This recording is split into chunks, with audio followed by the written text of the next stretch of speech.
Okay, let's get started. Welcome, everyone. This is our Transit Committee meeting for Thursday, February 12th, meeting number 23 of this term. Il est important de souligner que la ville d'Ottawa se trouve sur un territoire non cédé de la nation algonquienne-anishinaabe, dont la culture et les présences ont enrichi et continuent d'enrichir ces terres. The space we occupy today is on the unceded traditional territory of the Algonquin Anishinaabe people who have lived and continue to live on this land. We recognize and honor the valuable contributions of the First Nations, Inuit, and Métis. They and their ancestors have been stewards of this territory, caring for the land and the waters that flow through it for generations. I'm not aware of any regrets for today's meeting, and I'll ask our committee coordinator to do the roll call. Councillor Brockington. Here. Councillor Carr. Present. Councillor Hill. Councillor Leeper. Good morning. Councillor Lowe.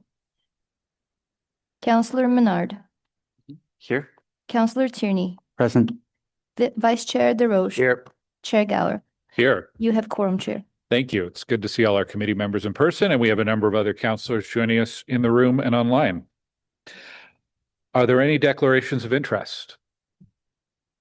Okay, seeing none. Confirmation of minutes for November 24th, 2025. Are those minutes carried? Carried, thank you. Okay, responses to inquiries. We have one response, which is on the zero emission bus program. And I believe David Hill has requested that we lift that. No, you haven't? We're okay with it? This will save us a bit of time. Any other requests to lift that one? Okay, thank you. We have a staff presentation, item 5.1, our regular update on rail, bus, and Paratranspo. So we will hold that because we have a number of delegations. And Office of the City Clerk, 6.1, status update on Transit Committee inquiries and motions for the period ending February 3rd. Is that report received? Received. Thank you. Okay, so we will go to item 5.1, which is the OC Transpo update, rail, bus, and Paratranspo. We have several members of OC Transpo staff. This is quite a long update today, and what I'm going to propose to committee is that we deal with it in two parts. We'll let staff present.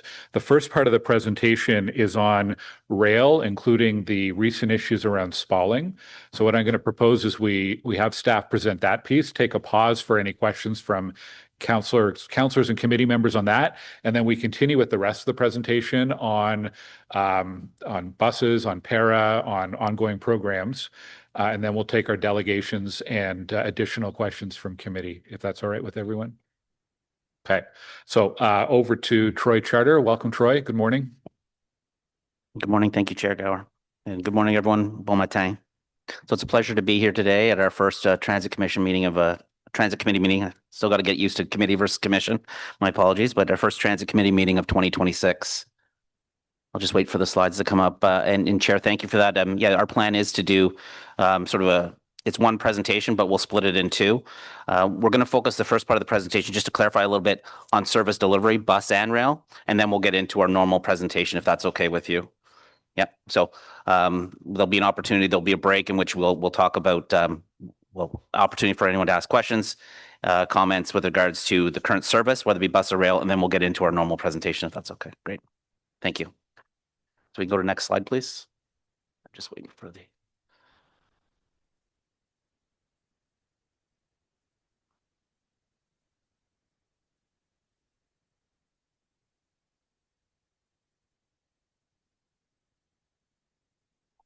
So as they're pulling up the presentation, I'll just get started because I got a few introductory remarks. You know, it's important to start the presentation with acknowledging that acknowledging the challenges that our customers are facing.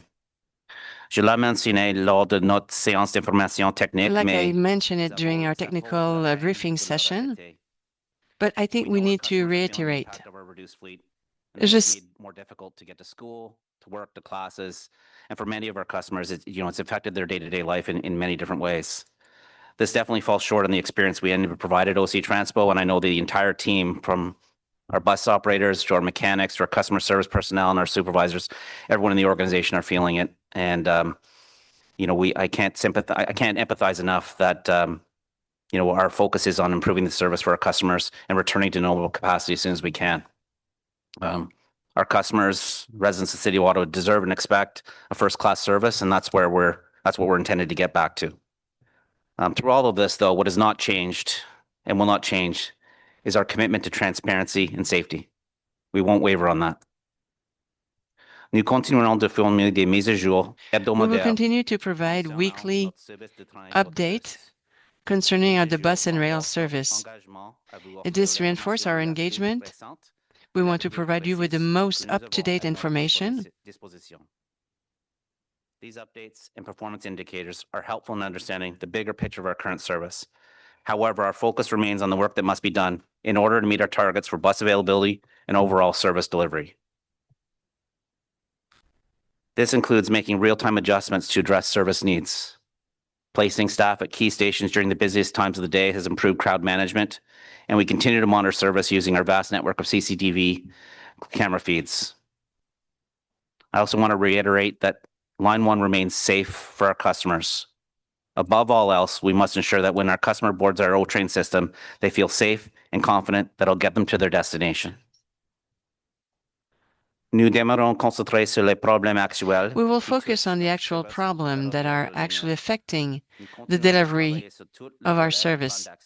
We have an action plan, and we want to reach full capacity as soon as possible for our clients. Our action plan consists of 3 goals, and they apply to both the bus and rail. Continuing with our safety assurance processes, increasing the level of service provided to our customers, and returning to full service in a stable, safe, and reliable way. Service on lines 2 and 4 are unaffected by the spalling issue and continues to operate reliably.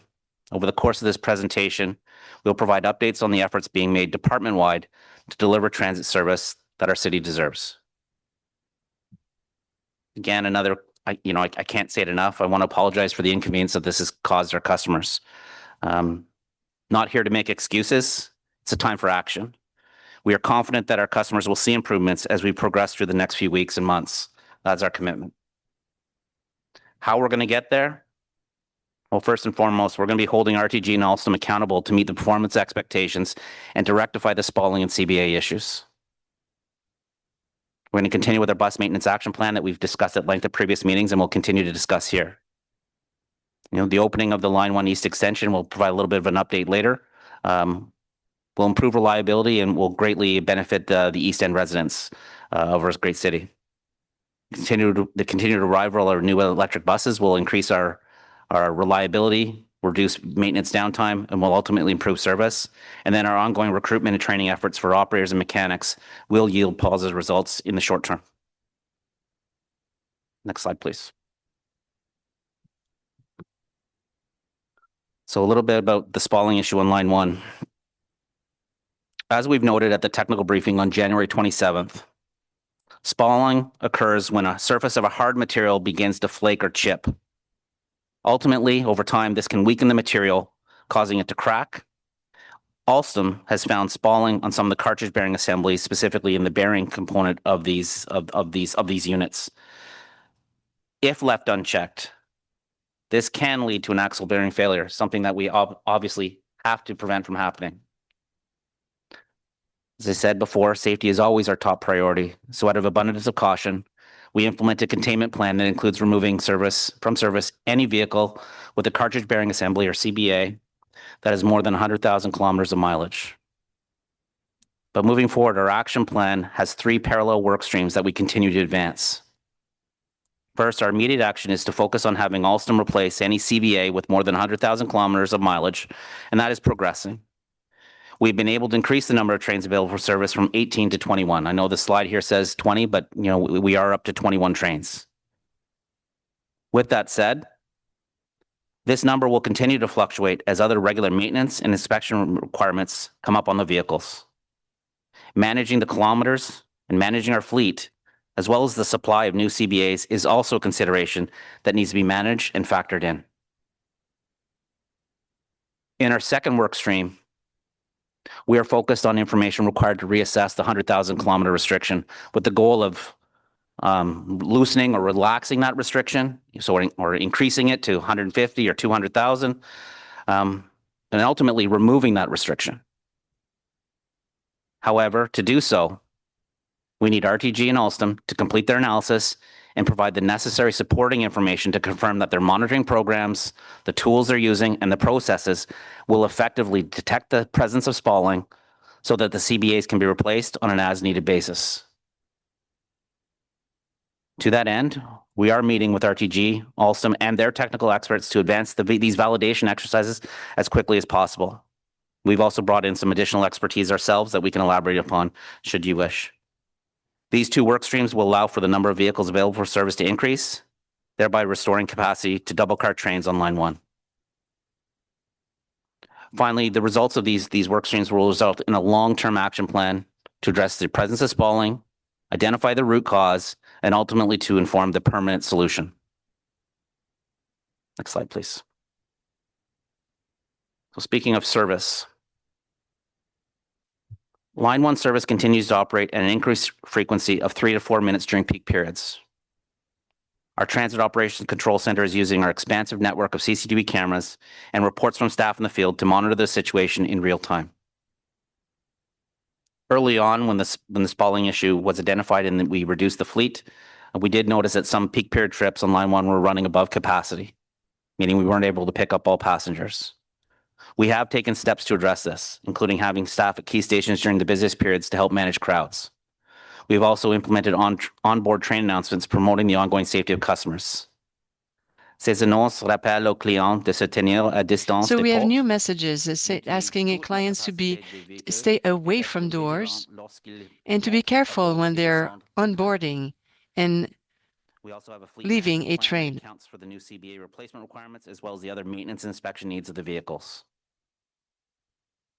While the number of trains available for service may fluctuate day to day, we expect to be able to maintain the current frequency and service on Line 1. We continue to assess our fleet availability, and as it improves, we will look to reinstate capacity. We want to ensure that we have a stable, sustainable number of vehicles so that our customers know what to expect during their travels. We're committed to continuing to improve our fleet availability and returning to full capacity as soon as it's safe to do so. And we're working, as I said, with RTG and Alstom to make sure that we have that information that will give us the confidence that we can do so.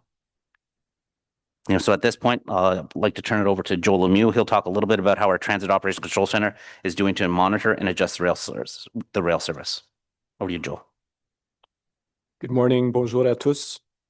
Comme mentionné précédemment, Like it was mentioned previously, we have a control system, and this is the Transit Operation Control Center. To ensure punctuality, consistent headways between trains, and above all, safe operations. Out on the line, our electric rail operators play a key role.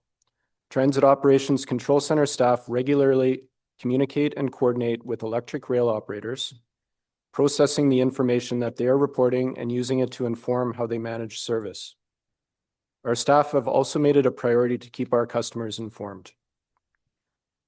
Our team has leveraged the public address system at Line 1 stations to deliver timely and targeted platform announcements, while our passenger information display continues to be updated, providing current information about rail service.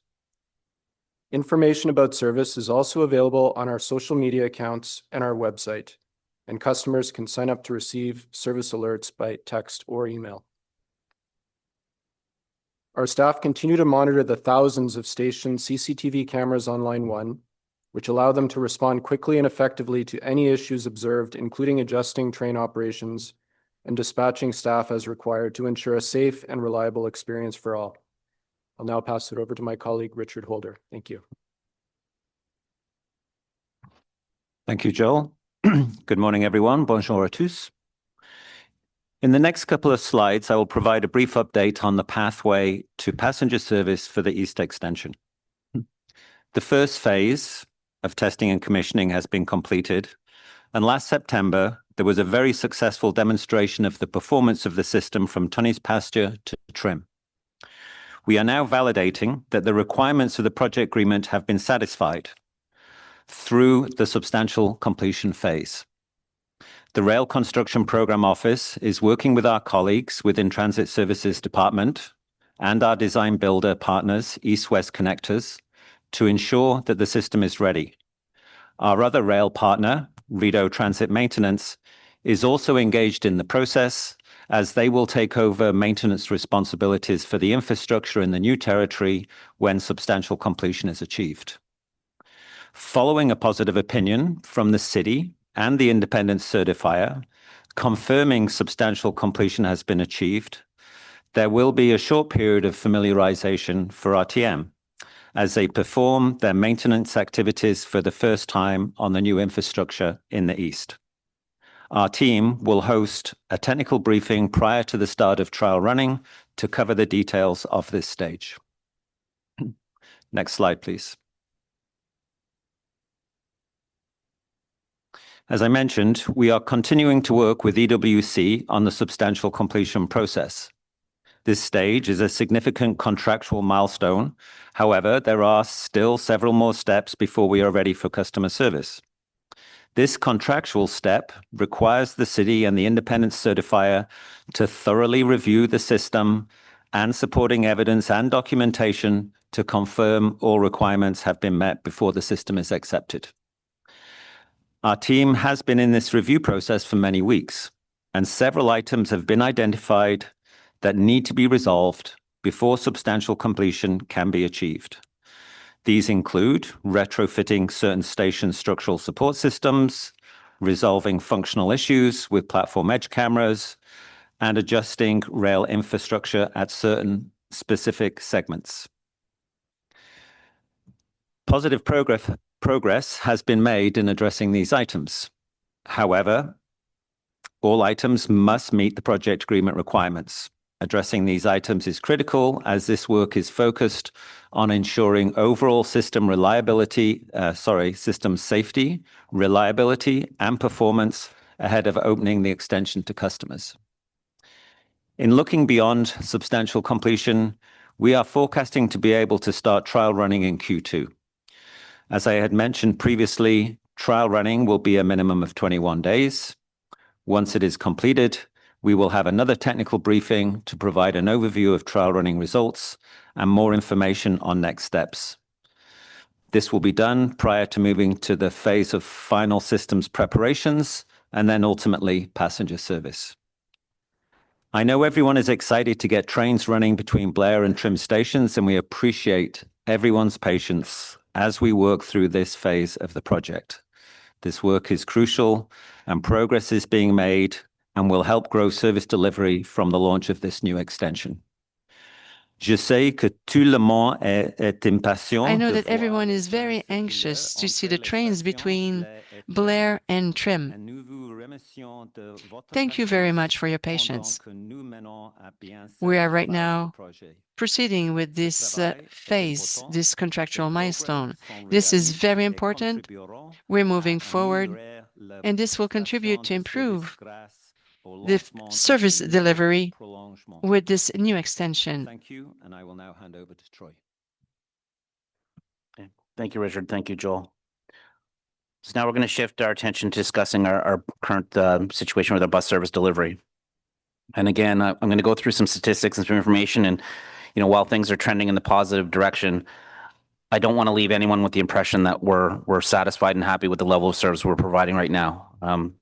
We're hearing from each one of your offices. We're hearing from our customers. We're hearing from our staff. So we're going to provide some statistics and some information.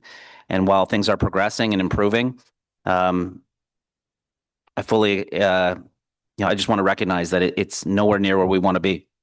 So I don't want to leave anyone with the impression that we have a false sense of performance where we're at. Okay. So as I said, our bus service delivery is not at the level that our customers expect at this time.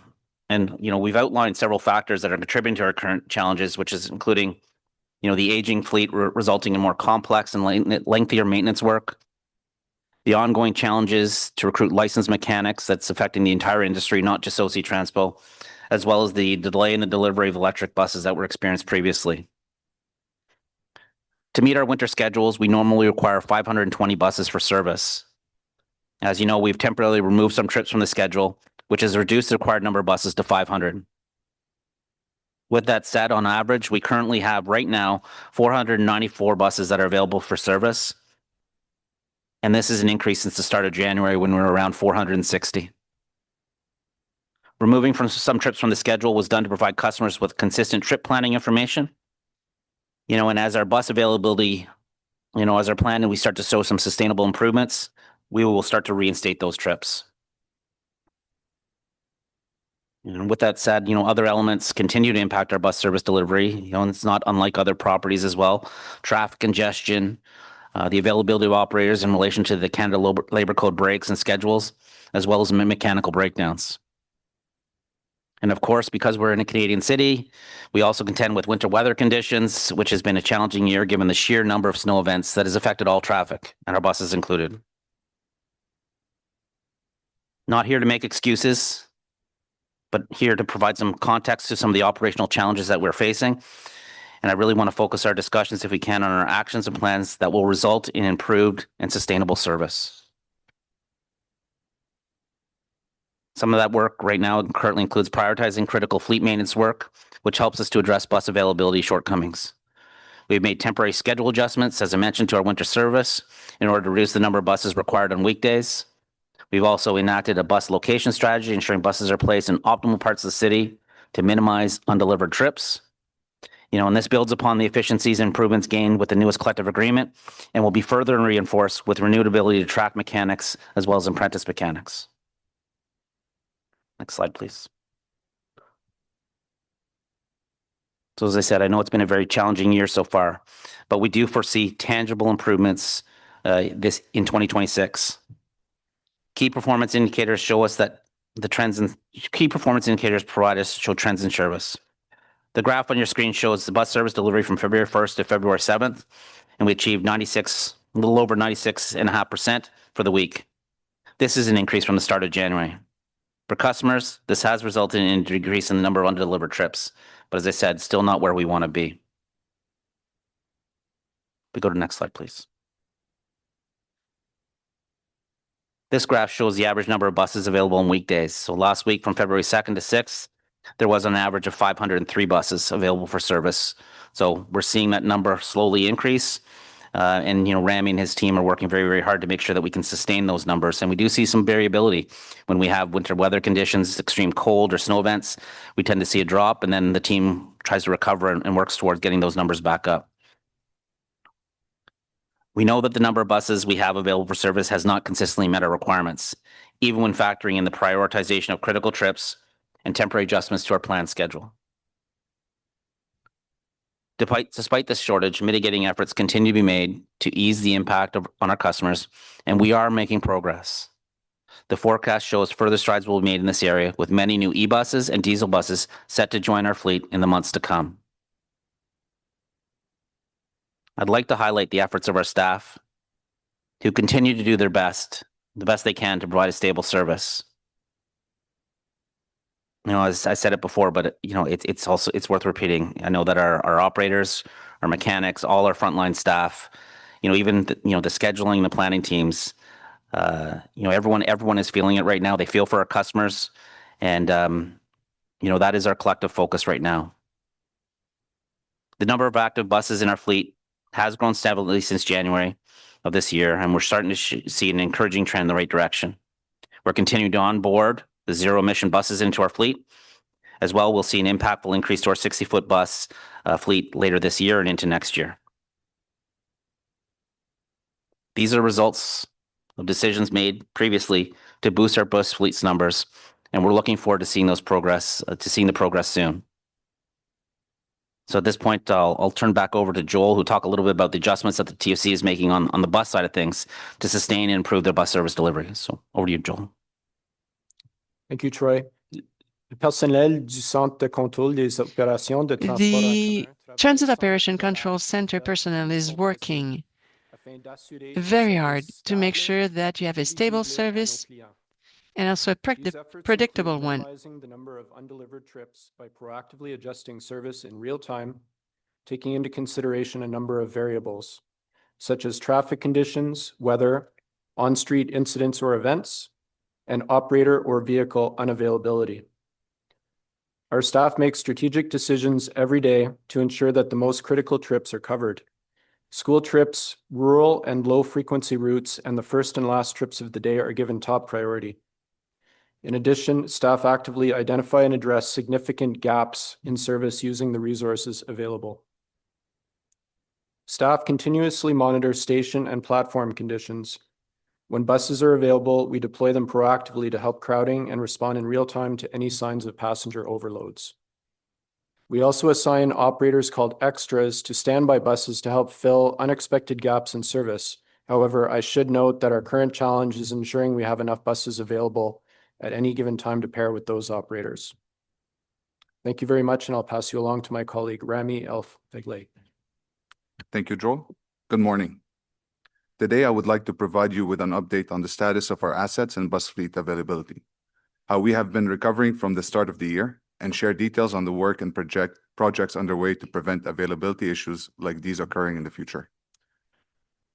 This is a familiar chart we've shared with the committee before and reflects the changes to our bus fleet composition since the last time we shared this update in September 2025.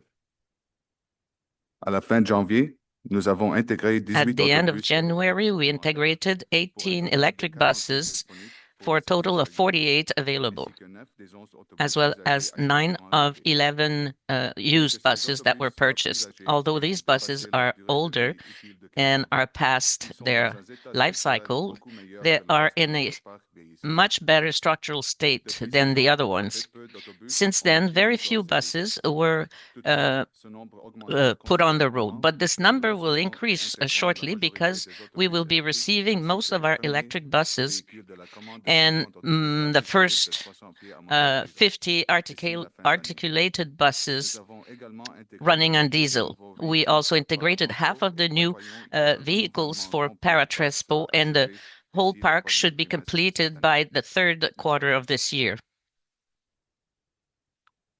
This is also a familiar table we have shared with the committee before, showing the effect of having a maintenance backlog on the fleet. As you can see, we are keeping the preventative maintenance and cleaning process very consistent, but the defects we see on the street continue to increase, which translates to work orders holding buses from being able to go back into service. As Troy mentioned previously, we are currently averaging 494 available buses per day for service. This table reflects the month of January, and the very poor start to the year heavily impacted our availability. Where if this cycle continues, we will repeat winter after winter going into a maintenance debt, trying to keep up with our service requirements. This winter, we've temporarily reduced the service requirements of buses down to 500, while we work on recovering from the state we were in at the beginning of January. And then we will eventually return to the 520 target as our availability improves and becomes more consistent. Next slide, please. Our recovery plan depends on two reinforcing strategies. The first, to improve or to add our labor capacity, and the second is to reduce the hours of labor required. We've shared with the committee some of the work we've done to improve our labor capacity, such as launching a recruitment campaign for mechanics, as well as reaching a new agreement with the union, allowing us to make mechanic salaries competitive. As well, we are maximizing our vendor support, have implemented a new mileage-based preventative maintenance regime that reduces the number of times per year a bus is on the hoist, and will soon be planning a phase of bus refurbishment as part of the 2026 budget. With all the work that we are doing to increase our resources and improve the efficiency of our existing assets, the key issue that remains to address is the current backlog. And the only way to truly do that is to replace old buses with new ones. Next slide, please. This graph shows the reality we're living with today. The blue bar at the bottom of each month is the number of labor hours we have to do every month on the bus fleet and includes all of the preventative maintenance requirements that ensure that our safety standards are met and the buses can last for 15 years. The bigger red bar is the backlog of labor that we've been talking about over the last couple of years. As of today, we are carrying over 18,000 hours of backlog work. And when we can't keep up each month, that work gets added to the backlog. For reference, with our existing resources, we are able to generate on average 10 to 11,000 net hours of maintenance each month. The purpose of this graph is to illustrate how crucial it is for the maintenance team to both receive and onboard new buses and also decommission our old and very labor-demanding fleet. With the commissioning of the ZEBs and the 60-foot diesel buses, With more new vehicles, we are able to decommission the age fleet that makes up the majority of the backlog. By the summer of 2027, we will be able to remove over 10,000 hours of labor from our backlog. This graph is also a conservative projection and does not account for more vendor support or more mechanics hired as a result of the recruitment campaign. Additionally, these new buses we are receiving should be experiencing far less defects than the current fleet, which will in turn lower the number of labor hours focused on correcting defects and allowing our staff to spend more of their time on preventative maintenance. The idea is that between now and July of 2027, we will be able to show noticeable improvement to the maintenance backlog. Today, our operation is mainly in a reactive mode, but we are actively switching to a preventative maintenance model where 80% of the work is pre-planned. This is a long-term outlook on the situation, and it definitely does not address the current situation we're in.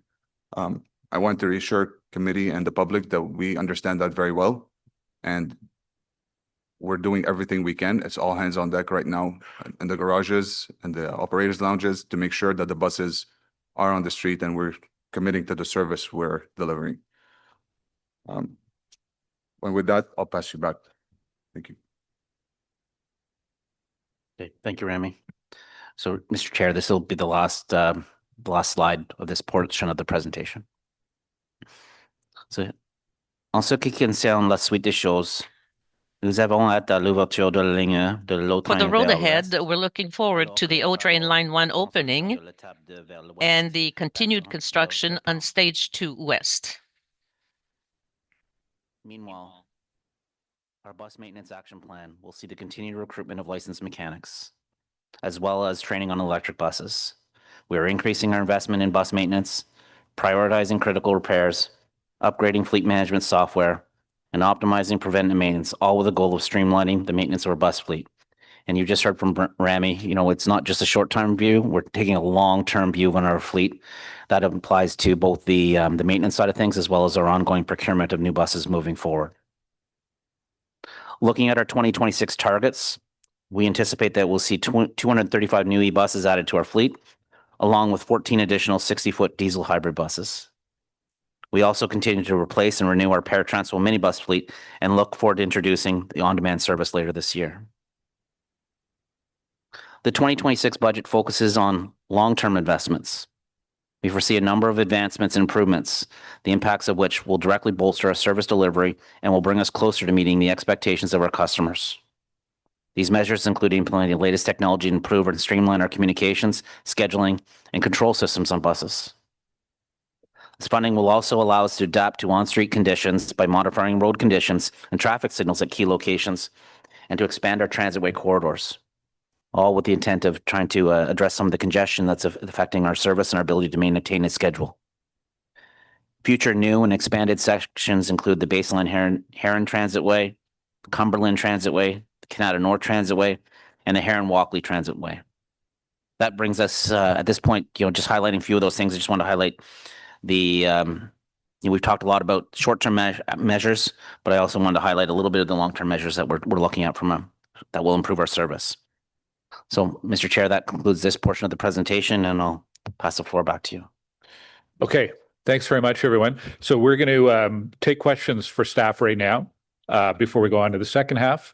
And there's already hands up. Good. Councillor Tierney. Yeah, thank you very much, and thanks for the presentation today. When it comes to the East End, obviously there's concern.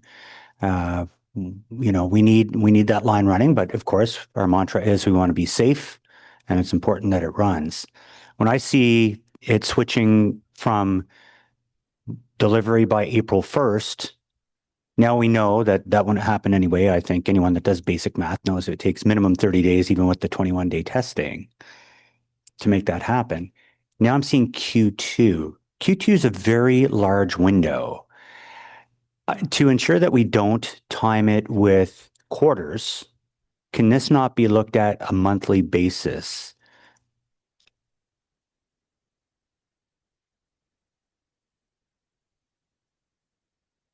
Thank you, Chair, for the question. I mean, if there is a request coming for monthly update on when the expected start of trial running will be, then we can certainly do that. That's something that we track regularly in our office pretty much on a daily basis.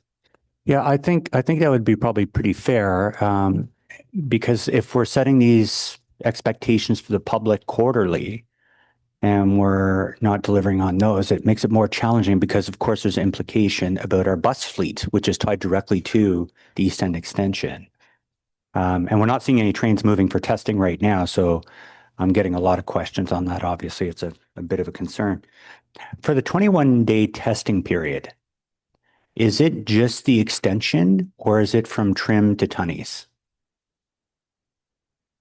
Thank you for the question. We will be providing a lot of detail about how the trial running will proceed once we're ready to provide our technical briefing. But in answer to the question, the way that the project agreement is set up is the trial running is a test for everybody. It's a test for EWC that's built the new infrastructure. It's a test for RTM that's maintaining the system. It's a test for ourselves at OC Transpo in terms of the provision of operators and for the controllers who are managing the system. So we will be looking at the test to cover the whole extent of the line from Tunney's pasture all the way out to trim. And that's a big thing that I think we've all kind of forgotten about, and I'm glad we're able to present that today. I don't know if we could have 21 days of solid testing right now with the existing line, let alone adding on the entire East End line. What happens if we are unable to be able to achieve the 21 days on the complete line? Like, I don't see in any world where we could achieve 21 days with stage 1 and Eastern Extension based on what's happening right now.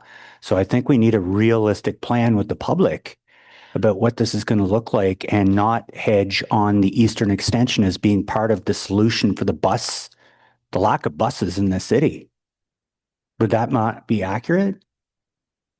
Maybe I can start and Richard can add in. So, Mr. Chair, Councillor is absolutely right in that, based on our current situation with the number of vehicles we have for service, we would not be able to go into trial running if it was today. Okay, fair. 100%.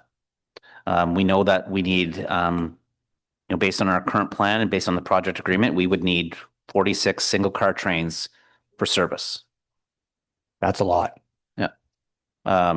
So 23 doubles at peak periods, 46 singles.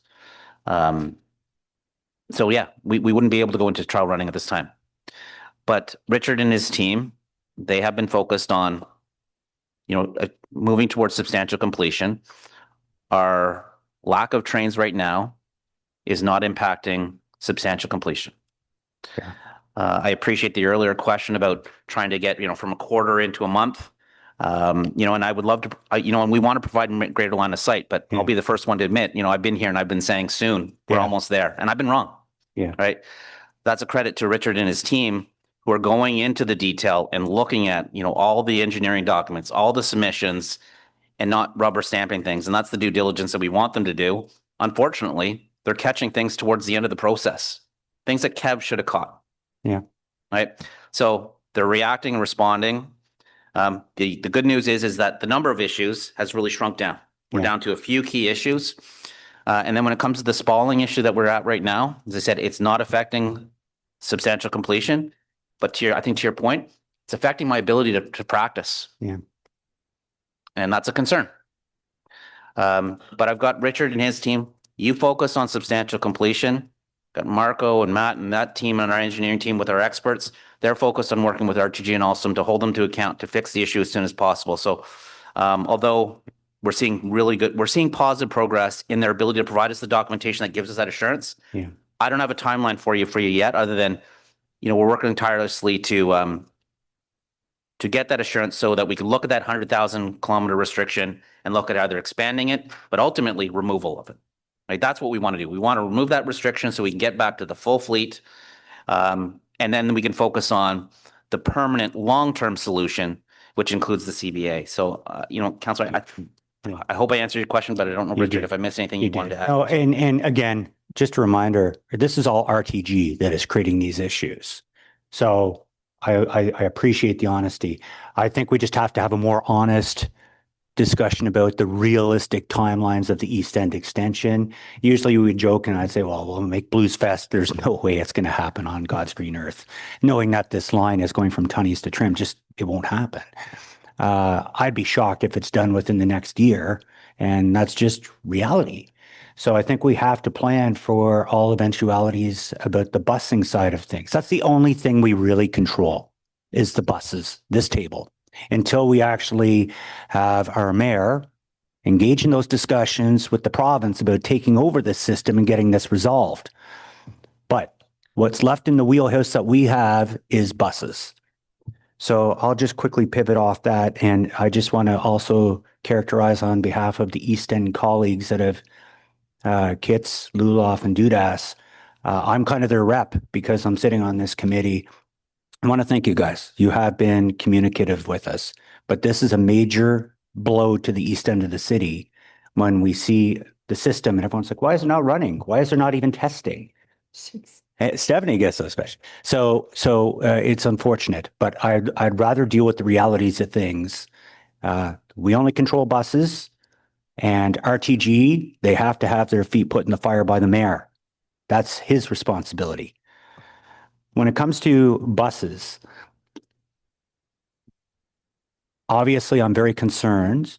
I'm hearing timelines changing. Suddenly our buses they're going Benjamin Button here and reducing in age. But if I remember correctly, our tranches of buses are 26, 25, and 24 years old, but I'm hearing 20 years old now. I'd be shocked if we had a 20-year-old bus, but can we just clarify how old our fleets are? Mr. Chair, that ranges between the type of fleet. So you have the articulated fleet that's over 15 years old, so almost at 16. Right now, we have some of the older Envero buses. Some of them have reached 20 years. That's the older ones. Yeah. The rest we have are between 7 and 10. And obviously then the electric buses are. Great. And with the electric buses, I did say I would raise this question. The dashboard as of today, I believe, says about 40. And thank you for getting the update. I know I check it all the time, just like the weather. It's like, hey, is it updated this month? Thank you for putting it online. It says 40 in service. Is there actually 40 on the road? Because when I see in service, I mean they're actually running. And if that's not the case, we should categorize and say we have 40 buses and 25 are on the road, just so we're honest with the public. Mr. Chair, no, we don't have 40 on the road. And at this point in the project timeline, we don't actually require 40 yet on the road. So we have, on average, a need for 30 to be on the road, just because we have to take into consideration the charging, the maintenance, and the training on them. So 30 is what's required. Now, to be honest, we've had a couple of weeks where we could not even get close to it. Yeah. Only because we had some learning curve issues. We had, as I mentioned, it's been a while, but we're still in the training phase for our mechanics, so we don't have enough people trained to maintain them. But we're recovering. We're now back in the high 20s, and we're going to try to continue that way. Yeah, and that's why when I heard about it, I asked the chair straight up. I said, is this really, do we have 40? And we were kind of under the assumption we were. Clearly, we're not. So I think we really have to ensure that website's accurate as far as the dashboard goes, in service versus what we actually have. Those are two different numbers, because I've been actually doing the e-bus hunt. I went and I tracked down 22 of them. I spent 2 days because, and I asked friends, anytime you see an e-bus, I found about 22. But if we can ensure that we have the accurate in-service versus what we actually have in fleet. And my next question, I asked Troy in the past about diesels, adding the diesels on there. Obviously, every time there's a fire, something happens. There's a great website on Facebook about retiring buses. People really love their buses in this city, by the way. I saw one that was retired, Unit 4203 last week. How do we determine when those are retired? If they're still running, there must be some factor. I know we don't have maintenance for almost all of our buses anyway, as part of warranties, and we have to manufacture parts, but how's the determination made about retiring a bus like 4203, which seems to be working quite fine? Okay, Mr. Chair, I'll start with a quick comment and then I'll ask Rami to Sure. get into the detail on how we determine the buses that we retire. Just to the further comment, Councillor, with regards to the buses that are in service. So Yeah. we do typically report on the number of buses that are available service, just like we do with all our entire fleet. We always need to have spare buses because buses need to come in for maintenance inspections. And as Rami mentioned, there's the training requirements with our ZEB fleet. We need to train our mechanics and as well finish training up our operators on that. Yeah. The number of buses, for any bus type varies from day to day. And that's the challenge in reporting that number. Like, Monday to Friday, you may have a day where, Rami's able to hit the 30 number, and then the next day it's 15 and then 20. Weekends, it's a different number as well too. So that's why we go with the number of buses that are available for service, because that's an indication of, okay, our spare ratio, we have a spare ratio, and then number of buses that we put into service. So we can look at how we can refine that number, but I think it would be difficult to provide it a per day, here's how many buses were in service, unless we did it sort of retroactively. Yeah, no, just monthly tranches like what we're doing for the e-buses, just to say, it's great if we accept delivery of brand new buses, but if they're never fired up, they really shouldn't be included in that number, or at least a separate category to say, yeah, we have these buses, they're on site, they were delivered, but they're not actively in service. I think those are two different metrics. No, and that's a fair point. And Mr. Chair, that's, some of the information that Rami's started to show more and more of is breakdown of our fleet, where they are at its various stages. So we'll continue to refine that and get you some more information. And then at that point, I'll let Yeah, Rami just talk about 4203. It seems like in this time, I don't want to retire any buses if we can use more duct tape and bubble gum, which we're doing now anyway. There must be a safety reason why. Mr. Chair, this bus, 4203, I believe it's an Envero bus. They're very well loved, to your point, Councillor. They're definitely very, very loved. However, they're buses that we bought in between 2004 and 2005. So they're old. They've served their time. They have over 1 million kilometers on them. Some of them are gone to a point where we can't upkeep with their maintenance, and it's now costing us a debt really in terms of labor hours. So we have to balance keeping a bus versus the labor that's available to keep the bus. And our plan was to decommission the buses one for one as the electric buses come in. Now, we've went through our plan. We have a more complicated, I guess, or more complex, pardon me, formula to determine what time we should be retiring buses. However, the key point here is that we need to focus that our labor is not spent on the lower amount of kilometers to put in service. So we're going to refurbish some buses. The plan will be shared in a later committee meeting. However, some of them, unfortunately, we just have to part ways. And some of them we're going to use for non-revenue service, such as training or other events we use them for.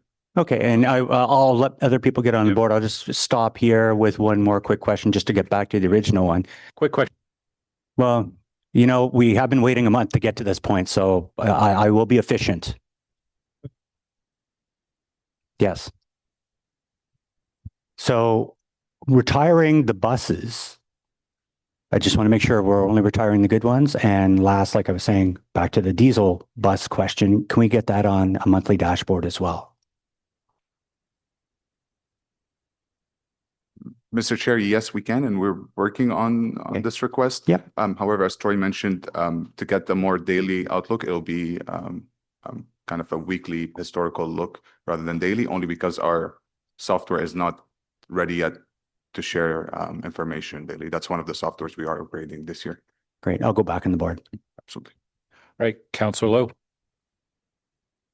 Thanks, Chair.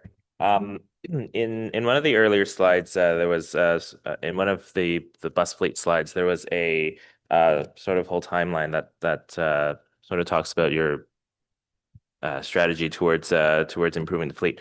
One of the things is a mechanic recruitment plan. I've seen on our garbage trucks, I've seen on other vehicles that require 310T technicians that they're also hiring. So I'm kind of curious about what you, or I guess the royal we, might be doing to incentivize people to come here rather than go to, for example, to Miller Waste. Mr. Chair, I guess there's a lot that we are doing, but I'm going to boil it down to two major I guess, incentives that will put us ahead of other competitors in the market. Number one, we've spoken about a lot because it was a very good work done to get the salaries for the mechanics in a place where we can be competitive. So number one was the salary. That's good. Being a city employee comes with a lot of benefits already, but matching the salaries was a very big bonus. The second piece would be schedules. That's what we're working on today. Unfortunately, our mechanics have to work more in the evenings and the weekends, and that's not a big advantage for us. The buses are only available for the most part during evenings and weekends to be worked on. So we're working on different schedules, different scheduling ideas. We're working collaboratively with our counterparts in the union so that we can find a way where we can have a better work-life balance. And the third piece, to add just on top of all that, would be the apprenticeship program. We've put a lot of effort into restructuring this program, and we're going to go back to the market and add more apprentices so that we have more mechanics in the future. Mr. Chair, if I could just add on to that too. And in terms of recruitment, I think I might have mentioned it before. We had previous recruitment campaigns where we netted 0 applicants. So now we're still relatively early in the program, but we have 17 applicants. It may not seem like a huge number, but if we could hire 10 mechanics from that pool, that combined with the apprentice program that Rami mentioned, we'll be in a much better state.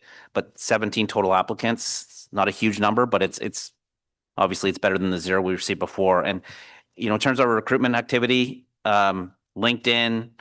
Obviously we got the feature in Ottawa.ca where we've expanded our digital advertising. You've seen the bus, the interior, the exterior advertising.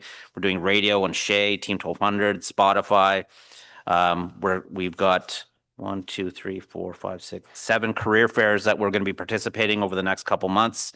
And once again, I want to refer back to the apprentice program because we know from a long-term sustainability perspective, we're going to need to grow this in-house. And, Rami and the team working with Sabrina and her training team, they revamped the apprentice program, not recently, like a year and a half ago, so that we could start netting some candidates coming out of that. So we're at a point now where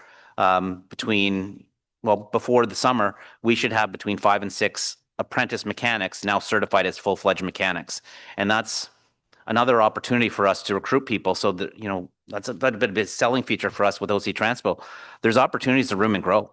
We're a big organization. There's lots of opportunities. If you may not be a licensed technician, but get hired on as an operator, get hired on as a graduate tenant, and there's an opportunity to participate in this apprentice program. And then, maybe you want to be a supervisor, maybe you want to be a superintendent. There is lots of opportunities. So that's one of the pieces that we can really, I don't want to say sell, but we can advertise to the interested applicants is that it is a career. It is a career. And, we're OC Transpo is part of the larger city of Ottawa. And we see that too, right? So I want to retain the mechanics, don't get me wrong, but we need to attract them. So we've seen some positive steps in that regard. Recruitment's only going to take us so far. This is where we need to meet ourselves. We need to hold ourselves accountable to make sure we keep that apprenticeship program going, because I think that's going to be our measure of long-term success. So thank you, first of all. So one of the challenges that we had with the bus operator recruitment back, I think it was 2 years ago now, when that all started up, was that there was a perception that that job can also go away when the LRT expanded, which sort of has happened in the past. Given that this is sort of part of a push to get ahead of our maintenance backlog because we have so many buses that are of the age that they are. Is there, is the plan to sort of retain these mechanics permanently, or is this really just part of a push to get us past this backlog? Because all those things are great that you mentioned there, but I don't think there's an attractiveness factor, especially when there are other companies who are looking to hire the same people. If there is a possibility that once we get past this backlog and we stabilize the fleet, that these people will not be needed. All our hiring is permanent, full-time. Okay, thanks. In that same chart in the slides, there was you had noted that there was going to be a refurbishment starting. Is that like for our oldest Novas, or are we refurbishing some buses? Mr. Chair, it's a combination of different buses. We're starting with some of the articulated 60-foot buses this month. We've had a few go through a vendor process just to see the quality of the work being done. We have some internal work being done on the double deckers, and the Novas will be definitely on the list as well if we see that there's a need for them to start this year. However, we're reassessing some of the fleet needs, and we've been public before about our want to purchase used buses. However, we have some buses that could also be refurbished at a better cost or better availability at this point. Okay, cool. I guess my next question then is how are the e-bus deliveries going of late? Because I know your dashboard says 41 available for service. We're supposed to be at 110 by the end of this quarter. And your presentation noted that we're aiming for 235 at the end of the year. I do know that the pace of delivery has sort of improved, relatively speaking, in the last few weeks. So do you think generally that can be maintained to get us to those targets that were shared, I want to say, back in November? Mr. Chair, the target still holds. The last update I had was that we're receiving a lot of the buses were promised, and I believe we were about 110. Sorry, I don't have the note in front of me, but 110 expected by April. Probably 89 of them will be with OC Transpo. Some of them will still have to go through an inspection process with the vendor, and sometimes that gets delayed just because we may find things that need to be adjusted. So far, they're getting delivered. And entering service. That's Yeah. right. Okay. Last question then is we keep talking about issues with the East End extension of the LRT, but so far it's been limited to the word issues or deficiencies, and there's not really anything. I mean, unless I haven't found it or I've missed something. There hasn't really been anything specific. What are these issues and deficiencies that we're looking at? Yeah, thank you for the question, Chair. So I provided some comments in the presentation to the kinds of issues that we've been dealing with over the last few weeks. It's a complicated system. There's a lot of elements that are integrated together.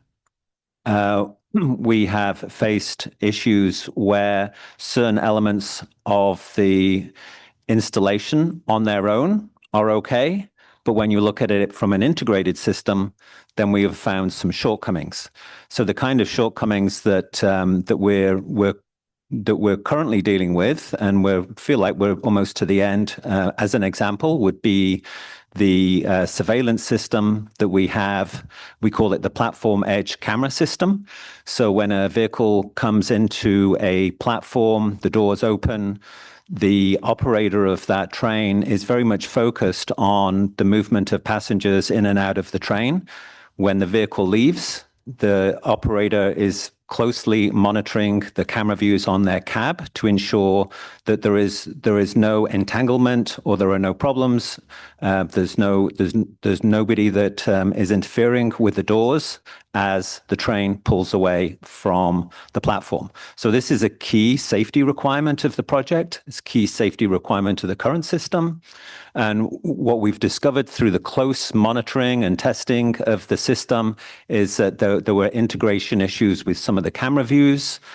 We were not satisfied. We were not satisfied that the operators were getting the field of views that they needed. So that's an example of some of the issues that we have instructed KEV to resolve, and they're moving forward with those resolutions. So there's a number of other examples, but that's the one that we believe that we're at the end of resolving. And we're expecting to move forward, as we said, very shortly into the next phase. Okay, thank you. Councillor Brockington. Thanks, Chair, and thanks to staff for the presentation this morning. And my colleagues have asked a number of questions that were on my list, so that will save us some time. I'll just want to start off by just restating my expectations as far as the presentation that we get here this morning. And it's twofold. One is with the East End extension. In the presentation, you outline the major steps that are still needed to happen before we open for passenger service, and that's good to see. What I'm looking for is for each step, the estimated timelines. You talked about trial running will be at least 3 weeks. That's great. To Councillor Lowe's question, the outstanding issues, we know what they are. We need to see that. We need to know how long each issue takes to fix, whether they're concurrent with other tasks that need to be fixed. Because I've heard Mr. Charter and his predecessors say we can't estimate a timeline. And I believe, and I look to you, that we absolutely can estimate a timeline, because you know all the outstanding issues. You need to know what each issue takes to fix when you're working with our partners. And ultimately, there's danger, or there's some caution about continuously having a start date and having to move that, like we've done with previous launches. But it causes me concern when I hear no timelines, because what I actually hear is we don't know. And we absolutely must know what all major steps take as far as time and all the outstanding issues. So we appreciate your work in that regard, but it gives me greater comfort to know that our senior management team knows what is outstanding, how long it's going to take, and that there's a plan to address those issues. When it comes to the other matters, the bus acquisition, mechanics, these are the main ingredients that are causing bus service reliability issues to begin with. So as part of our oversight as a transit commission, again, what I'd like to see in every presentation is there should be a deck on the buses that we've ordered, the timelines for receipt of those buses throughout the year, so we can, through you, manage and understand the delivery dates and communicate back to the public that, yes, one of the contributing factors to bus unreliability is the lack of buses in our fleet. And here's our plan, and we're delivering on that plan, and we can check that off when you present it to us. So again, through questions this morning, we have e-buses coming. We know that. We know in past presentations, you've had charts that estimates by quarter of 2026, and I think even to 2027, the exact number of buses we're expecting to receive. I'd like to see that still, because I want to see progress. If there have been new delivery challenges that have compromised those dates, we need to see that. And again, I think the councillor asked about the non-electric buses that we've tried to procure from other jurisdictions in Ontario. Is that number 14? 11? Okay, fair enough. All right. Okay, so going back to the East End extension delay, and we heard that the spalling issue is contributing to our ability to either start trial running, complete trial running on schedule, or to complete trial running altogether. Which is it? Are we not able to start that until we get more trains on the track? Or are we able to start some of the trial running, but it's going to be a longer process? Mr. Chair, in order to start trial running, the first thing that needs to happen is Kev needs to achieve substantial completion. Right. Then they need to file for substantial completion. So we're still at that point where they need to file for substantial completion. And then Richard and his team have the opportunity to review all the final documentation. As I said, we've been able to review a lot of the documentation up to this point. But they have to do all their final checks and balances, and there's certifications that need to happen. Richard can elaborate upon that. But that's the next piece is substantial completion. Then we go into trial running. So currently the spalling issue is not affecting the east extension at this point, other than, our teams are not having the opportunity to practice and be running. And that's an important aspect to this. Sorry, can I just ask why? Yeah. Why? Because we are maintaining the number of vehicles to make sure that we have a sufficient number of vehicles to maintain the service levels we have now. Right now, okay. Right. So if we were putting more kilometers on more vehicles, you're putting more stress on the supply chain and CBAs and those types of things. So we really focus on that. And then, as well, Kev needs to, there's some final work that they're doing to be ready for their substantial completion and trial running. So it's not an impact now. But when substantial completion is achieved, if we don't have, a minimum of 46, that's 46 vehicles in service, not accounting for spares and those types of things, 46 single car trains in service, we'd have to look at our trial running plan. Okay. So when you hosted the technical briefing, you indicated you could repair 2 axles per day of the CBAs, and you had 68 CBAs in your inventory at the present time when the briefing was provided. So what is causing the, I'm not sure the right word here, but what is delaying our ability to get more trains in service on line 1 now? Is it just simply we need more time to service those carriages that have not yet been serviced, or is there anything else like why are we not seeing more trains on the line sooner?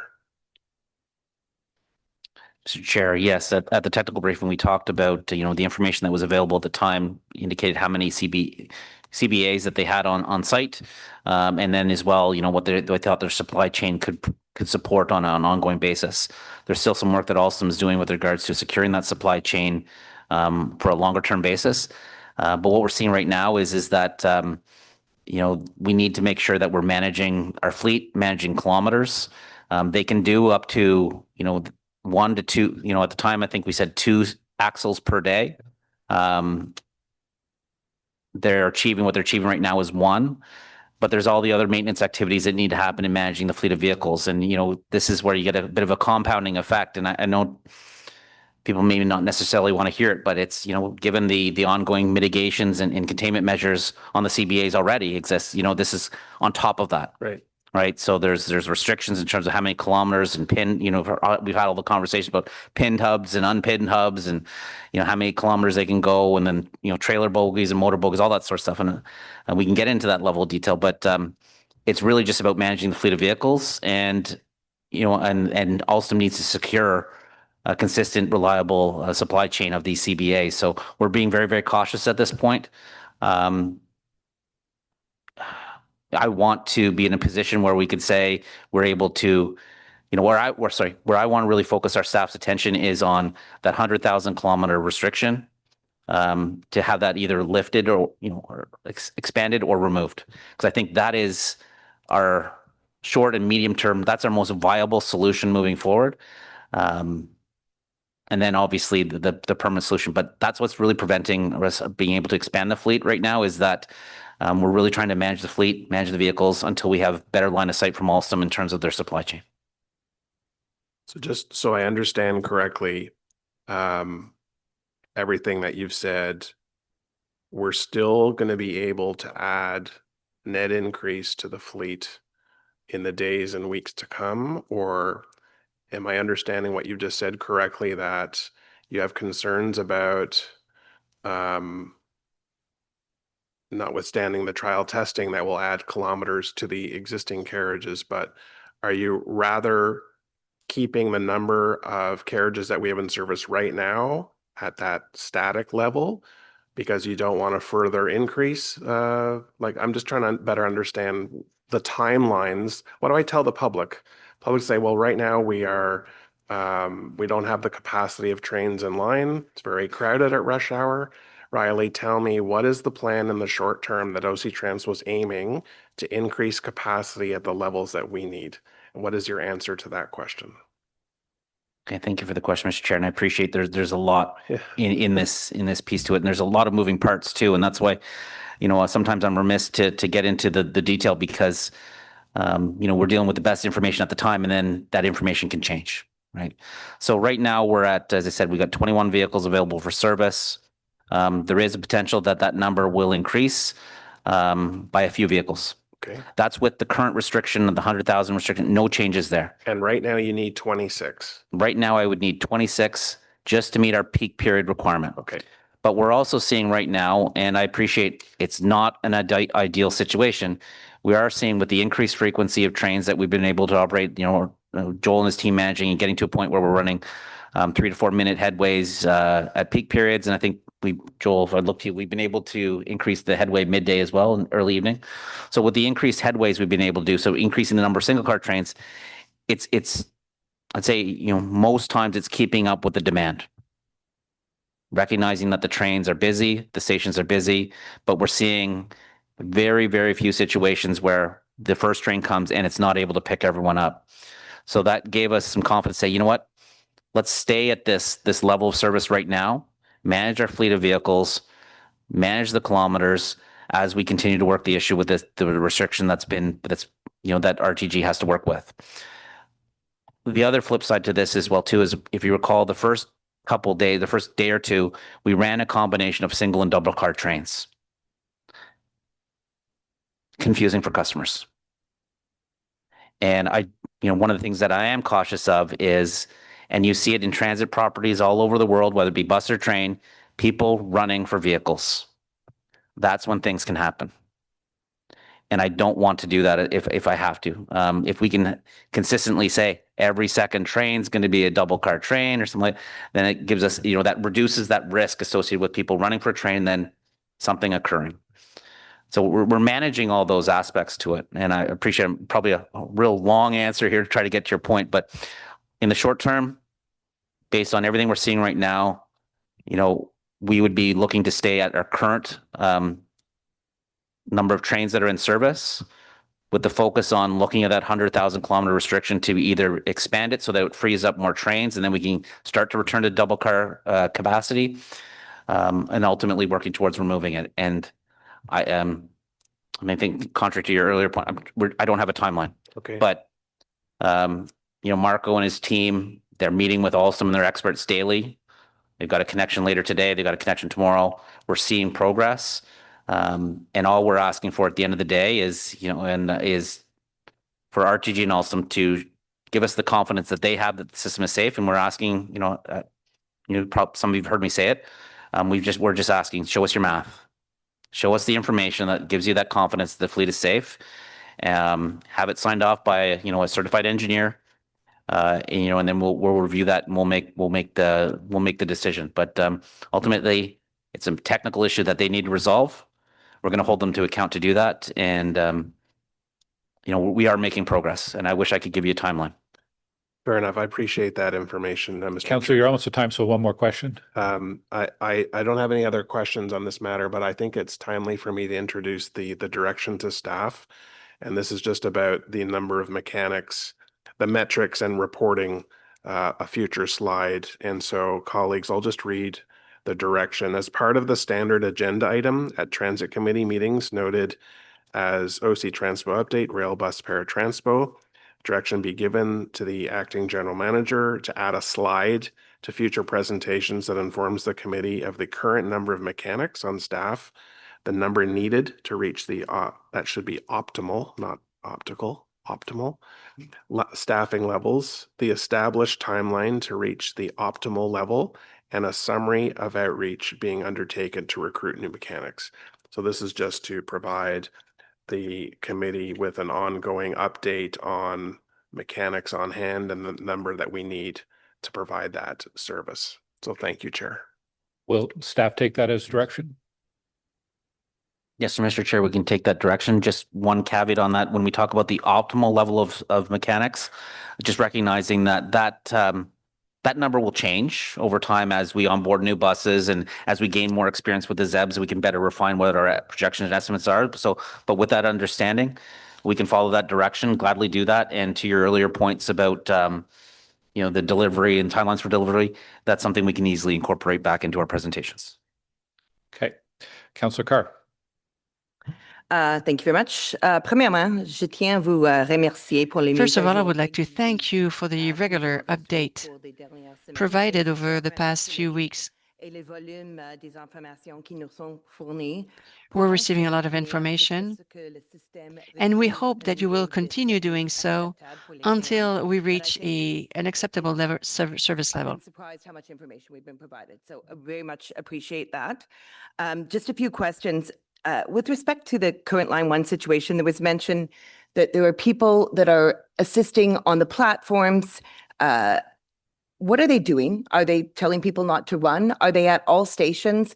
How long is it taking to get them dispatched there if there's an overcrowding problem? If you can just explain that, I'd appreciate it. Thank you for the question, Chair. So currently we have staff at Bayview Station in the AM peak, and we have staff at U of Ottawa in the PM. Those are the two locations where we have seen at times trains not able to pick up. The other stations have been pretty good in terms of the trains being able to pick up all the passengers with the first train along. So what they're doing on the platforms is directing people to space out along the platforms, to make use of all the doors. And as the trains are loading up, they're encouraging people to stand away from the doors, because what we're seeing is customers are gathering around the doorways and not spreading out into the rest of the train. So they're assisting with those activities, as well as providing information and guidance to the passengers. But we haven't seen the need to integrate that into other stations, but we have the ability to do so if we see the need. Okay, thanks. So you haven't really seen trains full, not being able to pick people up at stations other than Bayview and U Ottawa? Thank you for the question, Chair. We have seen occasionally trains not able to pick up at various locations, but very rarely. It's largely those locations. Okay, thanks very much. And I think my next question is probably for you, Joël. You talked a little bit about the work of the Real-Time Operations Center and in terms of monitoring the bus network and the LRT network. And obviously, you got a lot of decisions to make in terms of when canceling buses, and particularly, I think that's something that's probably always challenging for everyone, for you and for the people that are expecting a bus and the drivers.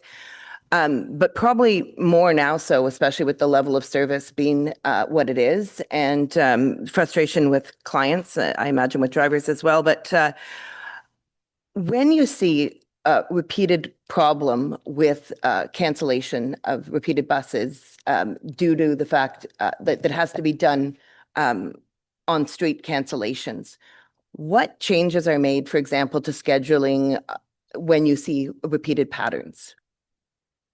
Thank you for the question, Chair. So we do have weekly meetings where we analyze the service data from the previous week. Those metrics are fed back to our planning and scheduling departments for future service changes. Currently, obviously, with the bus shortage situation, it's a little bit more of a fluid situation that's changing. It's not really our normal process that we would follow to where we're more fine-tuning and looking for quality control. Right now, we're unfortunately in a situation where we're largely focused on filling canceled trips. And that's certainly not where we want to be. And it's tough on, as you mentioned, on all of our employees, our bus operators, our supervisors, customer service, everyone. So, but we are still meeting weekly and providing that feedback on where the problems are back to our other internal teams. Okay, and our adjustments then made, and I'll just use a personal story. I once emailed Pat because I said my bus came 6 minutes early, and he said, no, your bus was 24 minutes late. And it's actually not been on time 30% of the time, and it's because of the construction. So how are those decisions made to change the route? Like if we're operating a route that's 30%, never there 30% of the time, how do we make those decisions? Like I think it's always pertinent, but especially pertinent now with the shortage and customer expectations. Mr. Chair, when there's construction projects, our team works with the project manager for the project to decide on what is the best way to reroute the buses that is best for both transit customers and for the completion of the project. Okay, thank you. I know we've got lots to cover, but I think it'd be interesting to understand that a little bit better in the future. There's been a lot of questions today about the fleet and how much we have, when things are coming in, about mechanics, fixing the fleet. Right now, as I understand it, it's about 30% of the fleet that is out of service on any particular day. Is that correct? Pardon me, Chair, we're talking about bus fleet? But the bus fleet, not the train? The bus fleet. Oh. It is almost about 30%, yes. And is it typical that you would see about 20% out regularly? Like, is that the expectation of good fleet management for transit buses overall? I'm trying to summarize my answer without getting all over the place. So, Mr. Chair, 20% is an ideal level of spare ratio. However, we've taken a different approach in last year to kind of re-engineer our approach to how we manage our bus fleet. One of the things we have taken into consideration is the amount of mileage we're seeing from the buses. So MDBF is the mean distance between failure that we really lead by. And so we have certain bus types that are not as good as others, especially the older they get, the more we need from them. So in order to answer, it's not necessarily 20% all the time. So when we purchase our buses, we're purchasing on a 15-year base. We're putting a 20% spare ratio. We have to look at this again and wonder if, or recalculate what is the spare ratio required to keep the buses on the road for 15 years with the same level of reliability. That's the change we're doing from an asset management perspective. It's a lot of work that had to go into it. One of them was getting a uniform inspection regime or preventative maintenance plan. So now we have this new plan we launched this year. We worked on it last year. And now we're expecting every bus to last 10,000 kilometers between inspections. Unfortunately, that's not the case for over half of our fleet because they're at the point where they're not doing this. But also means that some fleets are just not built the same way and they're not going to give you 10,000 each time. So we have to either recalculate how many labor hours required or what does the spare ratio require to compensate for the lack of kilometers. We can't just assume that's 20% anymore across the 15 years. Okay, thanks. So it seems like right now we're sort of just managing what we have to the best of our ability. But is there like longer term work that's done and looking in terms of like an ideal fleet management strategy, like the sizes of buses versus the type of buses, so that like, is that some place ideally we'd like to be, some place in the future when we're not managing in such a reactive way? Chair, thank you. Thank you for the question. I'm glad. Thank you for taking us there. Because this is where, some of our longer term actions are going to be, right? We've talked a lot about, the short term and medium term actions that we're looking to get our bus fleet availability up. But I think, committee and customers want to know, well, how are you going to prevent this from happening again? And I looked to, I had a conversation with the media last week, and one of the things I said was, things are going to be better. Onboarding more buses, recruiting more mechanics, and then with better weather, we know that it's easier on a fleet of vehicles, right?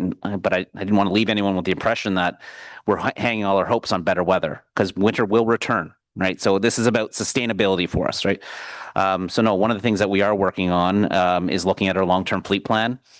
One, to specifically deal with this issue, but as well, one of the lessons learned is we purchased a large number of buses all at the same time, 18, 19, 20 years ago, right? So what adjustments can we make to our procurement plan to even that out more frequent but smaller purchases? So what that means is, some of the purchases that we plan, we're going to want to advance. And that's a conversation we want to have here. What Rami is looking at, and as well as his team, is, okay, we've got some poor performing buses that do we want to maintain them for 15 years? Rather than expending that money on the refurb, maybe we take that money and put it towards purchasing a new bus. That's all the work that we're working on now. So thank you for taking us there. I appreciate that. And I know we want to focus on short term getting out of this, but I think long term for us to understand how we build that fleet, the decision, what is the ideal fleet? What is the customer base we want to serve and not what we have to serve, which is what we're working towards now. So I appreciate that. I think I have a couple of tiny little questions I'll just sneak in. Just on the mechanics, on the recruitment of mechanics. I mean, that's been something that's been discussed a number of times. Can you just remind me, for the in-house program that was introduced, I think it was back in 2023 where it was reinstated, and I think you've got a couple, 6 or so mechanics that are graduating. Does OC Transpo cover the cost of that program? Thank you can you repeat the question, please, Councillor? Yeah, do we cover the OC Transpo in-house mechanic program? I think it was reintroduced in June. Do we cover the costs of the education? Yes, for the apprenticeship program, yes. Okay, perfect. Thanks. I'll let someone else go. Thanks. Councillor Menard, you're up next. Thank you. Thanks very much, Chair. Thank you for the presentation. I've been talking to my residents a lot about this because we're getting a lot of negative feedback constantly. Emails, phone calls, it's really bad out there. And what I tell them is that this is an emergency and we can never let this happen again. This needs to be treated like an emergency water main repair, all hands on deck to fix this problem. So I have two lines of questioning. One is what we are doing to stem the immediate emergency. And I'm talking about mostly our bus issue. I'll stick to that, although the train is an issue too. And then two, how we got here in the first place and how we don't let that happen ever again. So on the emergency measure options, I want to be clear on what's actually happening and what month we are anticipating this short-term pain will be alleviated. So what I understand is right now we are currently doing all we can to hire mechanics. And I've also heard we're sending our buses to other agencies for repair. I have some concerns with that because of in-house work and contracting out. We're an emergency, but so how are those things going right now? The actual hiring of mechanics and then sending our buses to another agency. Okay, Mr. Chair, I'll start with the answer and then I'll ask Rami to elaborate a little bit more. So you touched upon a few of the key points. Maybe to start, part of the conversation we've been having throughout this winter is that, unfortunately, throwing more money, at the problem right now wouldn't necessarily resolve our issue because it comes down to, aging buses, procurement and resources. So that's where we really focused our plans. And then as I just mentioned to Councillor Carr, we are thinking also long-term so we can sustain this and we're not in a situation where this happens again. That's your point is bang on in that regard. It's one thing to be in this situation. It's another thing to be in this situation a second time down the road. And that's something we need to prevent. So full tilt ahead on the recruitment. We were able to, as said, start to get some really good candidates through our program. It's not a massive number, but as I said, previous campaigns netted 0 people. And right now we have 17 applicants that are going through the process. And I think if we can net out, 7, 8 mechanics out of that, plus, the 5 to 6 apprentices that we expect, we'll have 14, 15 more mechanics, within the next, I'll say 2 to 3 months. There's the mechanics are at the various stages of the recruitment process. The apprentices, we know that they're coming before the start of summer. So that's a resource aspect, and we need to continue that. We need to continue our apprentice program. We need to continue being very proactive in terms of our advertising and recruitment, because I don't want to leave anyone with the impression as well that once we've received 14 mechanics that our problems are solved with our resourcing issue there. We need to continue to hire more. There's a shortage of mechanics. Reason why Rami provided the backlog of labor work that highlights that. So our target this year would be to, if we could onboard 14, 15, that's great. But we need to continue, and that's our longer term focus. A big portion of this is we know that the ZEB buses are coming. We should have 110 available for service by the end of March, beginning of April, with upwards of 235 coming by the end of the year. Yes, there were delays with the original ZEB onboarding and procurement, but we haven't seen a significant shift in many months in terms of their schedule now, a little bit here and there. So we really need to onboard those buses, and when we have, when we get towards that end of March, beginning of April, combined with the work that Rami's doing with regards to the working with the team and we are leveraging overtime as much as we can and working with the union on how we can get more efficiencies. We'll be in a much better state come April. And then, as I said to my earlier point, we'll have, better weather, which makes it easier to manage a fleet. We are maximizing the amount of work that we can outsource as well too, and I appreciate your concerns on that, and the union's been very vocal on that as well too, but it's also a reflection of the fact of where we are, and there's just not enough labor hours here within OC Transpo to get the work done, and there's not enough labor hours with regards to the qualified vendors to do all the work in Ottawa. We've maxed them out as well too. So, Rami and his team, in addition to looking for used buses, and we are still looking for used buses, that conversations are going with other properties, and there's been a few that's reached out to us. There's one potential lead. However, they need their buses until sometime in the summer. Yeah, I'm going to get into that in the next line of question. Just on the mechanics piece and then the buses to other agencies. I want to hear how that's going. Okay. I'll let Rami give the details on where we're at with that. Mr. Chair, in regards to outsourcing our work, I believe it's not other agencies that we're talking about. It's other vendors. So similar to the vendors we have in Ottawa, just outside of the city, because we have maximized their capacity. We've had a good project going on right now with a vendor from the GTA region. They're specialized in refurbishment of buses and heavy vehicles. They have almost like a factory style setup, so which is good for the application we have. We have a lot of 60-foot articulated buses that have had some major repairs over the years. We have new engines in them, new transmissions. It's a lot of money spent in, but the structural damage is too large for our mechanics to take on. Not because they can't, they definitely can. They're probably the best at it. They just have so much more to work on. So as you saw on one of the slides, we have about 70 plus, 78 plus buses that require 30 plus days of work. That's a lot. That requires a lot of mechanics. So these are the kind of vendors we're leveraging right now. It's going well. The first few buses are there. I'm expecting about 5 or 6 to come back every week for the next 6 weeks.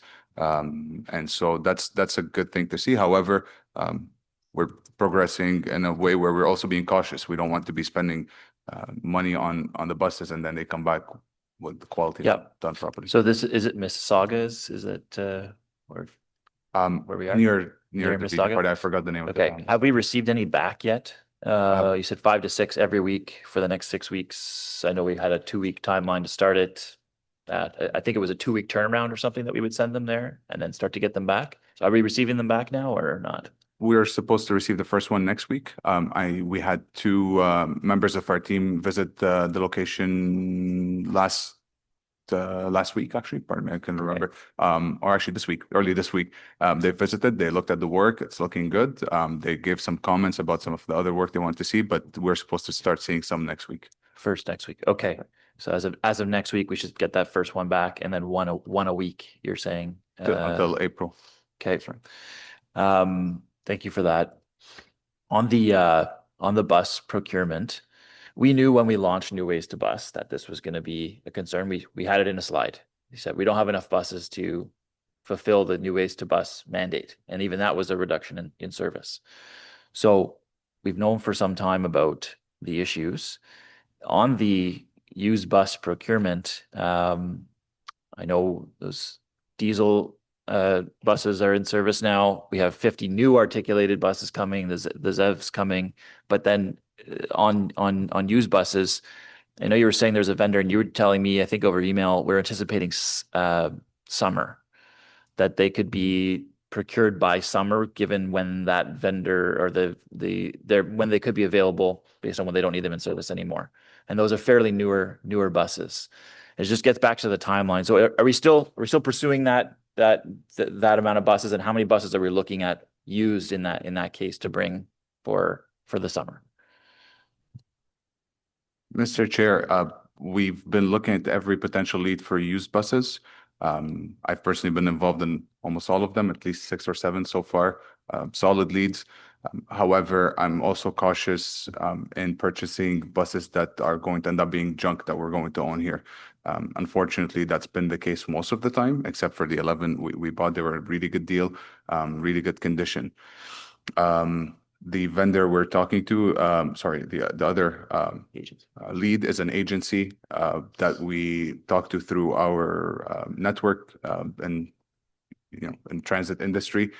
They have an idea of how many they're going to retire. They just are waiting for their special events in the summer. They're not trying to end up with a situation where they're short buses. So I'm hoping closer to that date, we're going to send some of our staff over there to inspect them. If they're in good structural shape with a good maintenance record, that's something we're going to pursue.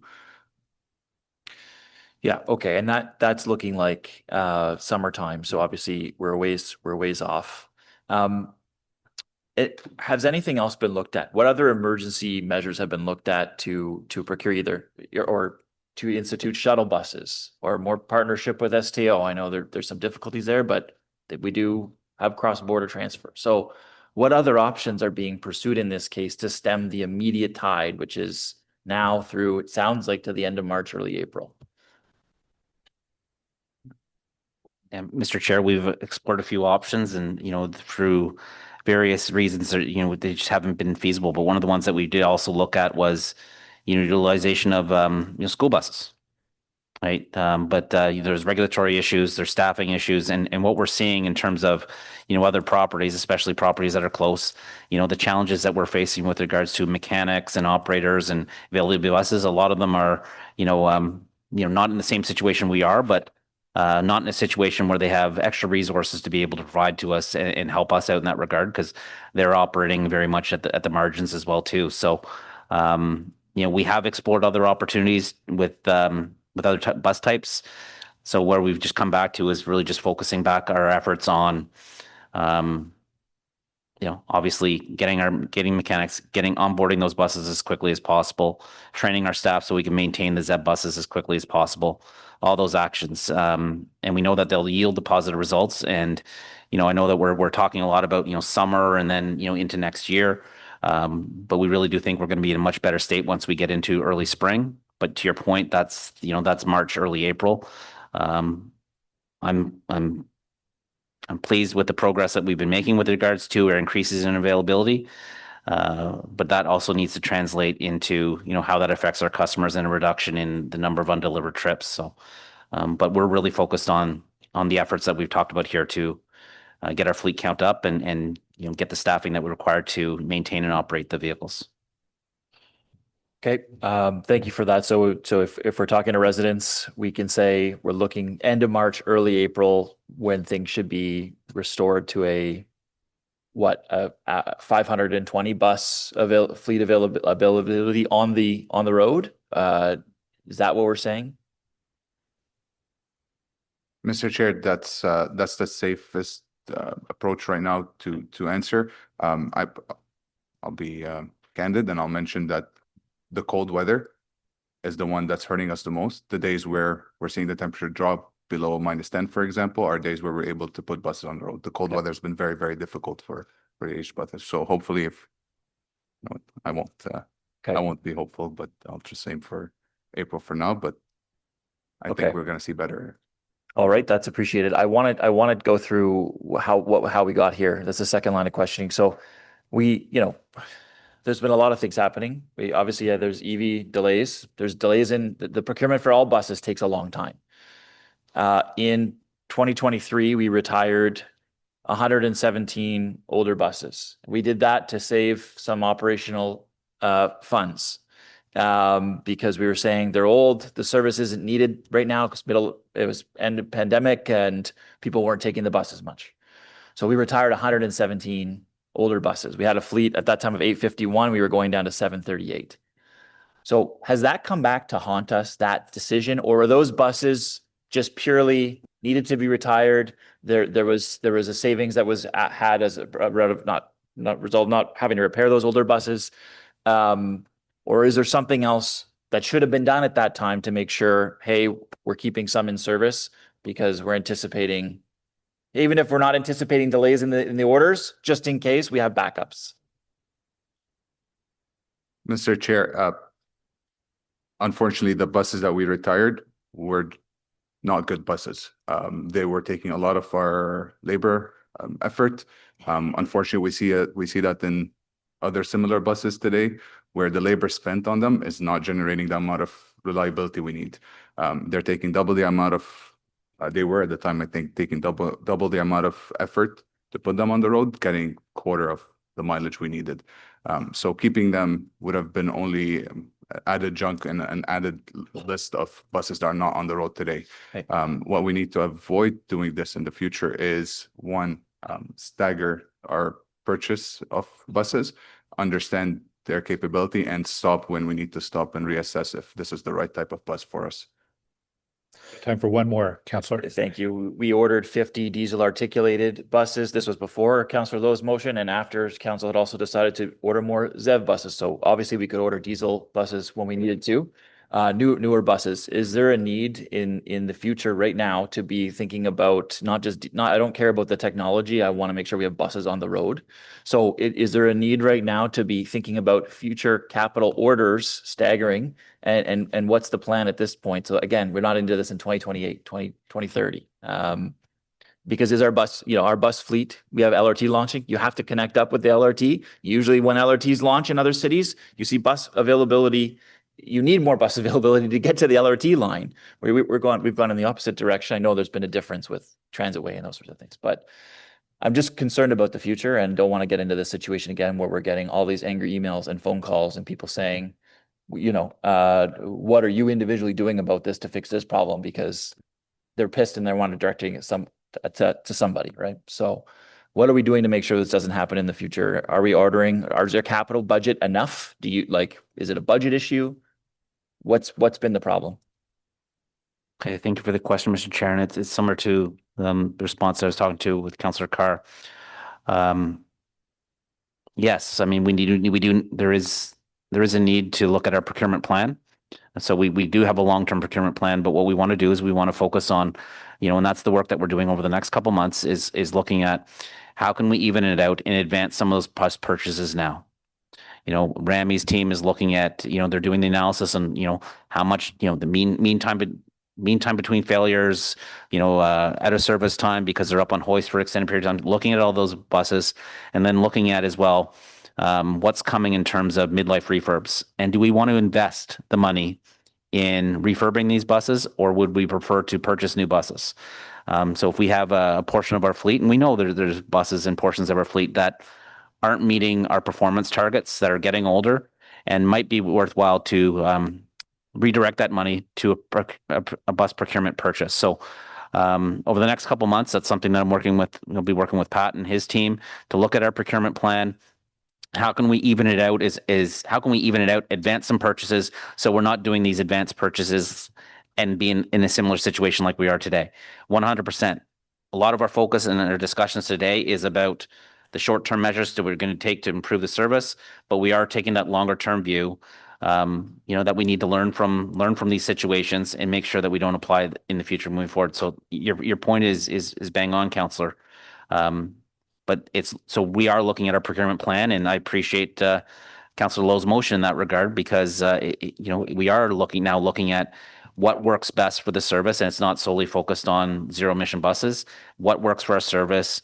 Is it a 60-foot bus? Is it a 40-foot bus? Is it more diesels? Is it more electric? We have that flexibility to look at that, and we'll bring that back to committee. Can I just do a quick follow-up before our next speaker? If you're able to find used buses from another system, are you able to purchase those on delegated authority, or does it need to come back to committee or council?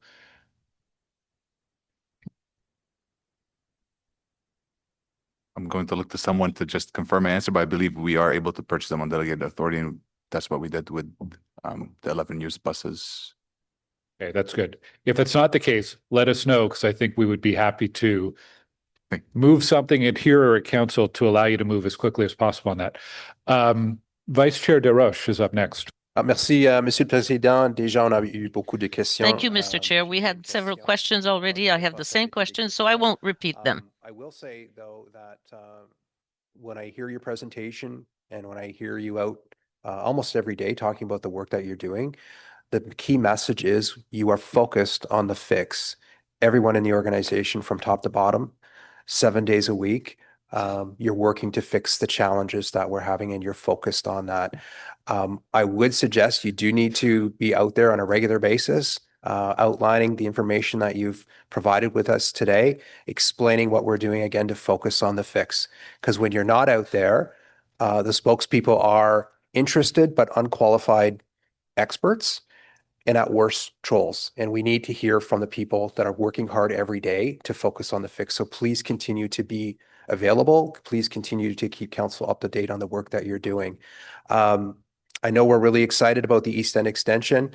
Many people are rightly impatient, but we have to pause and reflect that we did a lot of work this term of council on responding to the commission of inquiry that took place. Lots of important lessons were learned from that exercise.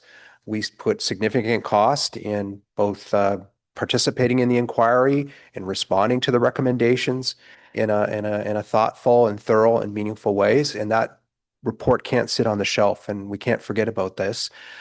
Can you confirm that again, we're in that situation where there's a lot of pressure to get that line up and running, that you're committed to transparency in terms of the testing and the communications with the public, that you've got a good relationship with the contractor going forward, and that your decisions to launch are based on real readiness and not political pressure to get the system up and running.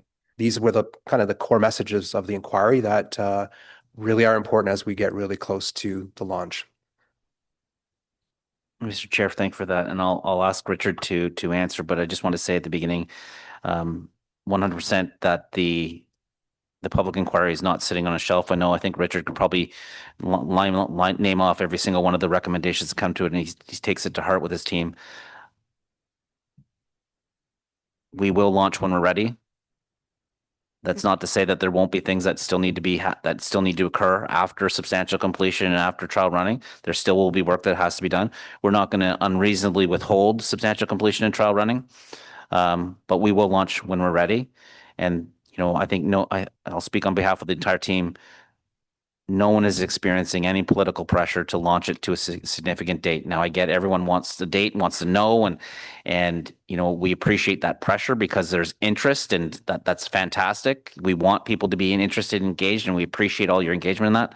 But we will launch when we're ready, and I know I'll let Richard speak a little bit more in detail in terms of some of the impacts or the lessons learned in terms of how we're handling things now compared to previously.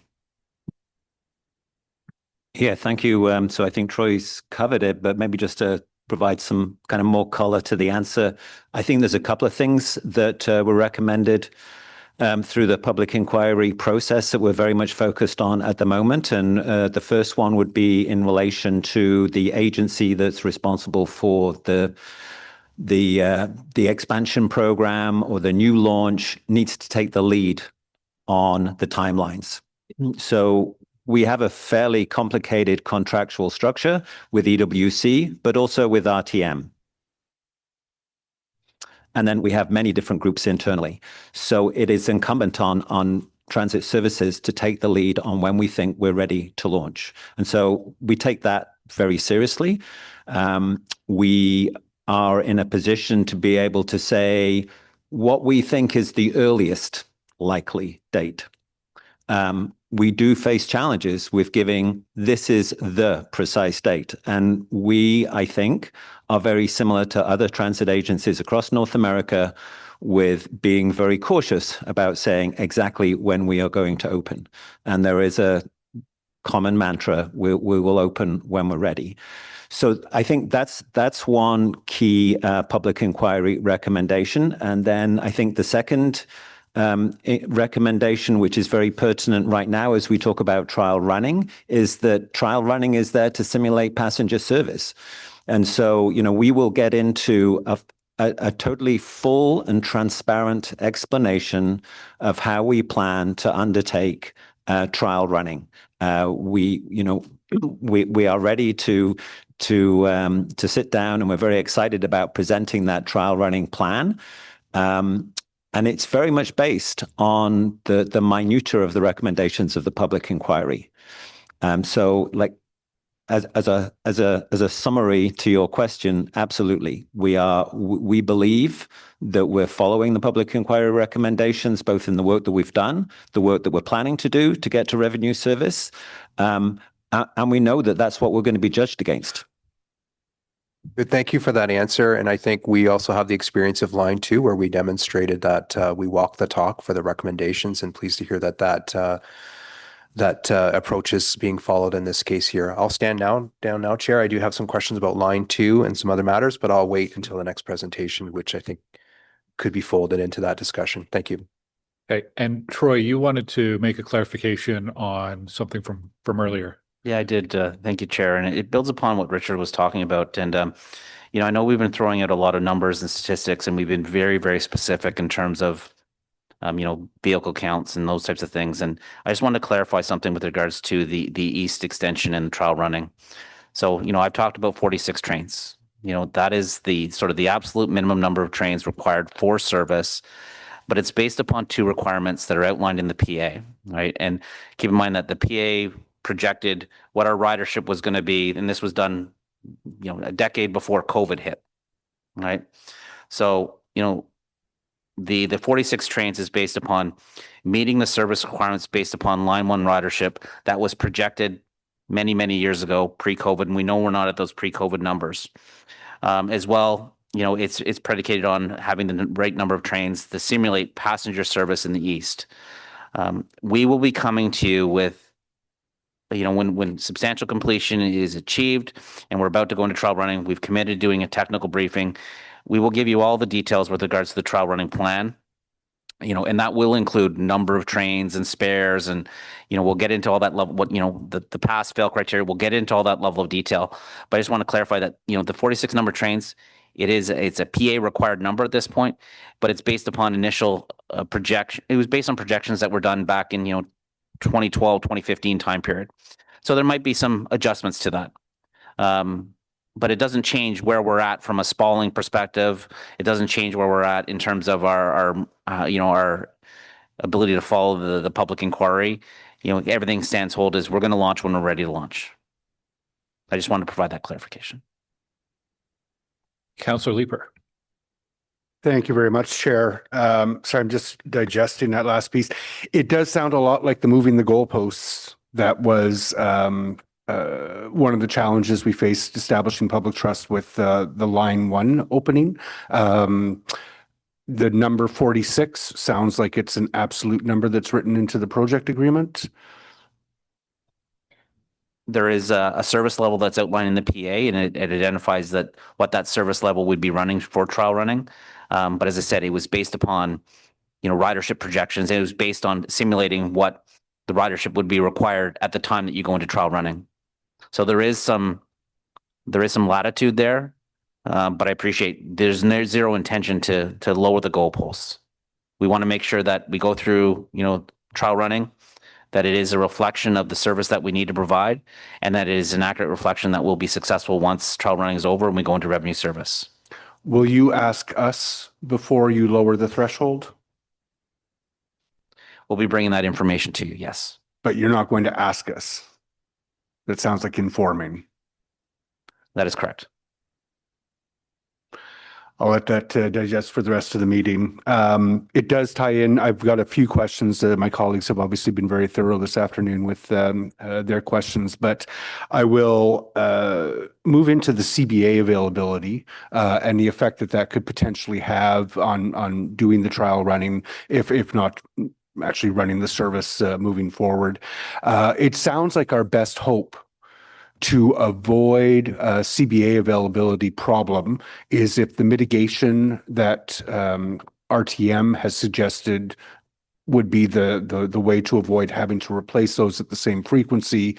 If they can demonstrate to you, to your satisfaction, that there is a valid methodology behind that, then we don't have to worry about CBA availability. But if they don't demonstrate the mitigation will work to your satisfaction, then we need to make sure that we have enough spare parts on the shelf. I think a couple of weeks ago, you told us there were 68 spare CBAs on the shelf. What's that number now? Mr. Chair, if you just give me a minute, I look to Marco. I don't know, Marco, you have that number, if you know? I don't have the exact number of spare parts available on the shelf right now. The key focus area is what you mentioned, to have a stable process on the containment measures, which is an early detection of any damage. This would avoid any further change of the CBA topics there. We have a measurement system in place. What we are still working on is the validation and verification of this process. Understood, but I don't want to let go of Plan B, which is that we would need to continue those CBAs on the same frequency if they are unable to demonstrate to you the validity of the methodology that they're using. So I am curious to know what our stock is of those spare parts, and I'm going to press you a bit on what Alstom is telling you about supply chain. Do we have a forecast for parts arrival?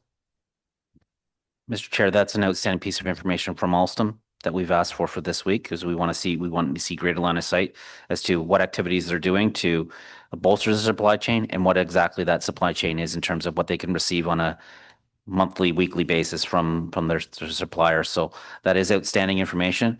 And I agree with your point. We want to be tackling this at multiple streams. It's not just one.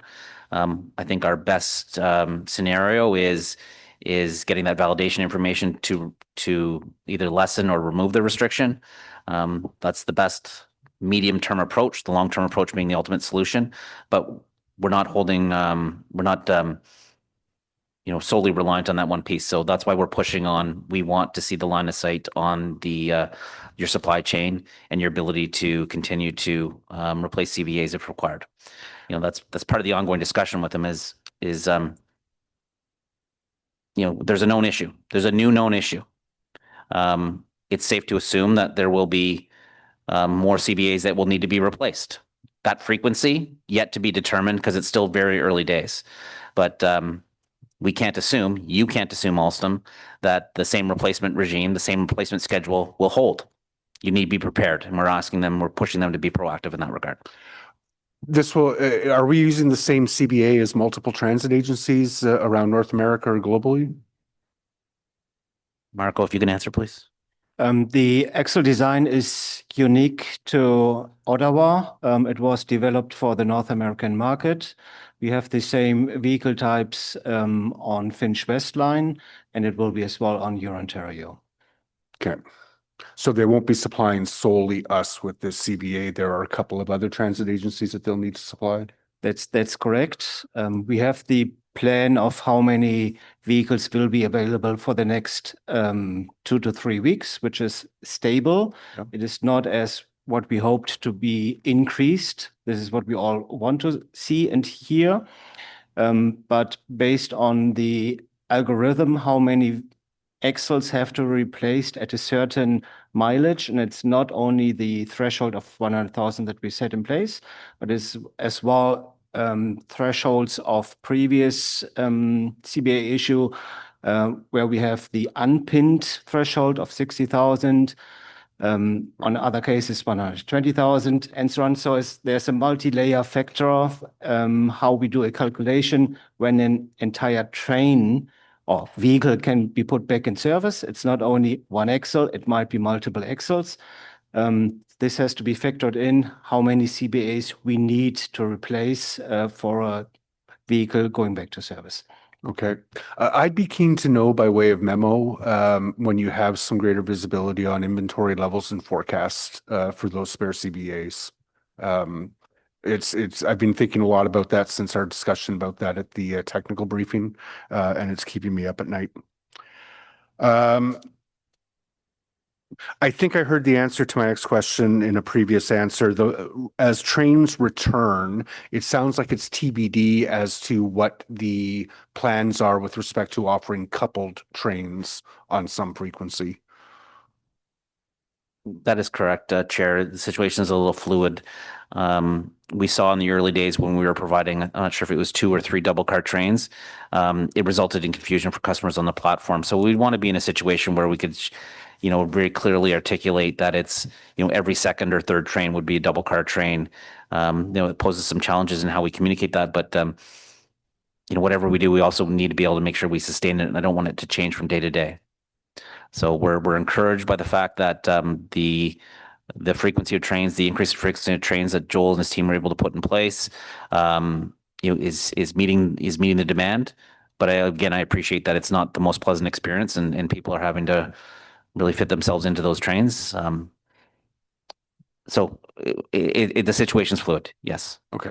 Yeah, then I tend to agree with you. There is a period of 10 or 15 minutes during the peaks when passengers are unable to get their train, or they're unable to comfortably get on the train. But in general, the increased frequency of that 3 to 4 minute headway is mitigating the lack of train availability for picking up most passengers. But it does something that I wanted to pick up on that I also heard during the questioning today was with respect to those staff at those platforms. I was at the University of Ottawa platform yesterday, film and a video, go figure.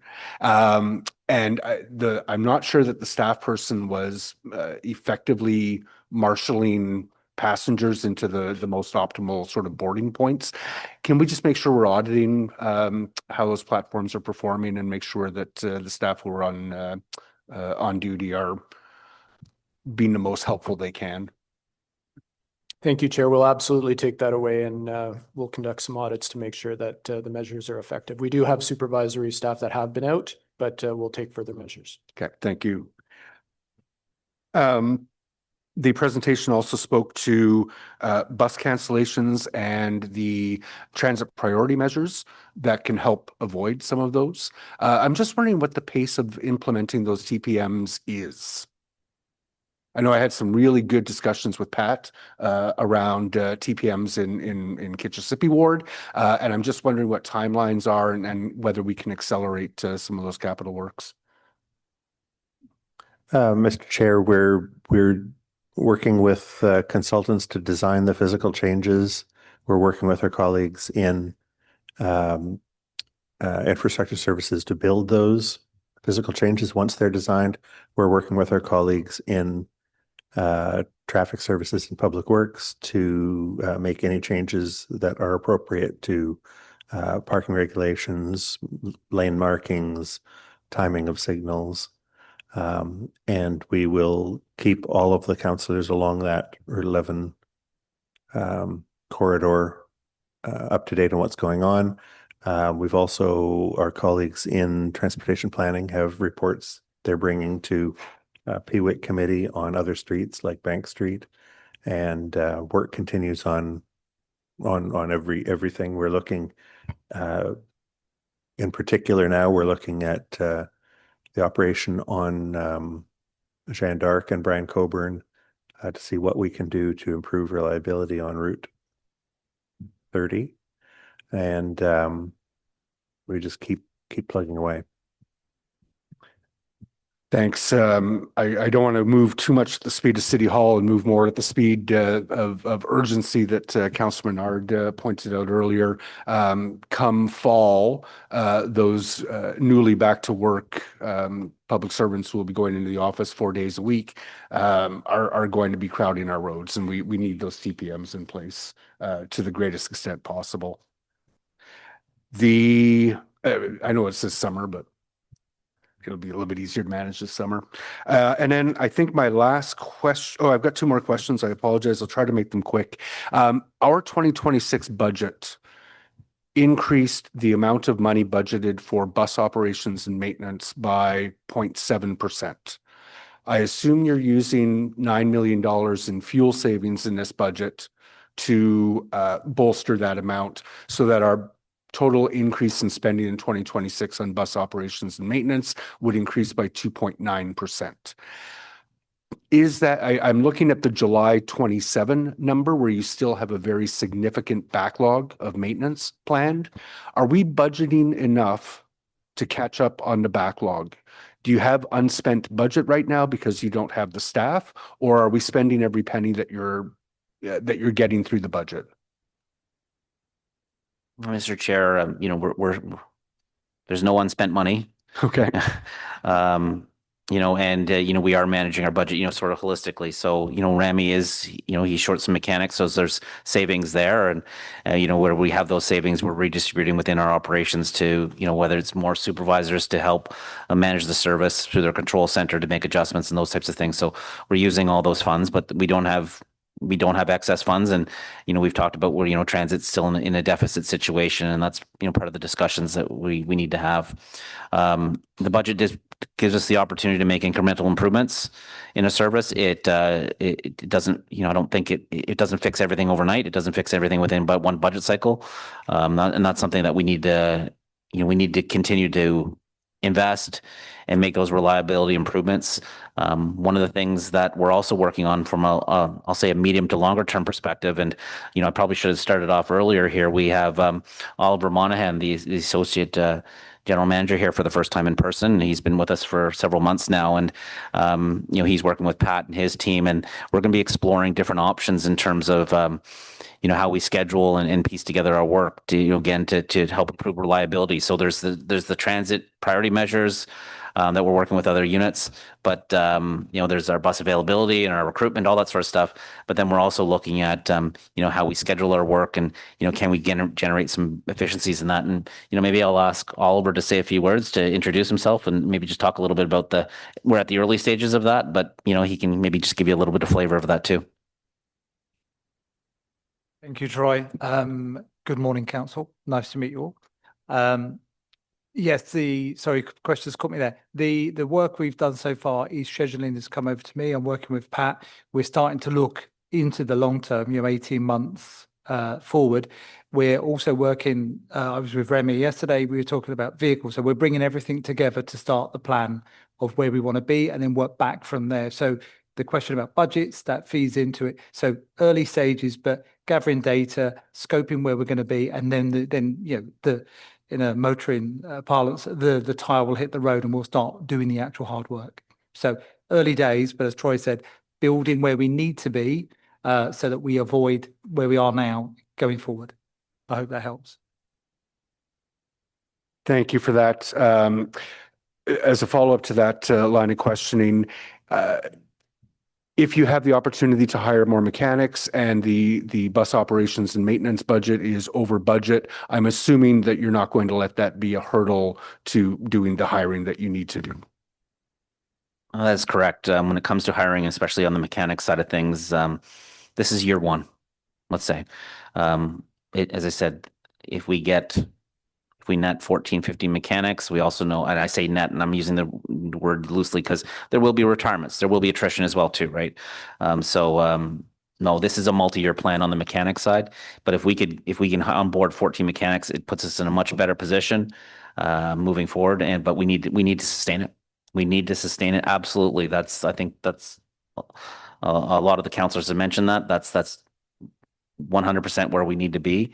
It's one thing to fix the current immediate issue, but it's about putting the systems in place, the processes in place, and making sure that we stay on top of it. When I take a look at that significant maintenance backlog that you're still forecasting for a year and a half from now, it's clear to me that council needs to ensure that we're not just adding new funding into extensions and that sort of thing. We need to be putting the appropriate amount of money into the core bus maintenance and operations line. 0.7% increase is not, in my view, that. My final question, Chair. So it's sensitive, but in the last, I want to say 12 hours, I've received a couple of notes from customers who are raising issues of operators who are clearly angry, whose behaviors are pushing the line of what might be acceptable from a customer service perspective. How are your operators doing, and how are you supporting them? Because they are on the front lines of this. I'm hearing from residents who, every day are spending $15, $17 on Uber rides. They're fed up, and I'm sure that they are challenging to deal with when they hop on a bus. How are we supporting the operators who are on the front lines of that? Mr. Chair, I'll just say something, but then I'll ask Rami to put in a little bit of detail. And Rami, apologies if I take everything that you're about to say. You're right. It is very frustrating for our customers and our frontline staff. Sometimes they feel the brunt of that. And while I'm very sympathetic to our customers and to yourselves and your offices, because I know you're hearing it as well too. I would just ask our customers, to not take it out on the operator. They're doing the best they can, given the situation that we're in. And with that said, though, that we want our operators to use their training, their skills, be professional in how they interact with our customers as well too, recognizing again that it's a challenging situation. Supporting our operators is something that we really want. We take great pride in. We really try to do, but it's challenging when they're the ones out on the front lines. Part of the support for our operators is us being so open and transparent, right? We want people to know that we recognize that the situation is not ideal, that the level of service is not acceptable. We've made changes to our schedules, removing certain buses, canceling trips, that's all intention to try to give customers better information, and, to prevent, that interaction happening with the operator, because they're there to drive the bus safely and reliably and get them from point A to point B. So I'm rambling at this point a little bit, but maybe I'll ask Rami if there's, I know that there's some initiatives that we work on, in terms of like peer support for our operators and those types of things, but I can get Rami to elaborate on that because he's a little bit more familiar with it. But your point is when I say earlier, Chair, that our entire organization's feeling it right now, they are, and the frontline staff, including the operators, they see it day in, day out, and it's hard for them to know that there's customers waiting, but it's also hard when they have that negative interaction, and it's not their fault. Sorry, Rami, go ahead. Mr. Chair, to Troy's point, the operators, the drivers, the people who are out there are the ones who are getting most of the feedback to them personally. And that's one of the hardest pieces we deal with really on day-to-day basis, which is how do you get the human being to not react to situations where they're getting, spat on, things are thrown at them, words are said to them, and they take a lot of it. A lot of them do a very good job, but at the end of the day, the human being gets to a point where they break and they're by themselves. Add to that, buses not functioning or defects on the road, cold weather. It's a lot that's happening to them. However, they all understand that it's never an excuse to put it back on the customer. We do train them very well. And so we have this balance we have to take right now where we're working with our staff, with our management team. We're also constantly talking to our union counterparts about how can we work together on ensuring this is not happening when we see this trend of anger in the community or towards our operators. I don't think it's enough. There's more for us to do. We are introducing a couple of key initiatives this year. One of them focused on increasing mental health support for our staff, and the second one is increasing more about introducing more one-on-one time between an operator and their direct supervisor, which is an issue when you look at the type of industry we're in, where you're by yourself the whole day. We might not see you from start to end of shift. So we're trying to switch now to a more human-focused approach to the operation. There was a little bit of pressure into the budget, but not enough for us not to do it. Yeah, I'm interested in hearing more about that over the coming weeks. I feel for your operators who are in a hugely challenging position that is not of their own making. If there is anything that we can do as a council who have a voice to help mitigate some of those stresses, please let us know. But I'm not sure if it's a matter of, my popping by the garage with a box of Timbits is not necessarily going to do it. So whatever help we can provide, if there is help we can provide, please let us know.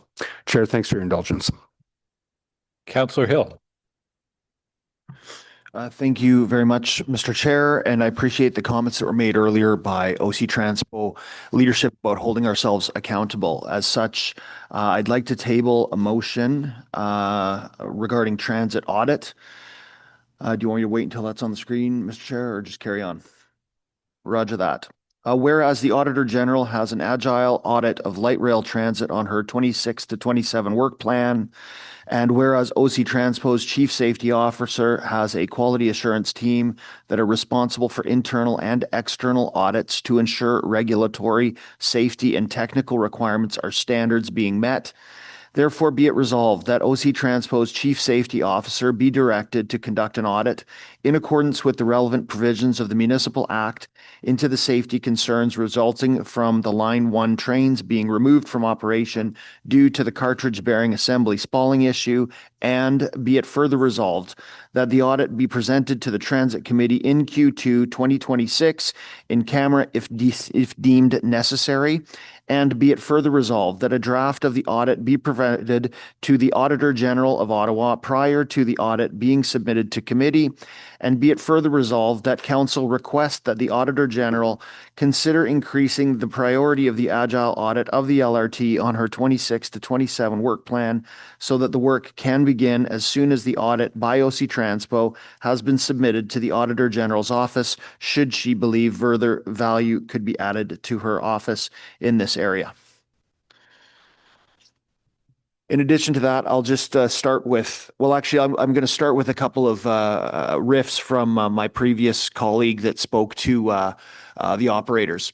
I've also heard a great deal about interface at the front end, and much of it has been very positive. Despite the fact that there are a number of stresses, and our riders know that there are issues with capacity, there are issues with bus shortages, I have had a plethora of positive comments saying thank you very much to our operators, and certainly thank you very much to the maintainers that are, as Councillor Tierney was mentioning, using duct tape, I think bubble gum, to put things together so that as many of these buses can get on site at on time. It is greatly appreciated by your riders and certainly by myself as well. So I know we've got a number of our Union 279 folks up in the crowd there today. Thank you very much for coming out today. Know that your work is appreciated greatly. I have a couple of additional questions. Many of mine have been responded to already, and I appreciate the candor. With regards to the electric vehicles that we have received, I have heard that there have been concerns about the batteries and some of the maintenance-related issues immediately upon reception. I'd like to understand a bit better. Are we having warranty issues? Are we having initial operations issues? Is there an issue at all? And if you could just clarify for me if, for example, we're receiving brand new buses that essentially can't operate for months because of warranty related issues on the batteries. Mr. Chair, I'll ask Rami to provide a little bit of information from an operational perspective, and then we've got Marco here, the Director of Engineering, who can get into a little bit more of the technical side of things. Thank you, Troy. Mr. Chair, the EV program or the ZEB program is not just a program for new buses. It's an entirely new operation altogether. There is the part where we are receiving brand new buses, which is always a challenge with any type of buses. So we're going to find certain build issues that we have to work on, and usually that's warranted. We have our great engineering team, and I'll let Marco focus on the engineering part of it that does a lot of work there to help us. The good thing about this program is that we're receiving them in batches, and so we're getting the time to work on them and see the different issues and correct them as they come along. The program also has a new layer of challenges, which is the facility, the way we have to run it. It's a very new way of running buses for us. For most municipalities who are taking on this challenge, that's a lot of overhead charges, high voltage. It's not just the maintenance team working on the buses, it's a maintenance team working on the facilities. So all that is a big learning curve. So we're going to see some issues at the beginning. We're not getting exactly, and we knew this coming into it, we're not going to get the maximum efficiency from the buses at the beginning, but this is progressing, and I'll let Marco comment on more of the battery issues and other related defects. That's great. Yeah, thank you for the question. And I want to give a few examples as well in order to highlight issues that we do have or not really have, because overall, we don't see any extraordinary issues with any new incoming fleet. We had issues on the prototype for prototypes with the battery. That was a specific type of battery which had a recall where there's a temporary fix where we only can use 75% of the capacity of those batteries due to safety concerns with kind of overheating. So this is so for the time being now contained. We do not have this type of batteries in neither the Nova buses nor the New Flyer ones. They are performing well in terms of performance behavior, both on the charging side, but as well on the load side. So how they are running in service there. One of the key issues we had at the beginning was the communication with the charging systems, not at the very beginning when we only had a few ones, but when we had the multiplier effect of having 36 charging stations very close, that there was most likely not a good way that the incoming buses are picking up the correct location and do a proper communication. We had to wait a little bit for having both bus types, enough vehicles in place in order to do an optimization of this issue. To give you another example, just raised at the beginning of the week, where we had an issue with the accelerator pedal that is not glued good enough to the metal piece there. So what we typically do is we don't want to fix those issues in the garage, not to add more workload there, but we say, stop, you fix this one in your production. Obviously, we have a few buses incoming where we do, not by ourselves, but by the warranty team of our supplier, the fixes. This happens.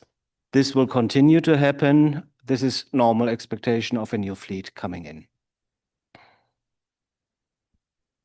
Thank you very much for that. And my previous colleague spoke to concerns about inventories and spare parts. And I noted that the response was essentially that there's an outstanding inquiry to our consortium partners to get feedback to that.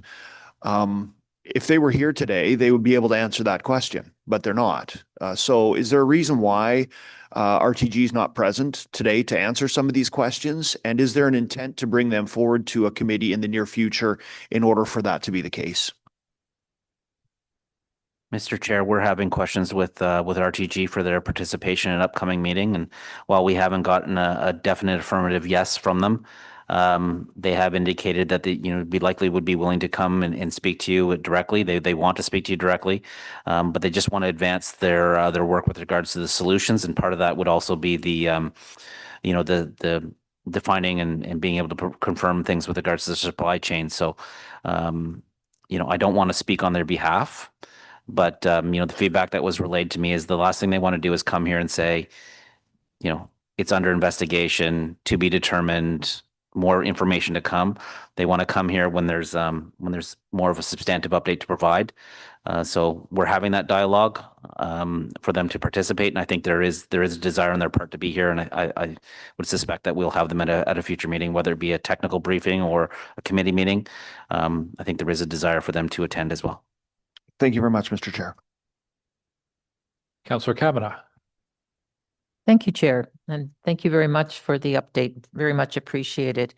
Being you've already heard a lot, but I have to mention from my residents, and of course we get a lot of reports, and that we had bus cancellation reports on routes 153, 51, 11, 87, 57, 85, almost all. So it wasn't just a few, and during probably the coldest stretch we've ever had. So it obviously put people in a bad mood.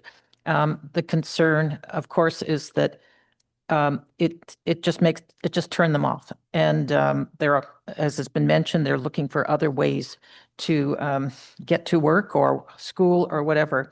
So so you're aware of these, but I just wanted to reiterate how strongly it's affecting the community.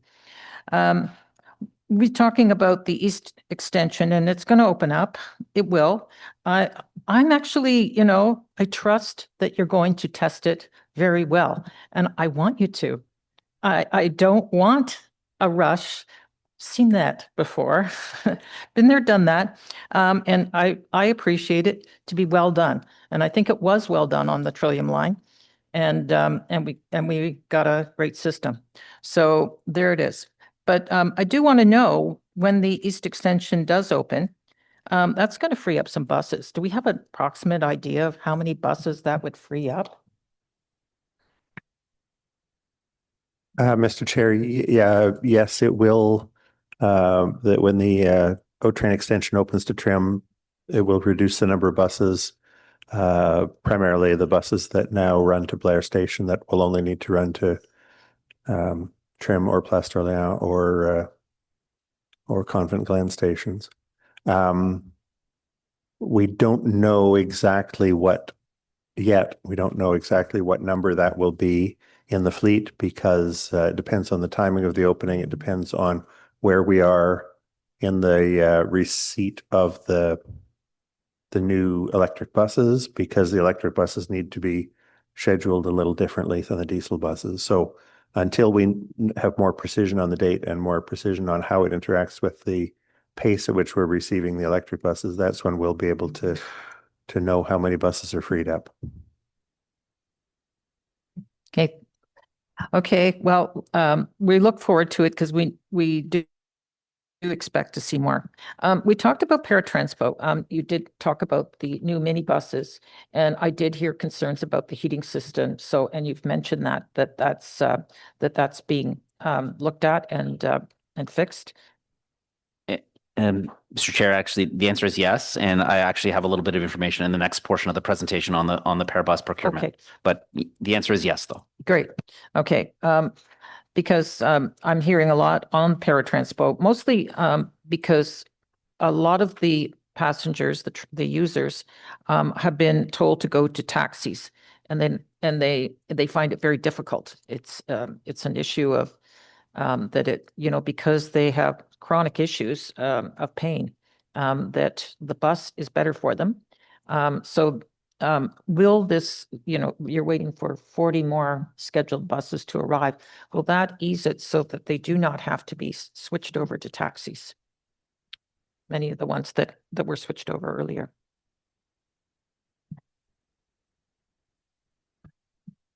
Or I was looking. Mr. Chair,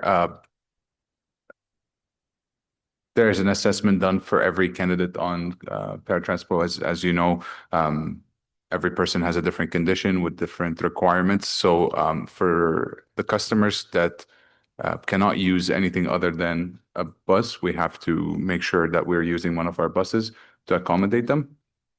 Some can use taxi, but from my experience, that's not necessarily their preference, and that becomes a little bit of a blur line. Our customer service team is very connected to the customers, and if there is any concern, they're always able to work things out. Definitely, when we get, more buses, would have more of them on the road, and that's always a target. I prefer using our services before we outsource. If that helps answer the question. Okay. Because they used to be on the buses, and they got told they had to go to the taxis. Mr. Chair, if I could just add in as well too, and just take a little back in time a little bit. If you go back several years, one of the biggest challenges that we heard from customers was they never knew if they were going to get a trip or not, because we had a trip refusal rate. And this were people who were calling in advance to book trips, and we're saying, sorry, we're at capacity. And, we are seeing significant growth in terms of Paratranspo services, which is great to see, right? So we're happy that people are using the service, but we have to make sure that we're optimizing the use of our fleet. And, we're providing the service based upon people's condition and their medical precautions or restrictions. But these are some of the things that we have to do to be able to keep up with demand to make sure we're using the most effective use of our resources. But if there's individual circumstances that need to be reevaluated, we will. But I just want to take us back, because it was a real pain point for customers for a long time, in that I'm booking in advance, which is already something that not everyone has to do if they're taking conventional. But and we've been able to effectively deal with that, in that we're providing all trips, and we're actually even at a point now where we're able to do what we call same day fit-ins, which is another step forward. So there's been some real advancements there, and when it comes to Paratranspo, there's lots of things that we can continue to do to continue to get better and evolve. But we got to remember that context. We were at a point where we were saying no to people. Now we're saying yes, but we're also having to say, okay, based on the information we have, you can take a taxi versus you can take a bus, but we're always willing to look at those individual circumstances. I appreciate it. And I think we have to look at the tsunami of growth that we should expect with an aging population. There's going to be more people that are going to have issues. So I hope that we can keep up with it. For apprenticeships, I think all counselors would be happy to advertise and, push in their newsletters, et cetera, and they're, just going out in the community to talk about the need for mechanics. It's hard to believe it's hard to attract people when this is like free education. I mean, that's pretty unusual these days. And I can't believe that people would not be attracted to it. The other thing that makes me wonder is, in terms of immigration, usually when there's a shortage of something, there's a push on immigration to attract those people. And I wondered if that's been looked at. I'll ask Rami to elaborate on the answer, Mr. Chair. But just maybe one quick piece is we don't have a recruitment issue for our garage attendants position. And then in the garage attendants, they're the ones that would be maybe most interested in going into the apprentice program, but it takes years to get through that program. That's why we initiated that. We didn't initiate it, but we had to do a complete revamp, a complete refresh on it a little while ago, so that we're in a better position now. But I'll let Rami talk a little bit more detail on the recruitment aspect and the other points. Mr. Chair, if you recall, Council, we had an audit done on the apprenticeship program by the Auditor General's office, and we went back to revamp the entire program. And it was also an internal audit as well that we realized we're not ready yet. We were not ready at the time to take on so many apprentices, just the status we were in. We were not prepared. We did not have the right administrative support, but we worked very well with our training team to redevelop this program. And now we feel like we're ready to relaunch this campaign for more apprentices. And I believe closer to the summer, you'll be hearing more about this campaign. And we thank you for your offer to help definitely market this. In terms of immigration streamlines, it's an interesting one because we've been looking at it since last year. We're working with different partners within the city. It's not a simple one. As you can imagine, there are 3 layers of government that have to be involved to make this work a little bit easier. It involves a lot of resources for us to set up in different countries and be able to streamline individuals who are trained on repairing vehicles to come to Canada first, settle in Ottawa, assuming there's no language barrier, for example, or you have to get recertified. So we have to work with the colleges to make sure that they're certified to become a 310T mechanic. It does mean it's not doable. It's just not an easy stream. We're still looking at it. We won't stop, but it can be a little difficult to achieve. Okay, it just occurred to me, I wouldn't be here if my dad hadn't applied to, been recruited to come over to work in the steel mills, as a, as a licensed, it wasn't mechanic, but pretty close. So those things happened in the past, and it just occurred to me that those are things that could happen again, that if we're having a shortage, but I have a hard time believing that we can't find them just in our own city. So I appreciate it. Thank you. I wanted to ask a little bit, just a reminder, the Equipass and promotion. And I know we've done more of it, but I'm still finding I'm out in the community and I'm telling people about it. They don't even know it exists. Can we just park that question? Because I think it's more part of the second part of the presentation. Oh, okay, sure. Yeah. All right, I can do that. And I certainly have lots of questions on stage 2 as it applies to the West. Don't forget that's coming later. So thank you. I'll leave it at that then. Okay, Councillor King. Thank you so much, Chair. And not unlike Councillor Kavanaugh and I would say the rest of my colleagues around this table, for months I've heard from hundreds of residents about canceled buses, long gaps in service, and unreliable commutes.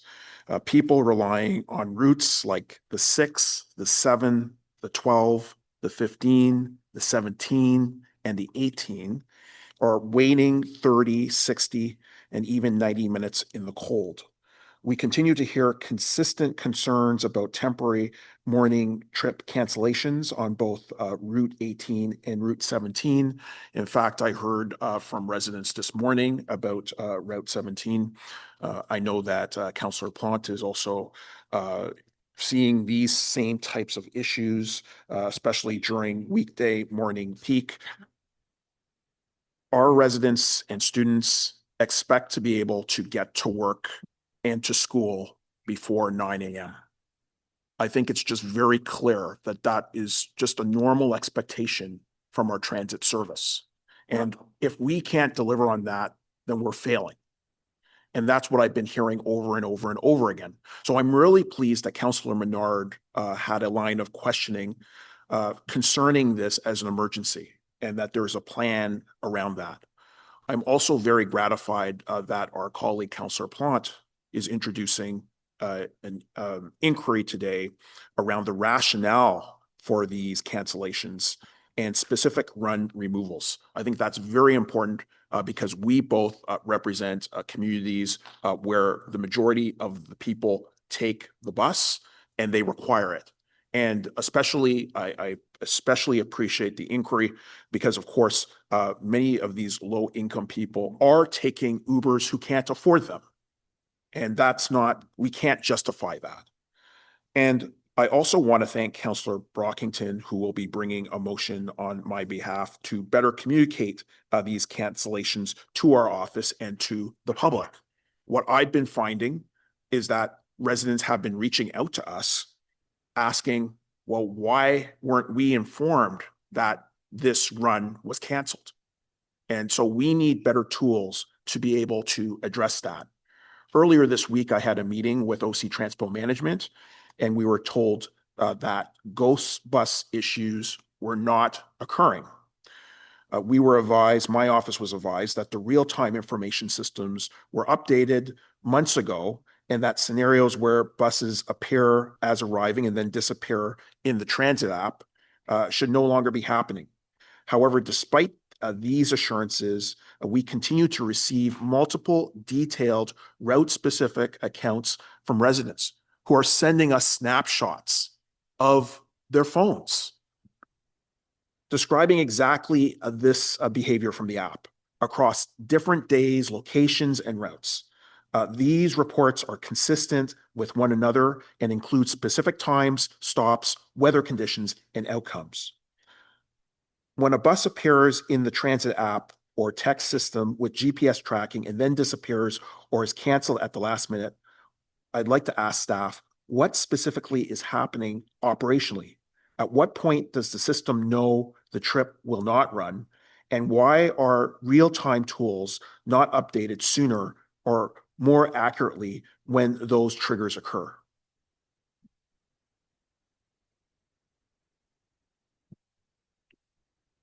Mr. Chair, I think, to sum it all up, I mean, the issue that we're experiencing right now is it's a high number in terms of the trips that we're unable to deliver.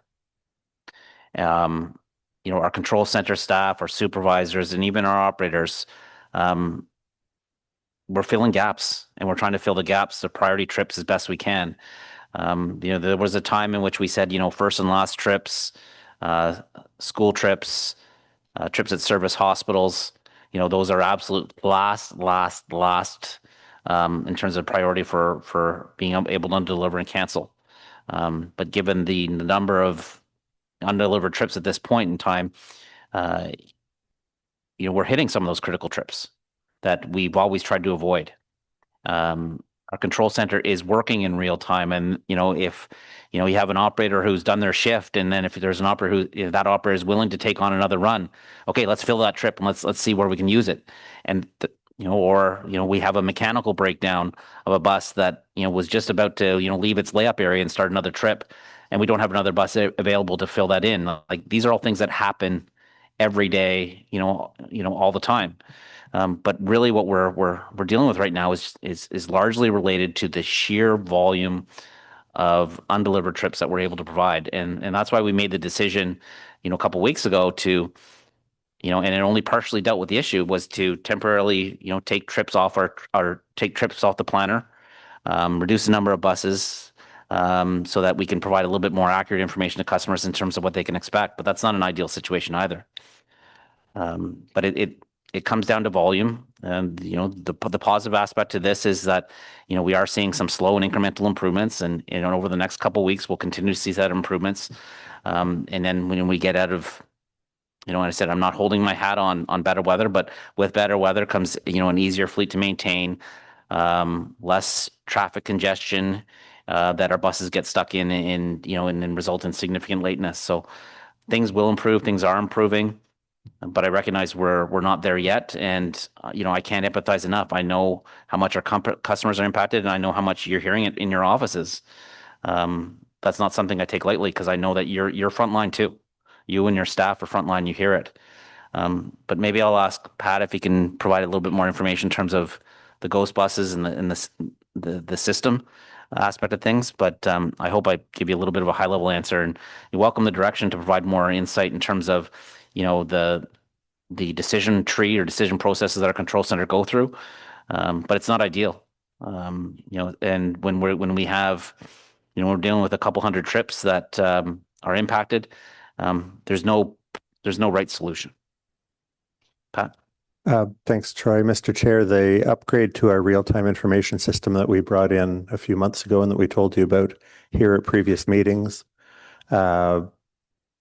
provided a more direct link, a very direct link between control actions that are taken at the control center if a trip isn't able to operate, and the electronic outputs that we look after, the GTFS feed that we publish for apps to pick up, the screens that we have at some stations and some stops, the 560 text messaging when people can check when the bus is coming next, and the 560-1000 IVR when people can phone in and find out when the bus is coming. And that change, that update, meant those four sources are all consistent. If a trip is scheduled, if a trip is not able to be delivered, or if that trip is in motion, what the predicted time is until it gets to the person's stop.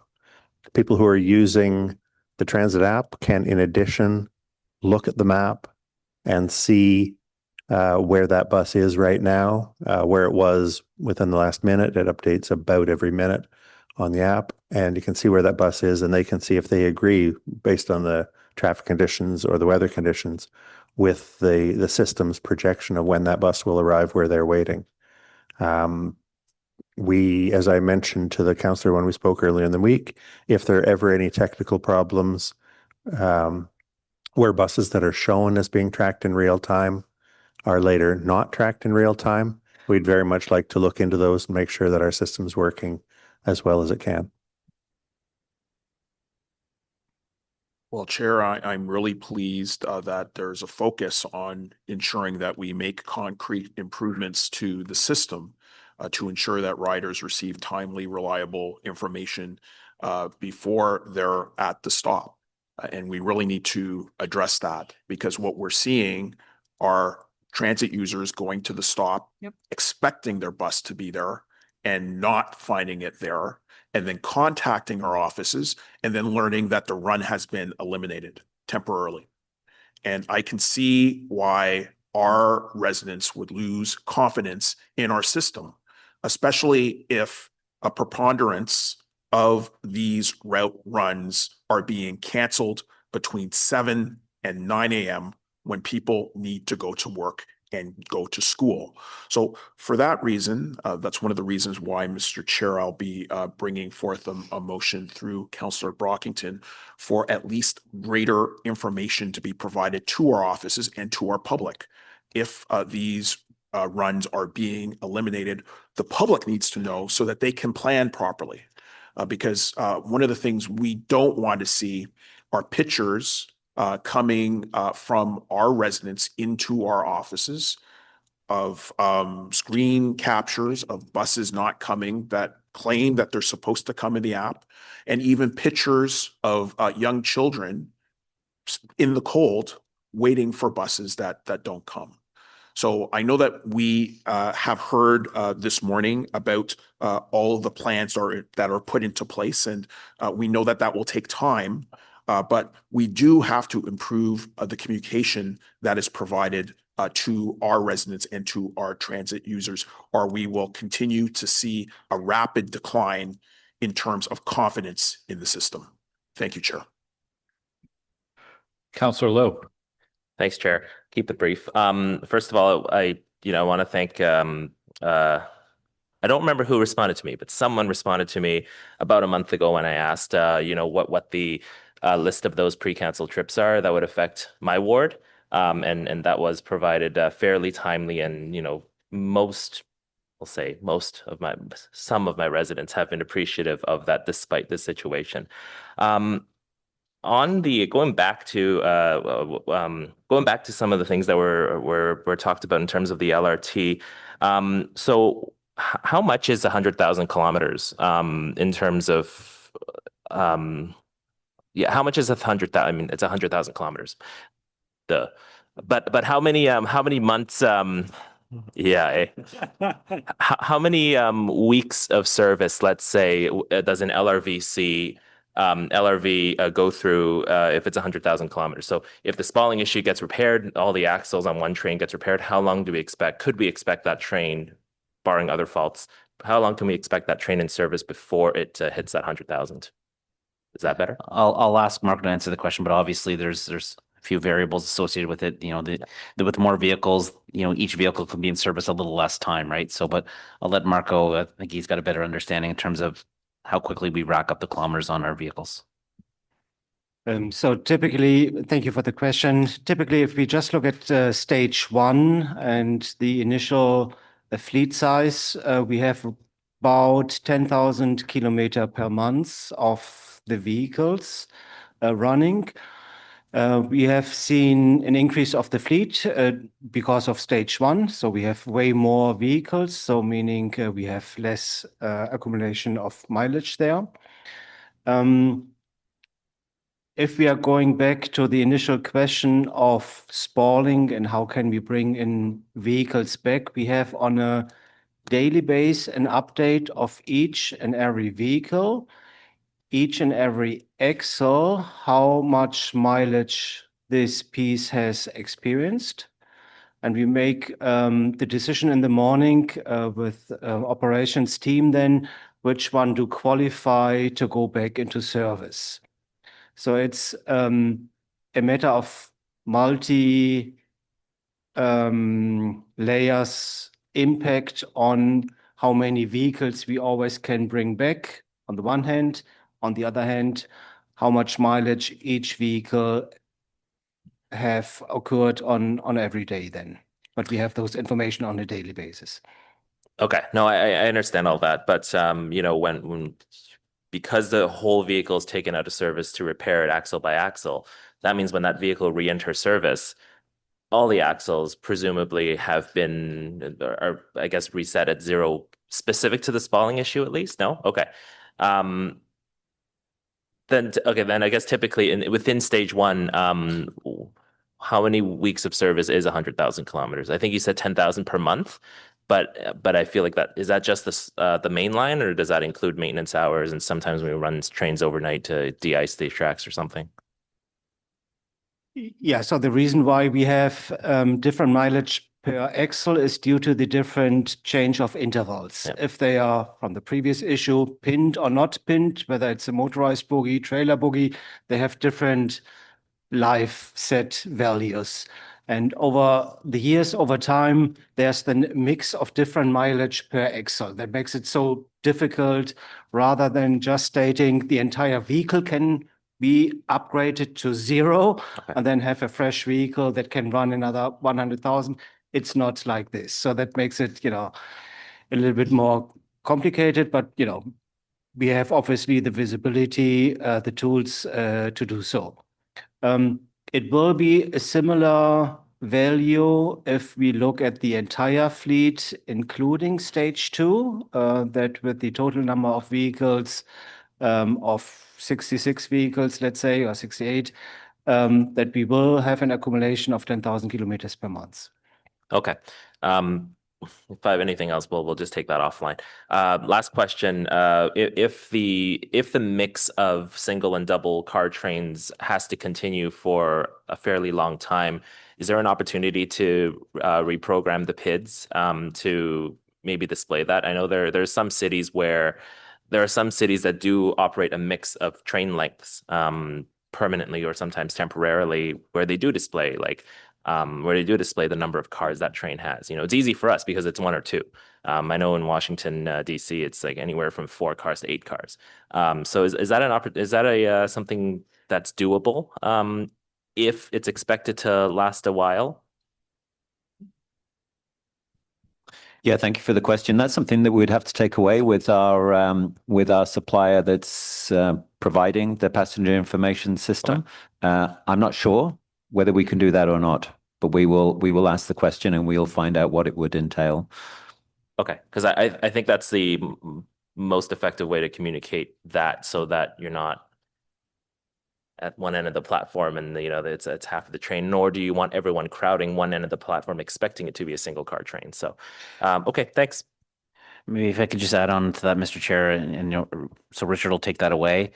So I think the answer sort of in the short term is probably no, but I know that this is something that you've raised previously with us to look at. So, and given that we've been in this situation, I think we need to look at it, regardless of what we do short term, we need to look at that. So we'll be taking that away, regardless of what happens with the spalling issue and how long this takes to resolve. And we're still hoping that we can resolve it in short order, but we'll take that away, and because I think it needs to be a permanent solution moving forward. Excellent. Okay, thanks. Okay, we are caught up on questions for part 1, so go ahead with part 2.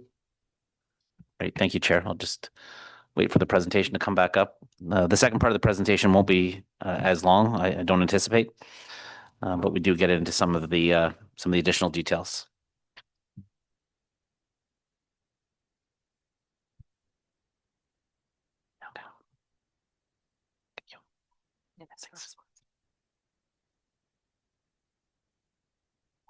Okay, so I'll get started here. So I appreciate all the discussion and the engagement, and as you know, we are focused on improving our bus and rail service.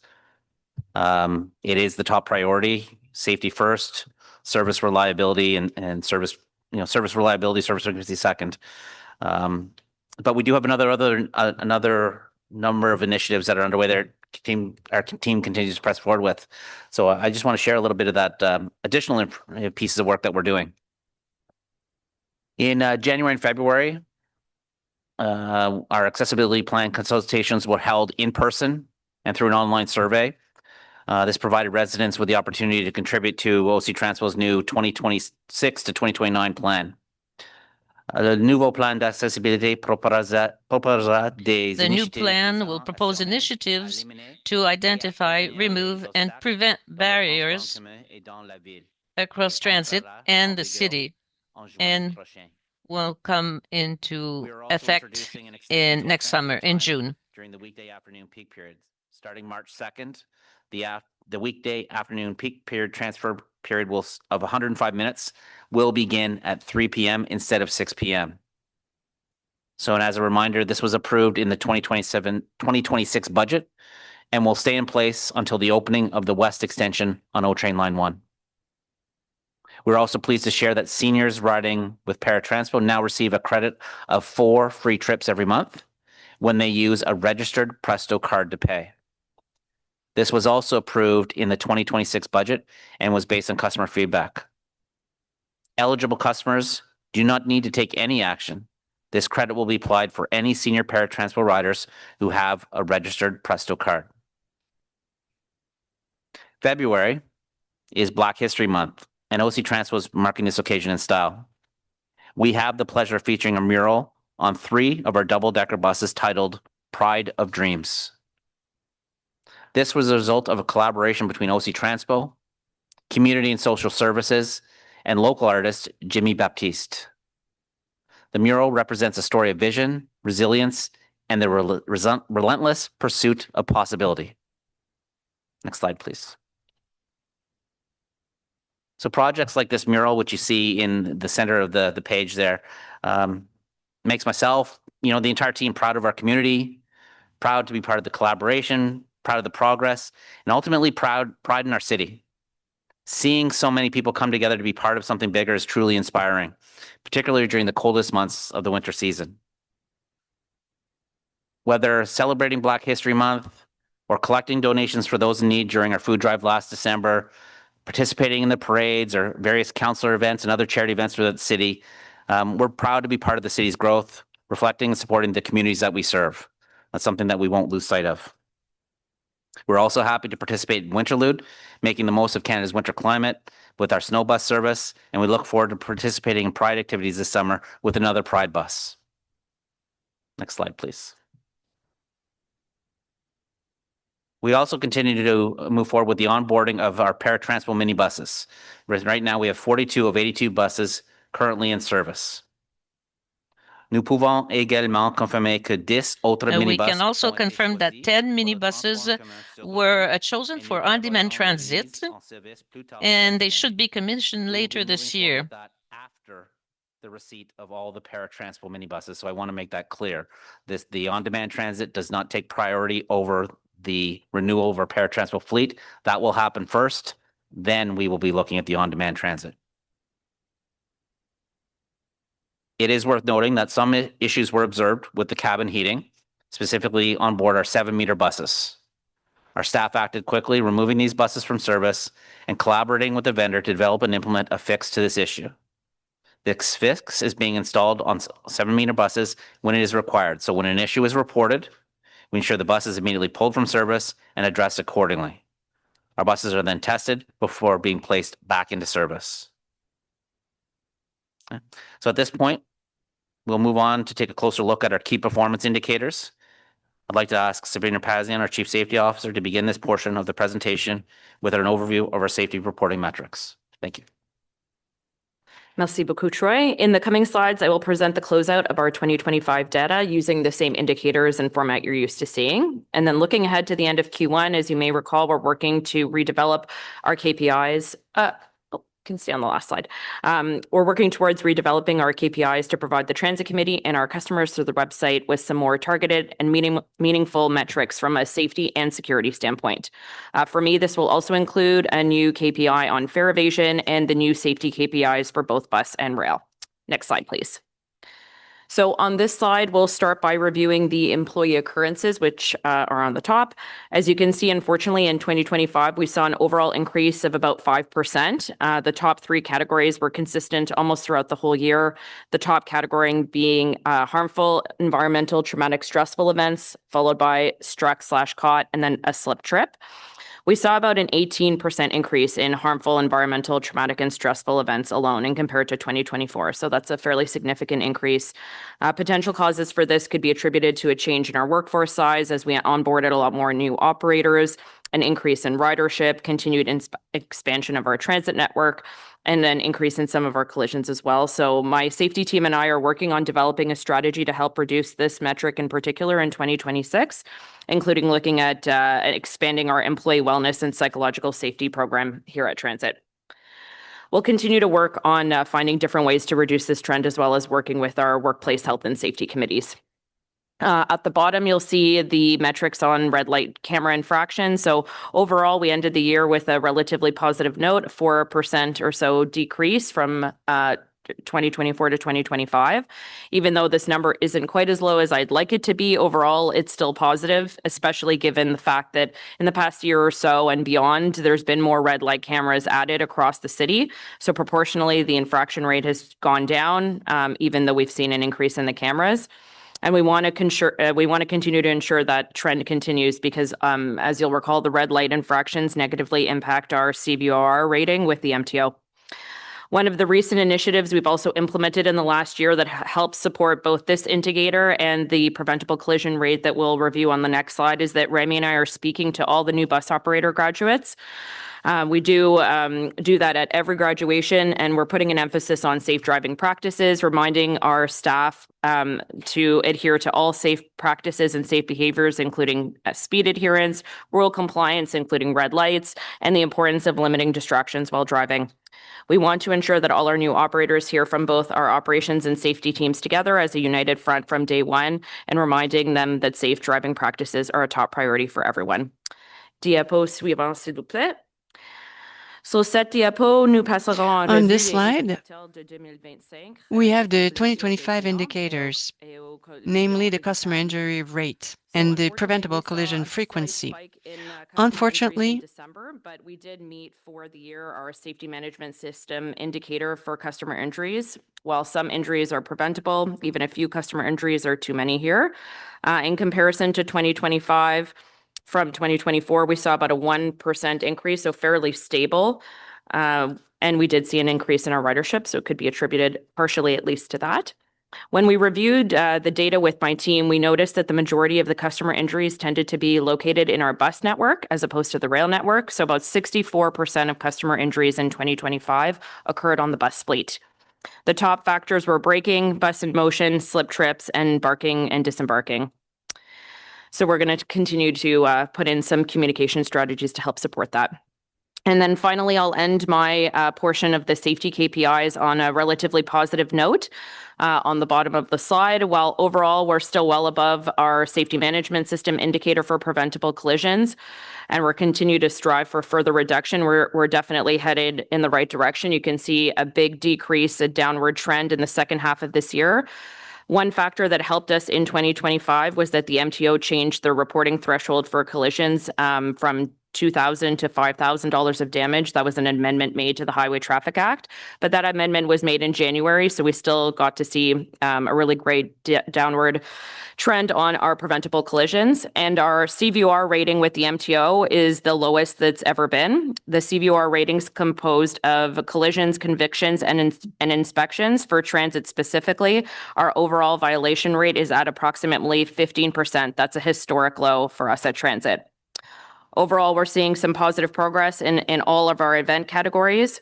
And even though we started the year with a bit of a significant spike on the collisions, we've seen this great effort by the safety team, the training team, and the operations team. We've added some new safety programs, such as our safety blitz and safety observation programs. So we're looking to carry that into 2026.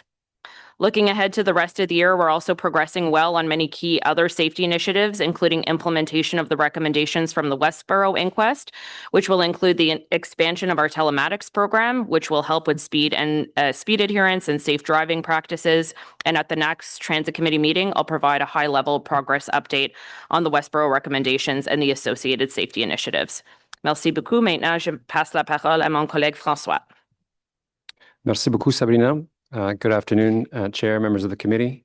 So before we dive into our regular KPIs, so similarly to how we presented last year, we wanted to provide a quick overview of our key performance indicators for the 2025 calendar year.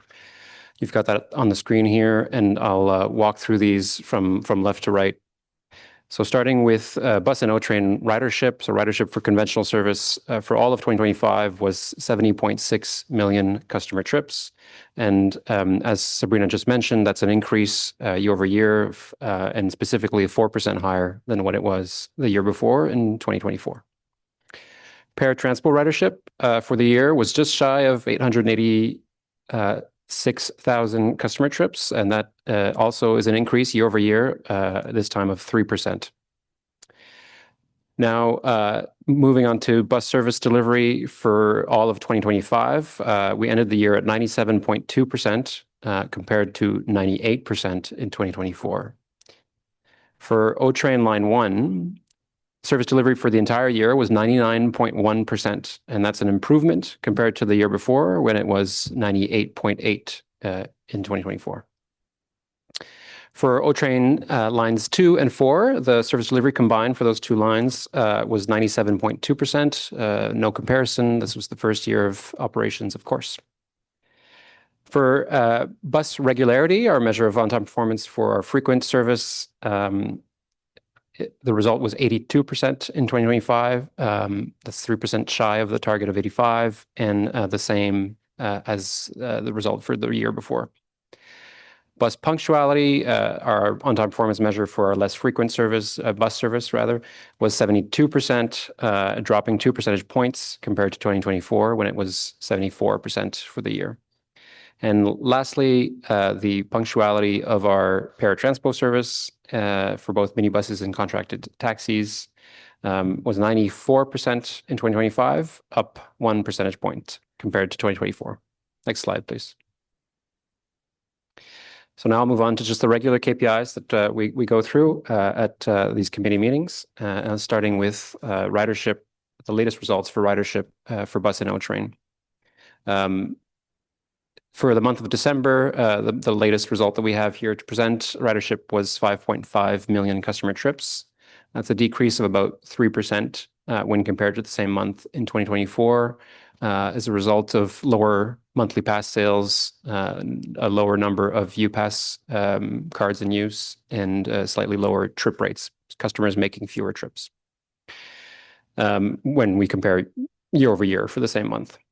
Now, for the 12-month period ending in December 2025, as I just mentioned in the previous slide, the result is 70.6 million customer trips. So that's a small decrease compared to the previous 12-month period. But as I mentioned, almost 4% higher than compared to the previous calendar year, which was 2024. Next slide, please. So just briefly going through this slide as usual, as a reminder of the way that we assess the reliability of our service, of our bus service, using these three KPIs. So the overall service delivery, how much of our service was delivered as planned, which we've talked about a lot already today. And then two separate measures of on-time performance for our frequent bus service and for our less frequent bus service, regularity and punctuality. As always, important to take all of these three into consideration together to get a complete representation of the customer experience and the overall reliability of the service. Next slide, please. So we will start with bus service reliability, and here we have results up until the end of January 2026. So in January specifically, bus service delivery for the month was 95.4%. That's 2.6 percentage points lower than for the same month in 2025, which you can see. So year over year, a decrease compared to the 98% we had in that month. For the 12-month rolling period ending in January 2026, the average service delivery was 97%. That's 2.5% lower than our target, of course, of 99.5%, and trending downwards 0.2% lower than the preceding 12-month period. And now for the lower half of the slide here, focusing on on-time performance, we can see that regularity for our more frequent routes operating every 15 minutes or more, that's the line that you see here in blue. It remains higher than punctuality for less frequent routes, as always, and it was 80% in January. That is trending downwards. It's 2% lower than for the same month a year ago. Now, punctuality was 70% in January 2026, 6 percentage points lower than the same month a year before. And then to round off the slide here, the 12-month rolling averages for both regularity and punctuality were 81% and 71% respectively, both of them lower than our targets and trending downwards compared to the preceding periods. I'll end with a highlight showing that 11% of our service over the most recent 12-month period is running early, more than 1 minute early compared to schedule, and that 17% is running late, and that's more than 5 minutes behind schedule. Next slide, please. So here, as always, we provide additional details regarding bus service delivery, focusing on the most recent results for the month of January 2026. As I mentioned, 95.4% of service was delivered as planned, and that's shown in the column, the green column on the left of the page. The chart in the middle of the page here provides the breakdown of the general categories of reasons that service was not delivered, which of course has been discussed at length earlier this morning. But I'll go through the results here in terms of the chart that we see here. So starting from the bottom, we can see that about 1 in every 3 trips that are not delivered was due to a lack of vehicle availability. Next, in the orange category, another third, about just under a third of trips were not delivered due to on-street service adjustments. And this would include due to general traffic delays and construction detours as examples.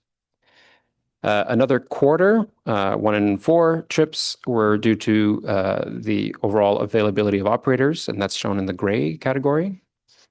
This will include operators who are not available for their trip due to delays that they've encountered on earlier trips as well. Finally, the remainder, about 1 in 7 trips that were not delivered, were due to mechanical breakdowns, and that's shown in yellow. On the right of the page, we see the 3 routes which had the most undelivered trips in the month of January, and they were in order, routes 12, route 6, and route 7. Next slide, please. Je vais passer maintenant à la fiabilité de nos services I d'Autrain. would like now to talk about the O-Train service reliability. At the top, this is for line 1. So for the O-Train line 1 for 12 months, ending on January 2026, the reliability is at 98.2%, 1.3% lower than target, and 0.9% lower than the previous month. In January 2026, we were at 87.8% reliability because of all of the issues that were discussed this morning. And the fact, and about the, because we had a service with 1 train. So here are the issues that we had in January. And this actually, some of the elements were not in the graphic. Summary of the top 3 most frequent issues impacted service for all of 2025. So the card, if I can describe it that way, in the bottom left of the page here, is for the entire 2025 calendar year, and showing the top 3 most frequent technical, top 3 issues affecting service on line 1. And so they were in descending order of prevalence, technical issues with the trains themselves, followed by passenger-related events, which would include medical emergencies, and lastly, in third, switch issues. Next slide, please. Maintenant, on peut voir ici nos résultats pour les. Here we can see the results for the O-Train lines 2 and 4. For both of them, over a period of 2 months, ending on January 2026, we had an average of 97.2% reliability, 2.3% lower than target, same as the previous month. In January 2026, we were at 95.1% for both lines, compared to 98.5% in January 2025. But remember,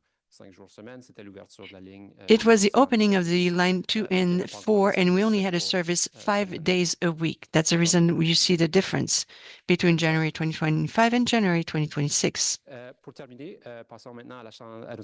Now, let's look at Paratranspo KPIs for riderships for 12 months. Sorry, I don't have the right numbers. So we went from 75,000 trips. Sorry about mixing up my languages here. Une augmentation de 4.5%. So we see 0.4% more riderships than the previous months. So we had more than 888,000 trips, and 3.2% higher than the previous year. Paratranspo on-time performance, the overall average is shown with the solid orange line, while the in-house minibus trips are shown in the black dotted line. And finally, taxi trips with the black dashed line on the chart there. And we can see that generally all 3 services have similar on-time performance, with in-house, the minibus trips slightly more on time than taxi trips. In January specifically, 93% of customers were picked up within their 30-minute window, and that's a 1 percentage point decrease compared to the same month a year before. For the 12-month rolling average, Paratranspo on-time performance does 93%, and that's holding steady from the previous month. And this concludes our presentation. We'll be happy to take your questions. Thank you. Okay, thanks very much. We're going to go to the delegations that had registered for this item now. First delegation is AJ Ramachandran, who I think is here in the room. I saw him earlier. Hi, AJ. Thanks for your patience, for being here today. Should have a presentation. Yeah, and we'll get your presentation up on the screen.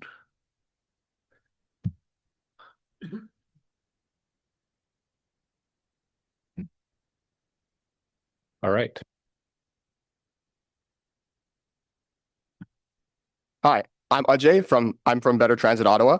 We're a group fighting for a useful, reliable, and sustainable transit network.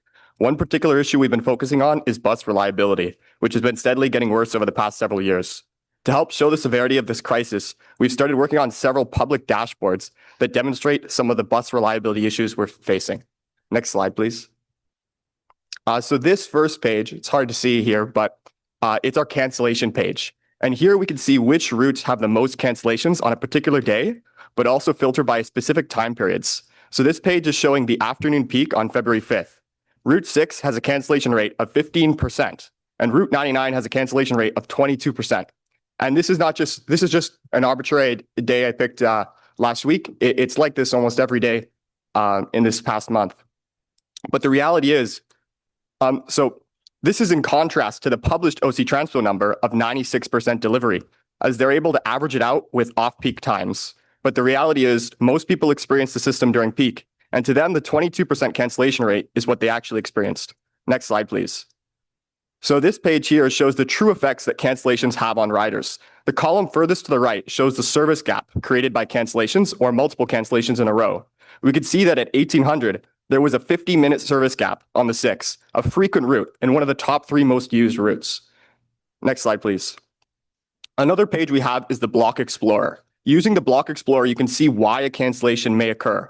A block is basically the schedule for a bus, like a physical bus, takes throughout a day. And here we could see a delay on the Route 56 caused the Route 6 to be canceled to make the bus get back on schedule. And this shows how important it is to keep every route on schedule and out of traffic, as delays on one route cause cascading delays to all other routes.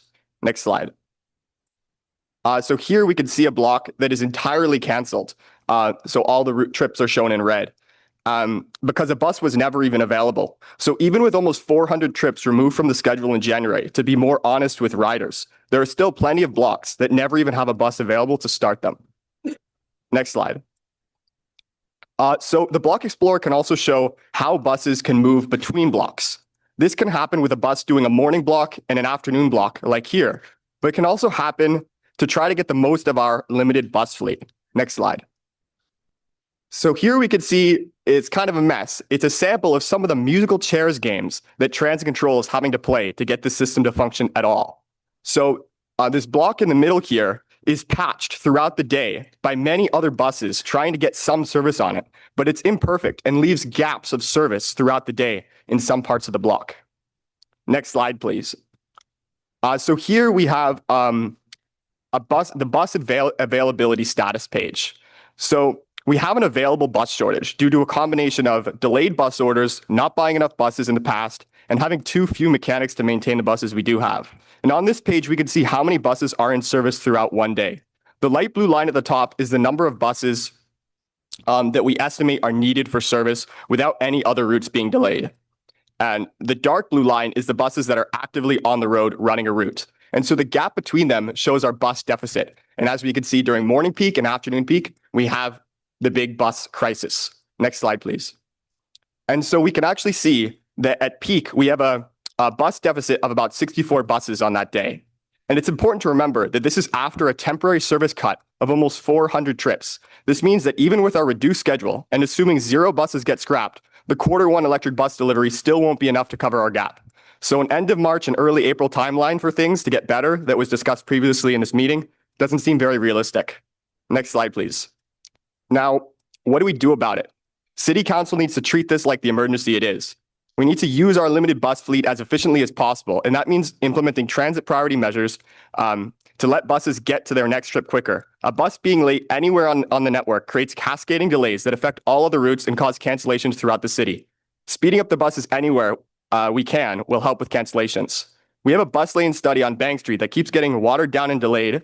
We've had completed designs for bus lanes on Carling since 2017, and nothing has happened. These projects need to be expedited and implemented now. And secondly, we need to improve working conditions for mechanics because we don't have enough mechanics to fix our old bus fleet, and mechanics are quickly leaving due to poor working conditions. In the long term, we need to order more high-capacity buses. We have about 279 articulated buses that were scheduled to be retired this year according to our old bus procurement schedule, and only 50 new ones are on order. This won't solve our current short-term problem, but if we don't deal with this now, it will cause us many problems in 2 to 3 years. To be able to reduce cascading delays and cancellations, you need more recovery time in the schedule. And to schedule more recovery time, you need more buses available. So it's important that in the long term, council works towards a larger bus fleet to accommodate our needs. Now, all this data I presented here today is available on our website and it's updated in real time. And I would encourage all of you to check that out. Thanks for listening. Thank you, Ajay. Councillor Lowe. Thanks, and thanks for your delegation. I still have a lot of fun with that, with the tool that's online there, and it's taken a lot of hours of my life away.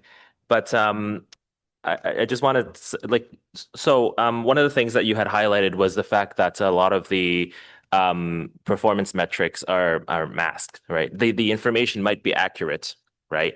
But the way it's presented is not reflective of passenger experience, right? The 74, 75, for example, some days to the people who live in my ward it's a 50% trip delivery because every other trip is canceled or late to a point where it seems like it's canceled. So information like this, the fact that it's posted there and it's kind of interactive as well is really helpful. I do have, you might remember from the November Transit Committee meeting that I also had a direction for staff to break out the peak period data into, well, that's it, break out the peak period data so that we do have a data set that's more reflective of the experience. So I just want to highlight that and the fact that your logo reminds me of the old Brampton Transit logo. That's it. Thanks. Okay. I'm seeing no more questions. Oh, wait, Councillor Leeper, you got your hand just up in time. Thank you very much. And thank you, Ajay, for doing the webinar with me, I guess last week, or I've lost track of time, along with Shane Sagan, taking a look at the tools that you've developed. And I would encourage people to take a look at the recording of that webinar if they want to understand what these tools really mean in depth. But I do want to raise one positive piece, which you've talked to me a couple of times about, which is when you're looking at the Block Explorer and OC Transpo is moving buses around. My impression is that you consider that they are being nimble and sophisticated and really sort of doing the best they have with the resources that they have. Yeah, from my understanding, it does seem that they're doing very well with what they have. And the problem is they have a constrained set of issues, which is there are real world traffic that is causing delays that causes them to have cancellations. And there's not enough buses to fill that up. And the schedules themselves are not necessarily perfectly scheduled, and now we're dealing with the consequences of that. Yep. It's I'm keen at some point maybe to visit the operations center and sort of watch some of that work being done in real time. It's pretty wild when you take a look at your Block Explorer. The work that you're doing to put these numbers together, where is that data coming from? So the data comes from the same system that gives you the live tracking on the different apps. And so it gives you a full schedule of where all the buses are supposed to be. And then every minute it tells you where all the buses are and what routes they're running. So we're able to fetch that data, save it, but it means we do not have historical data outside of when we started the project. So we only have historical data for this current month right now. Okay. And all the analysis that you're making of that data, which I assume is coming out in some sort of machine readable form that I would not understand to take a look at the raw files. Is anyone paying you to do that work? No, this is just a volunteer effort. This thing's running off an old laptop in my apartment. And, yeah. Fantastic. Thank you very much. Yeah, thanks very much for being here. It is a really interesting tool. My team has been using it for some casework inquiries. Lets us find some of the information on our own rather than having to send formal requests. And I hope we continue working on it. Great use of open data. And I think it's something to be expanded maybe in partnership with OC in future years. So thank you. Thanks. Our second speaker today is Hayden Hultink.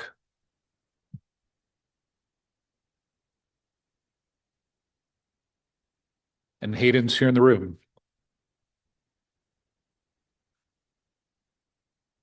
Thank you. Hi. I just want to say that was a really great speech by the representative from Better Transit Ottawa. But I'll get into my my item. So my name is Hayden. I'm a student from Carleton University, and I want to say thank you for letting me speak as part of for the citizens of Ottawa and especially for students. I'd like to begin by saying that I'm very appreciative that we have a transit system in the capital of Ottawa, and that OC Transpo is a part of many different transit projects. The dream that someday will be as good as the TTC or the STM. It'll be as good one day. One day it'll be like that. But it won't be today, it won't be tomorrow, or it won't be in the next 5 years with the current system we have in place. I asked my followers on social media to express their thoughts of OC Transpo, and about a scale of 1 to 5. It was like a Google survey, it wasn't that big. But they averaged around 21 responses out of 2 out of 5, with people consistently saying that there are reliability, inconsistency, overcrowding, neglection of local routes, LRT frustrations, time and costs, price increases are huge issues within OC Transpo. So let's touch up on that. OC Transpo currently believes that we're already part of that category of a world-class transit system because our fare prices suggest so. Currently, it's $4.15 for a single fare, which the CTV reports that it's the 4th highest in all of Canada, with a monthly pass being around $138, also 4th. This pricing is more expensive than Toronto, Montreal, Calgary, and Vancouver systems who have their own metros, much more expansive, and charge less. If affordability is one of the listed issues on OC Transpo's website or post on their website, then why is it the 4th highest in all of Canada? And recently, we kind of touched up upon that for the 2025 review for statistics.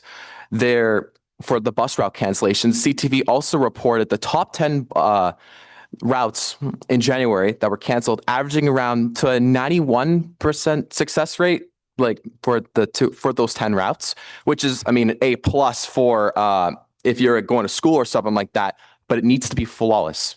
There has to be no errors. Thousands of people take these routes every single day, going for work, going to school, going to see friends and family, and just to enjoy life. But knowing that there could be a small 9% chance that my bus is canceled, it puts a thorn in my side.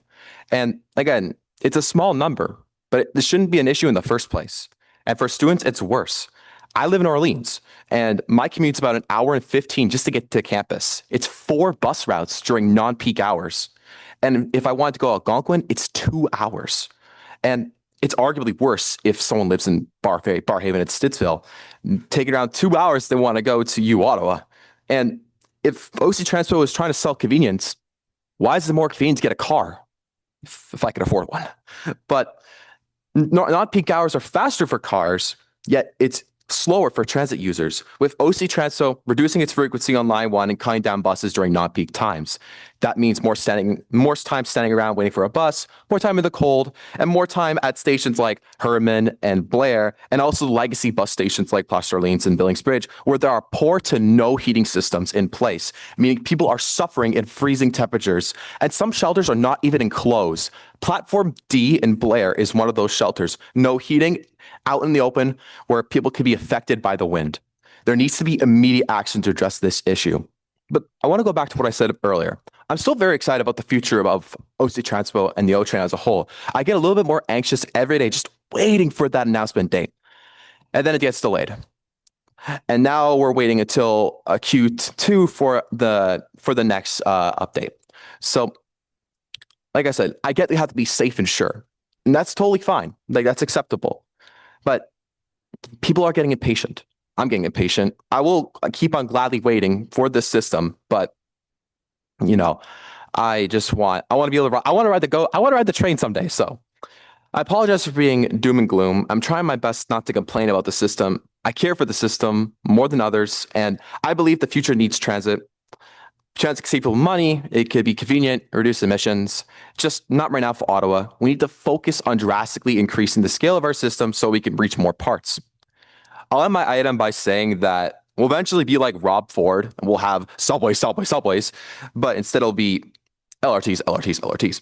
It will take some time, but in order for the system to prosper, we need to see OC Transpo needs to see where they are in comparison to other metro systems, and if they think they're a world-class system, the investment needs to show.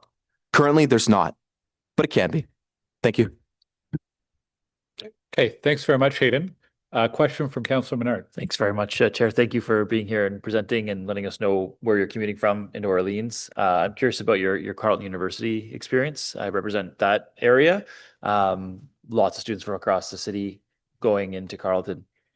So just obviously the north-south line is running now.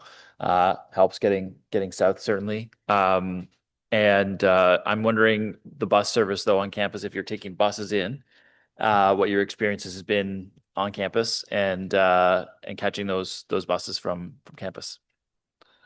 So sometimes like I agree with line 2 being helping. It does help, but for some people, for me, it actually doesn't help me at all. Just because if it's more like it's reliability, yes, it's better, but if I want to get back home as fast as I can, right? So I'm not trying to stay.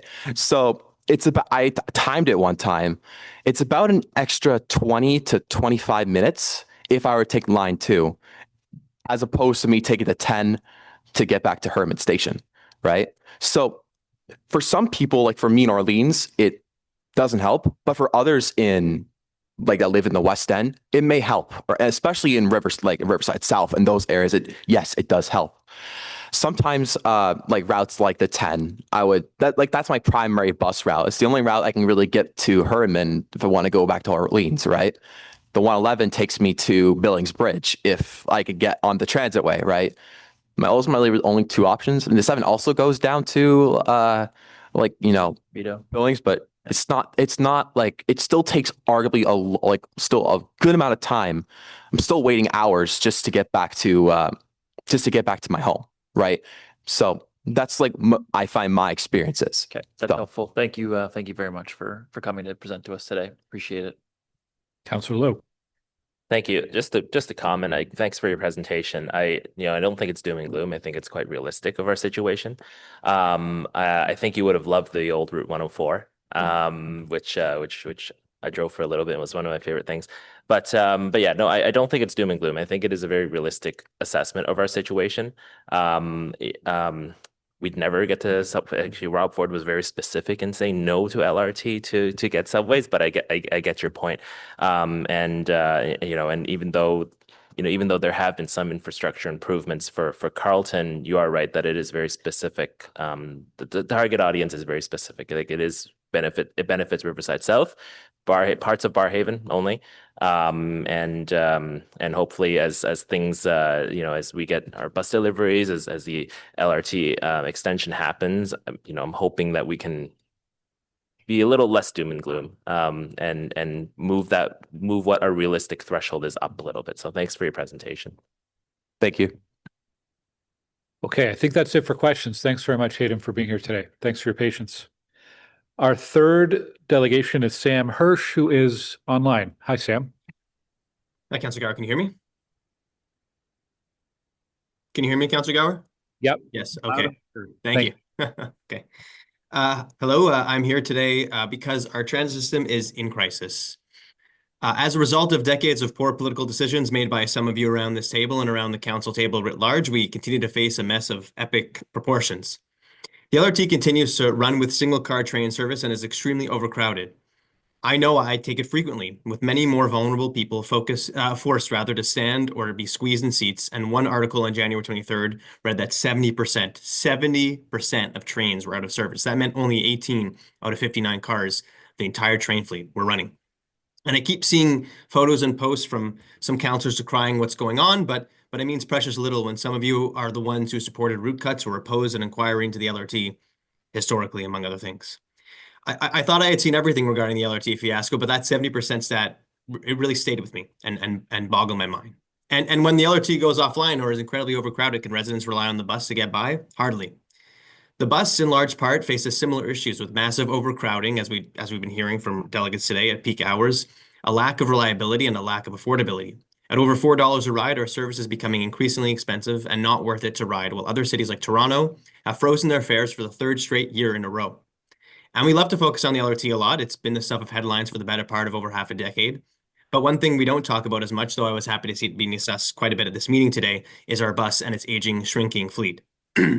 Before significant cuts in 2011, we had over 1,000 buses in our fleet, and now that number has been seriously reduced to around 730 to 760 buses.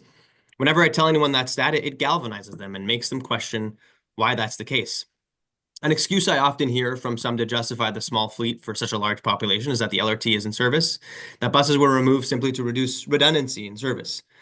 And I can get how that argument makes sense, and I suspect in some small cases that may be true, but when we look at cities with similar sized populations with light rail, the situation is completely different. Edmonton, for example, has a population of 1.2 million people, has light rail, and has a bus fleet of 995 buses. Calgary, on the same hand, has a population of 1.3 million people, has had light rail for years, and has a bus fleet of 1,100 buses. That would be a similar amount of buses that we would have if our fleet was more proportionate to our population. And the federal government certainly hasn't paid their fair share, slashing the Canada Public Transit Fund by $5 billion. But as other cities have shown, these are expenses we can make and manage on our own. The city is working on getting more buses, and that's good. But they aren't going towards growing our fleet, just replacing existing buses. And this isn't the first time. This is a trend, and it was mentioned today in our 2023 budget. In order to make savings and increase efficiencies, the mayor pushed for a budget that took 117 older buses out of service in order to try and fill the large $40 million budget hole. It only amounted to about $4 million, hardly even making a dent. This and previous councils have been so ready to cut service and get rid of buses instead of actually making sound financial decisions that us riders continue to suffer greatly, and so do our transit workers, who are often blamed for poor service, forced to have poor working conditions, or simply don't have enough buses to drive. However, instead of dealing with these pressing issues, councillors and the mayor are putting forward motions to support expanding police powers to special constables to be able to further criminalize vulnerable people on public transit, simply moving the problem along. We don't need more police powers on transit. What people are asking for is more investment in reliability, accessibility, and affordability. And we don't and shouldn't have to choose, because with sound financial planning, we can have all three. So let's stop managing decline and start planning for growth. Ottawa is one of the fastest growing cities in the country, and our transit system should reflect that reality.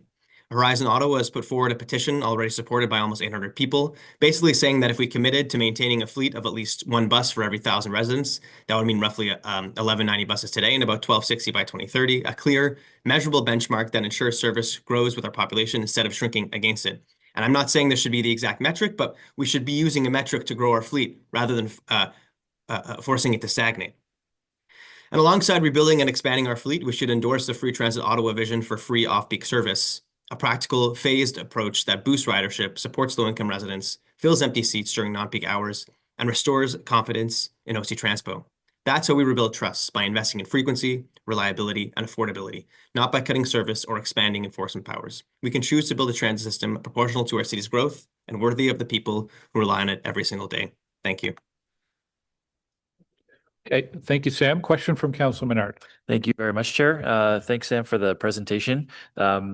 Interesting point about the growth and anticipating future ridership rather than sort of amending our fleet for existing ridership.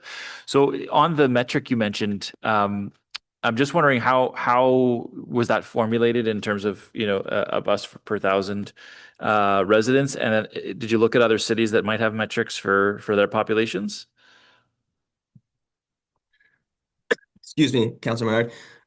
Yeah, I mean, I'd have to defer more to the current coordinator for Horizon to see how they got that metric.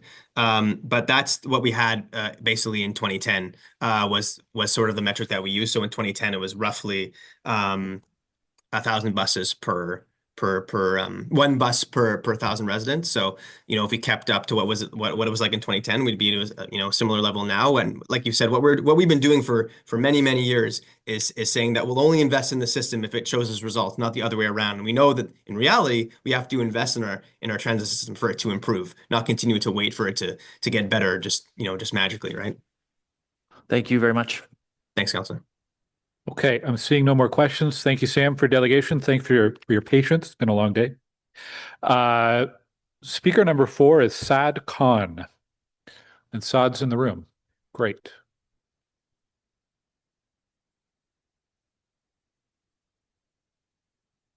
Welcome. Hello, is it turned on? Yep, you're all good. Thanks for being here.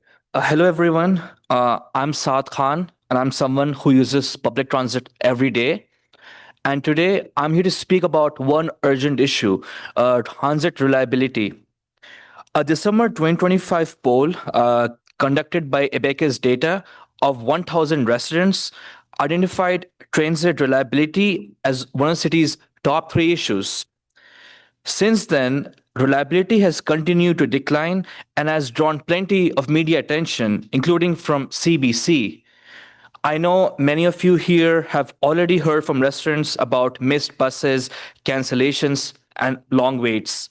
Speaking from my experience, in just the past month, I waited 45 minutes for a bus in freezing conditions because the ride share was costing me over $20. I have ended up walking to my destinations rather than waiting for a bus several times. And I've been late because of service delays. My friends have shared similar experiences, including bus cancellations that forced them to pay for expensive ride shares. This is not okay. One obvious step that a city can take is to get more buses on the road. Ottawa needs to add at least 150 buses on top of what is already planned, add 25 vehicles to Paratranspo, and have additional buses for reserve for R1 service during LRT shutdowns. We also need to hire more mechanics. Getting these buses and mechanics in place will help address declining service and bring it closer to the level we want.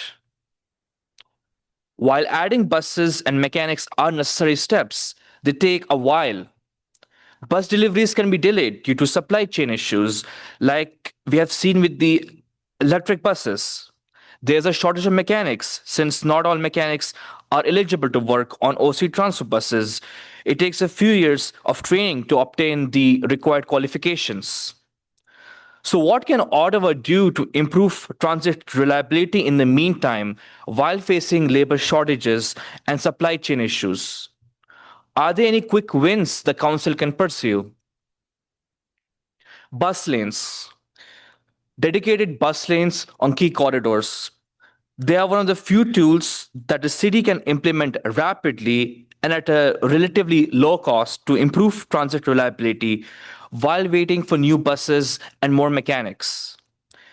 Bus lanes help reduce delays, cut travel times, and make service more predictable for riders. They have proven successful in cities across the world. In Toronto, for instance, many transit riders have noticed faster travel times since bus lanes were introduced on Dufferin Street. Ultimately, bus lanes would help us get more service out of the buses we already have. Ultimately, it is reliability that keeps people on transit. If Ottawa doesn't improve it soon enough, OC Transpo risk losing more ridership. That also means losing revenue and digging a deeper hole in a city budget. The city has the tools it can use right now to improve reliability, like dedicated bus lanes, while continuing to add more buses and mechanics. I'm asking Council to treat transit reliability as a priority we clearly want it to be, and to act with the urgency this moment demands. Thank you for listening.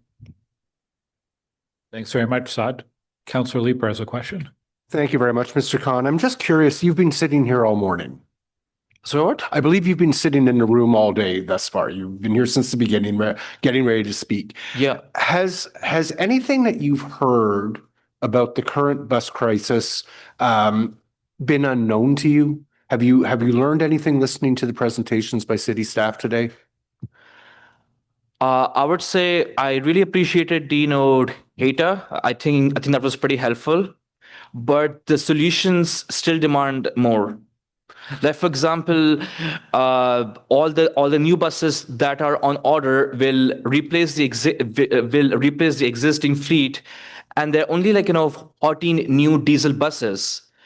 And increasing our bus fleet by 14 buses isn't enough. We need to do a lot more to have enough buses to meet our needs.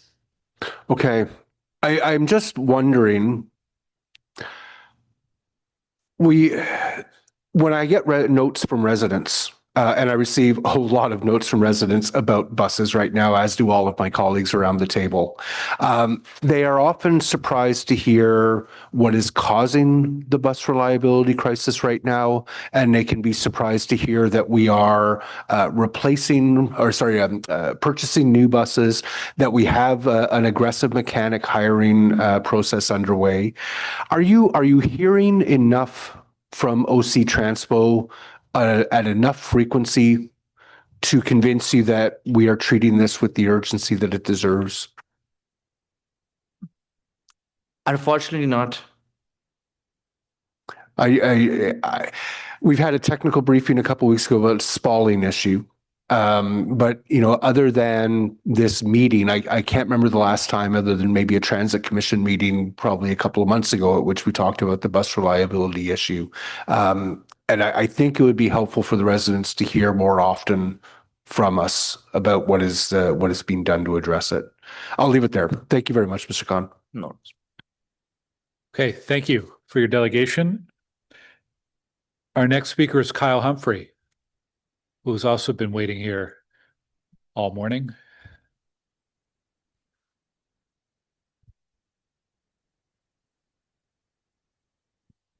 Hi, Kyle. Thanks for joining us. Just hit the button there to turn the mic on. You got it. It's my first time doing this, I guess. Thank you. Good morning, everyone. Good afternoon, everyone. I've been here all day. I've been here since 8 a.m. I want to bring up a couple of topics. First and foremost, am I allowed to ask a question? And it's just a raise of hands. Am I allowed to do that quickly? How many of you use Paratranspo? I thought so. That's the representation that Paratranspo gets, and that tends to stop at people who take time out of their day. I love that there are people who have the dedication to put time and effort into this, but Paratranspo users tend to get to the nitty gritty. For example, 90 minutes between bookings means that there's no lunch hour opportunities. I can't go out with my colleagues, my coworkers, my peers when they want to go out for lunch hour. They get to hop on a bus if we work downtown, or if we're downtown for a project. They get to hop on a bus downtown, and then they get to go back. Paratranspo doesn't offer that service. When before the express buses were removed, Paratranspo users were asked to pay a higher fee between 7 a.m. and 9 a.m. for the same service that they would receive all day. So there was no change in that. And finally, there's no mention of trying to gain the trust of Paratranspo users. There's constant talks of how do we get more OC users? How do we get those users back? How do we gain the trust of those users again? Paratranspo users don't have that luxury of being bought. They don't have the luxury of walking away from a service that some people are relegated to. They are stuck with, and at the end of the day, I'm not one of those people. I get to get my friend's car. I get to get on an OC Transpo bus that continues to be improved and updated without question, and obviously worked on. You guys have been here all day. This is great, but there are people who get forgotten. There are people who get lost in the service, and this is for them. I really hope that we can put our best foot forward when it comes to working for those people who don't have the option to get in a car, working for those people who don't have the option to ask a friend. Thank you. Thank you, Kyle. Councillor Carr. Yeah, thanks very much, Kyle. I don't know if I have a question for you, but just really wanted to thank you for continuing to give us the reminder that, although the current conventional transit system is paralyzed right now with the challenges that we're facing with lack of fleet and lack of mechanics and the spalling issue on line 1, that we still have so many issues with Paratranspo. We have the issues with availability of buses. We have lateness there as well. And thank you for continuing to be a voice and bringing that to the table. Appreciate it. Thanks, Councillor Carr. I'm Seeing no more questions. Thank you, Kyle, for joining us today. Our next speaker is Noah Vineberg, who's also here in the room.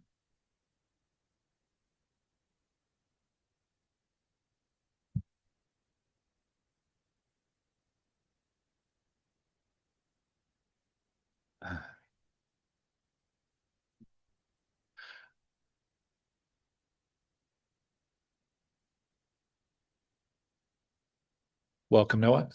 Thank you. Bonjour. Merci pour l'opportunité. Thank you for the opportunity to speak to you today. Je suis là avec un groupe de représentants élus qui représentent plus de 2200 employés. With the municipal election approaching, the people of Ottawa are watching a sudden outbreak of concern about a crisis that some of you sitting at this table have helped create. This transit collapse did not just suddenly go off the rails. It was caused vote by vote, budget by budget, and decision by decision. For years, ATU Local 279, our members, and your transit riders have told you exactly where this path was headed. You had the warnings, you had the authority, and you choose to ignore them. What is unacceptable is watching decision makers now ask how this happened, when many of you at these tables held that power and responsibility for the very decisions that brought us here. This crisis was not sudden, it was predictable. Chronic underfunding, unrealistic expectations, and the exclusion of frontline voices have consequence. This system has run dry, the tank is empty, your workers and your customers have nothing left to give.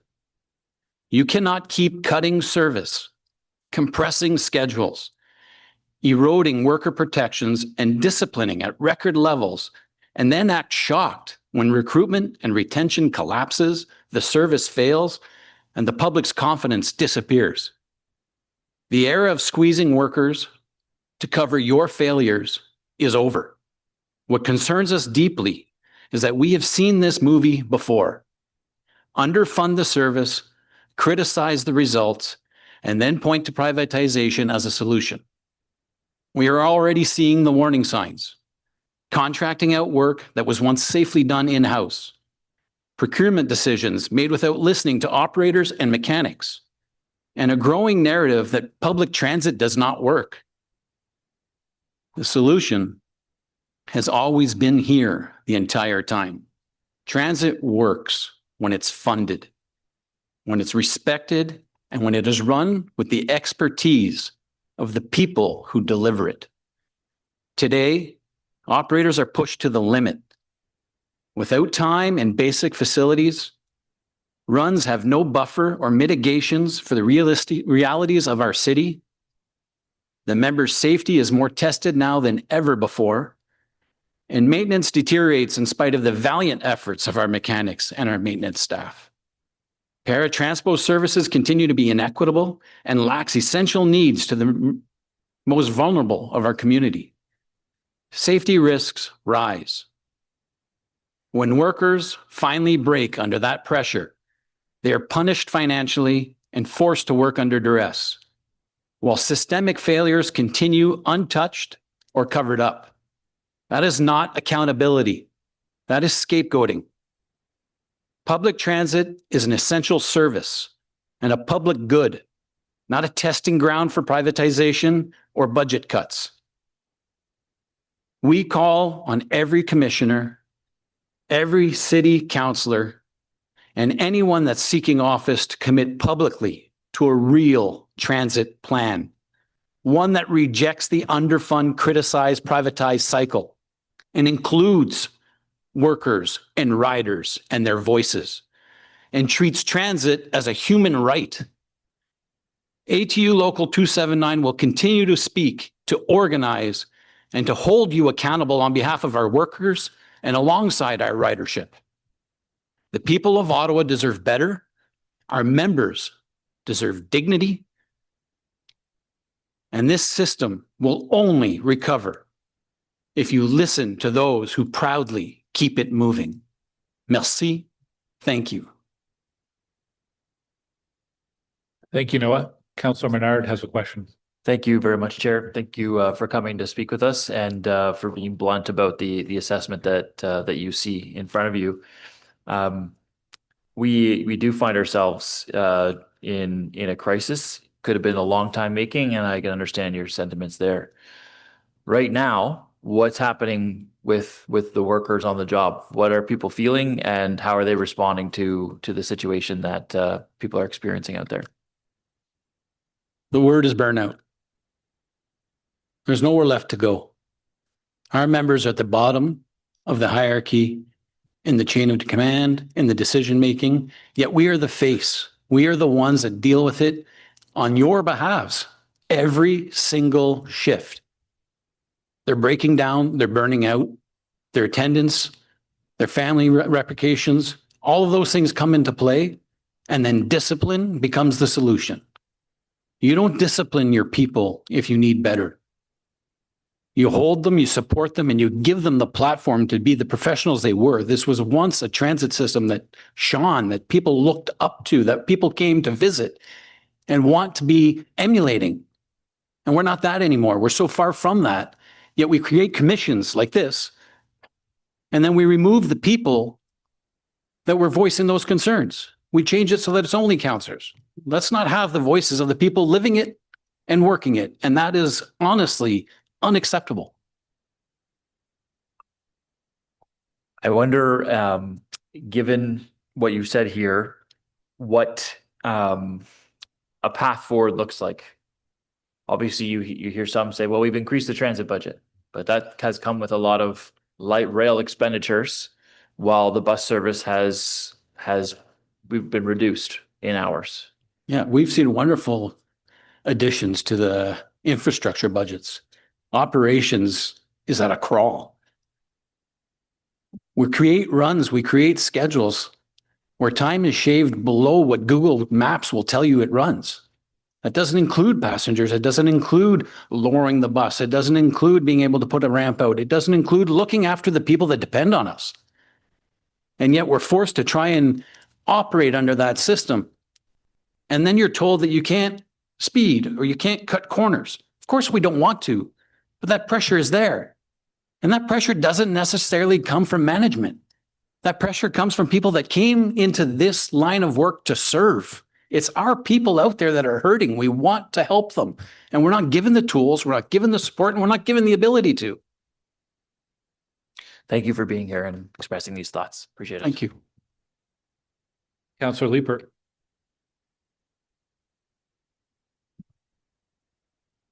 Chair, the questions I had for you were more in the weeds than I think I want to get into today. I think this commission needs to sit with what you said, accept the truth of it, and do better.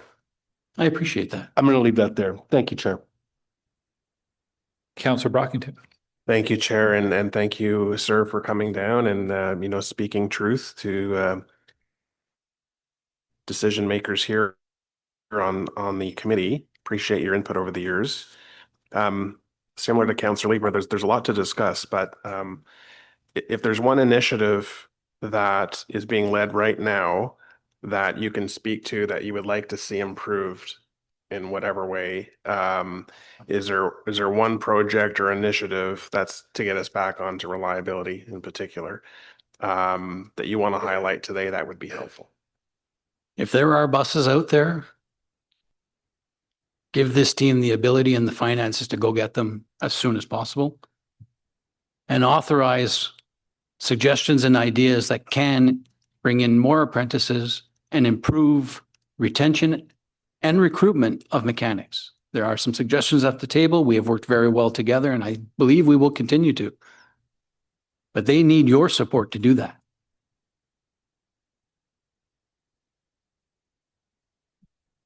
Okay. Thank you, Noah, for being here. Thank you. Merci beaucoup.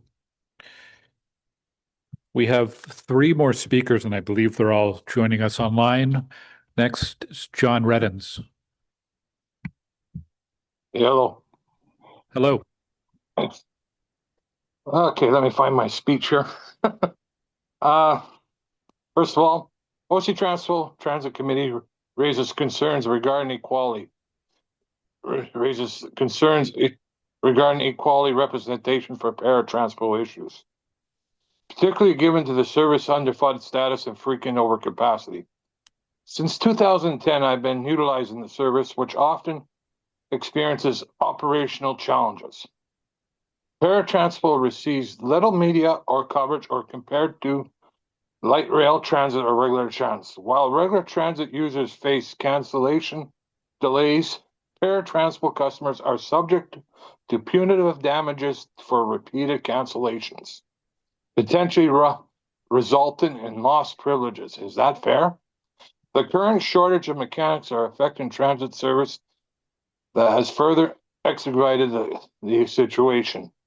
As evidenced in December 2024, we had very limited buses and everybody got transferred over to taxis. A lot of people that got I want to correct some of the corrections that were going on earlier, but some of them had on their doctor's notes that they are only bus only and they're being transferred to taxis. This lack of representation and media attention highlights the need for greater awareness and understanding of paratransport's specific challenges. The recent introduction of the new buses, including the 6-meter and 7-meter length buses, have presented issues such as limited space, mobility devices, and inadequate air conditioning and heat issues, as well as the seats for paratransport users fail standards. Like the air conditioning on the 6-meter bus, you have to put your hand up to get the air conditioned. Otherwise, you're in hot air when you're sitting on the seat. Where was our counselors, our staff, reps the last few weeks listening to users and groups consultations? Yes, Troy, you announced we had those online, but there was very lack of representation. I only saw 1 or 2 city staff members from OC Transport watching the observance. Nobody from management there. These concerns underscore the importance of effective representation and consultation with customers to address the unique needs of paratransport. Also, the findings from the track problems with the wheel bearing issues. It's lost. You're controlling the message. The Herdman curve, what's it doing to those bearings? Also, the bearing issue. Have you changed? What are you doing to fix it right now? Are you putting a different type of grease on it? Are you putting a different type of lubrication? Elevators. Every day there's an elevator going out in the system. Like the union rep said, it's been underfunded and you're getting worse. You're going to hit rock bottom soon. When are we going to start listening? Ladies and gentlemen, 275 days till election day. I doubt you're going to get half the stuff done. Thank you. Thank you, John. Question from Councillor Carr. Hi, thanks very much, John. Not so much a question as a comment. I have gotten a number of concerns about the elevators being out of service at stations and people not being able to access stations. Just to let you know, I do have an inquiry going in to get some statistics on that today. But thanks for coming out. Thanks very much, John, for joining us today. Thanks for your patience. It's been a long morning and afternoon. I've had Our next speaker is Shelini Kathirmanathan. Shelini, online. Hello. We cannot hear you. It looks like you're unmuted, but we cannot hear your voice.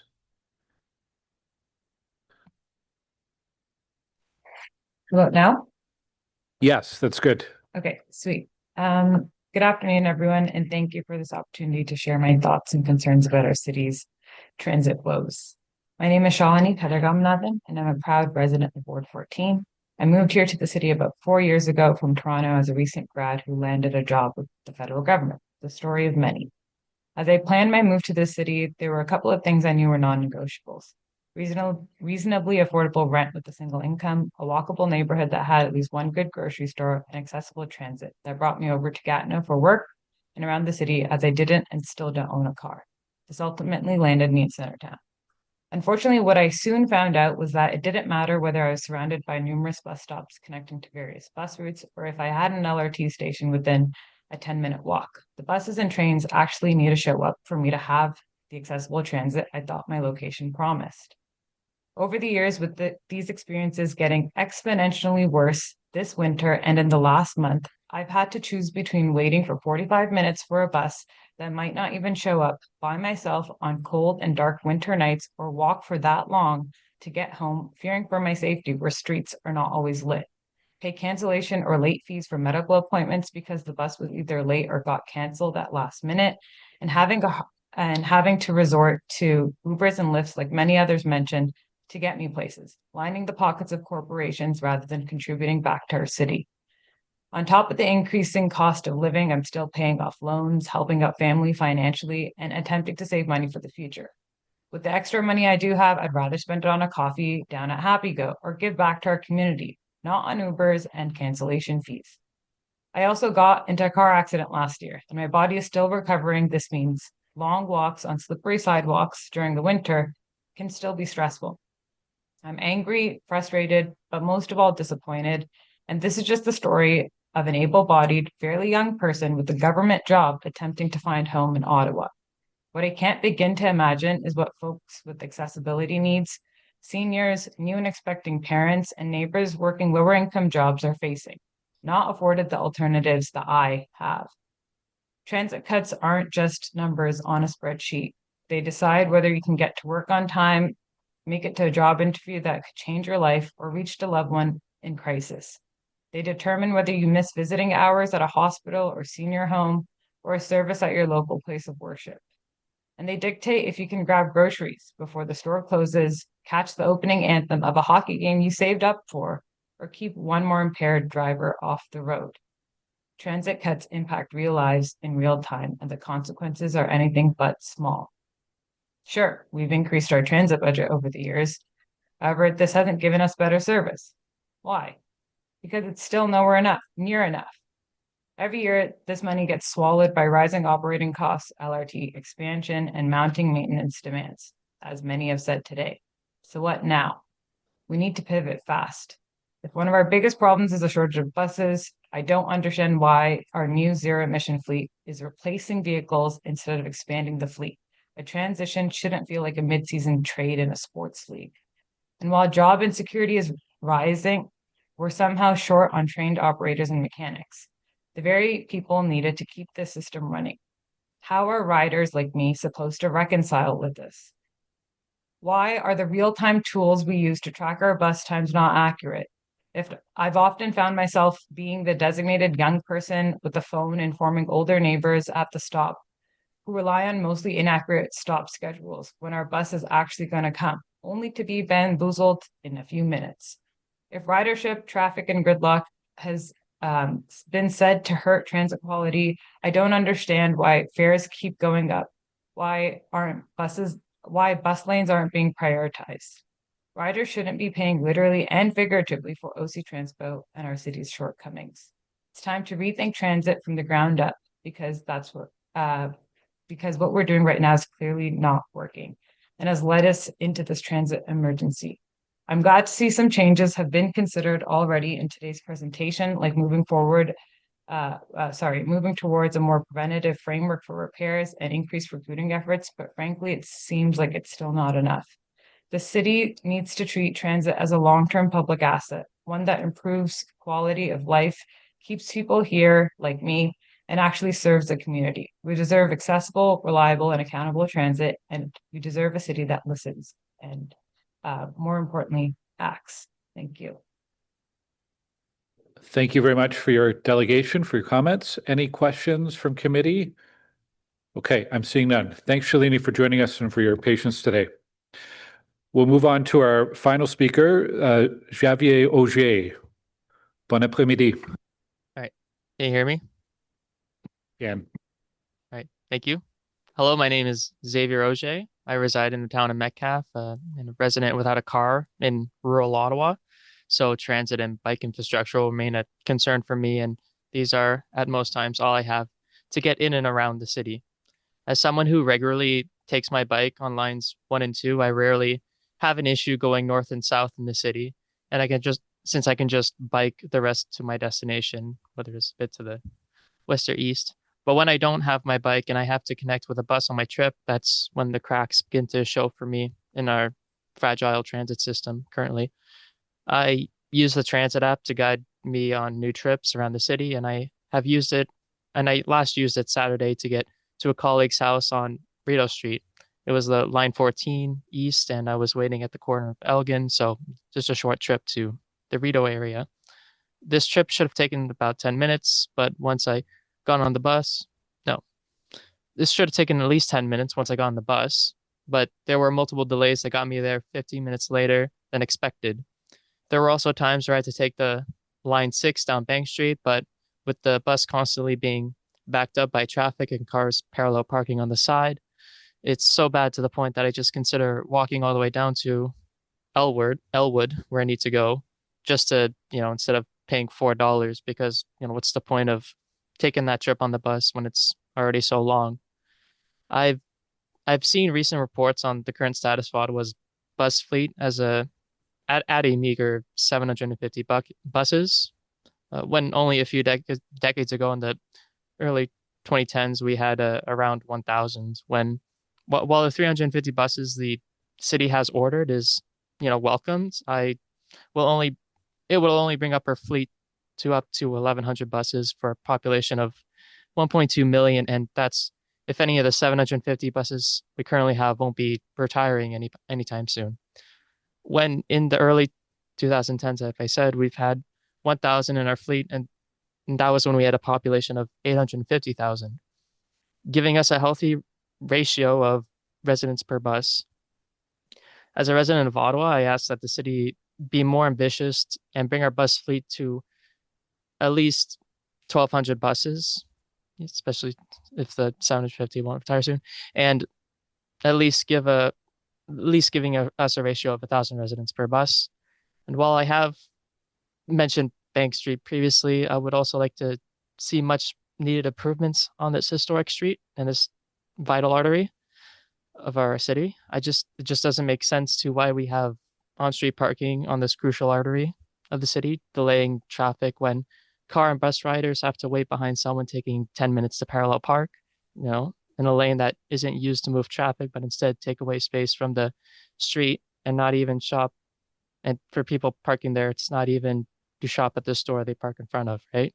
So this lane can be much better utilized my opinion, though there's a lot of evidence showing that much better utilized as a 24/7 bus lane, improving reliability of the heavily relied on 6 and 7 buses, and increasing the ridership and in renewing trust or at least building much needed trust in our transit system. This decision is made easier when only 7% of the parking in the Glebe and Old Ottawa South of areas on Bank Street, still allowing drivers, we would still allow drivers options to park at Lansdowne or at the Glebe parking garage. It's a low cost implement and just needed a bit of paint, and more foot traffic from increased transit ridership would bring more customers to the local businesses on Bank. Lastly, I'd like to please consider these improvements to our transit system, especially the bus lanes on Bank and Carling, since it would be a great cost-effective solution. It would help alleviate the delays we have with our bus shortage we currently have. Thank you. Thank you very much for your delegations. I'm not seeing any questions around the table, but thank you to you as well for your patience. You're the last delegation on our list. I know it's been a long day. Thank you for your comments. Okay, we're going to move now to questions for staff again. Anything in the second half of the presentation is certainly in order. Anything that delegations may have raised. We also have the motion from Councillor Hill. He's not here right now, but that would be on the table as well. So Wilson Lowe, you're up first, Councillor Lowe. I'm used to Brockington being quick draw. Thank you for the presentation. So on the, I wrote a list down as the presentation went, so some of the questions might sort of jump all over the place. On the customer injuries, you had noted that 60% of customer injuries were on the bus network. Was that correct? Yes, it is, Councillor. But I'm curious, like that, in my mind, that creates a weird, I guess, dynamic with the LRT, because I'm thinking about how much of our service is bus and how much of our service is LRT. So in terms of per capita, let's say, or rate of injuries on each, is it higher on the LRT because it's less of our smaller part of our service? I'm sorry, I'm not sure I understand the question. So 60% of customer injuries are on the bus network, right? Which means 40 is probably likely on the LRT or something like that. Could also be like within stations, but yes, yeah. Yep. So given that bus service is the largest part of our service and is likely more than 60% of our service, does that create a weird dynamic in terms of the rate of injuries on LRT versus on the bus network? Pat. Yep. Mr. Chair, I can provide an observation. In comparison to 60% of the customer injuries occurring on the bus system, 70% of the ridership occurs on the bus system. So as you can see, they're not out of line with each other. Okay, that's a good baseline there. Thank you. So in the schedule adherence part, in the graph that shows how lines 2 and 4 performed, recently there have been a lot of recently there have been instances where line 4 has just been suspended altogether and replaced with Route 105. I don't know how frequently that has occurred, but it has occurred. And I don't know if that drags the performance percentage of the Trillium line overall down at all. Does that reflect poorly on line 2, I guess? And is it worthwhile to maybe every so often highlight that and separate the metrics for 2 and 4 at all? Mr. Chair, thank you for the question. Any impact to line 4 or line 2, we view that as a system, right? So if it's an impact on line 4, it brings the number down. If it's an impact on line 2, it brings the number down. So, but yes, you are correct. There's been a few occurrences where we've had some disruptions associated with one of the critical switches near South Key Station, largely due to winter and snow accumulation. So working with our TNX partners to continue to refine their maintenance practices in terms of the switch heaters, snow fences, those types of things. So there's still some work to do. We're in our second winter of operation, so we're encouraged by the results so far, but there's still some areas for improvement. And you're right, we've had to temporarily and briefly suspend service on line 4 a few times because of this switch issue. The positive aspect is we do have that 105 route that's running all the time there, so it's not ideal, but there is something that's already in place for customers as an alternate. But if it impacts line 2, it impacts line 4. Yeah, no, okay, that's fair. Or vice versa. Yeah, I get it. Thanks. I mean, I think it is good that the 105 is there and readily available, but I also don't know what it says about line 4 if we have a bus route that parallels 100% of that route.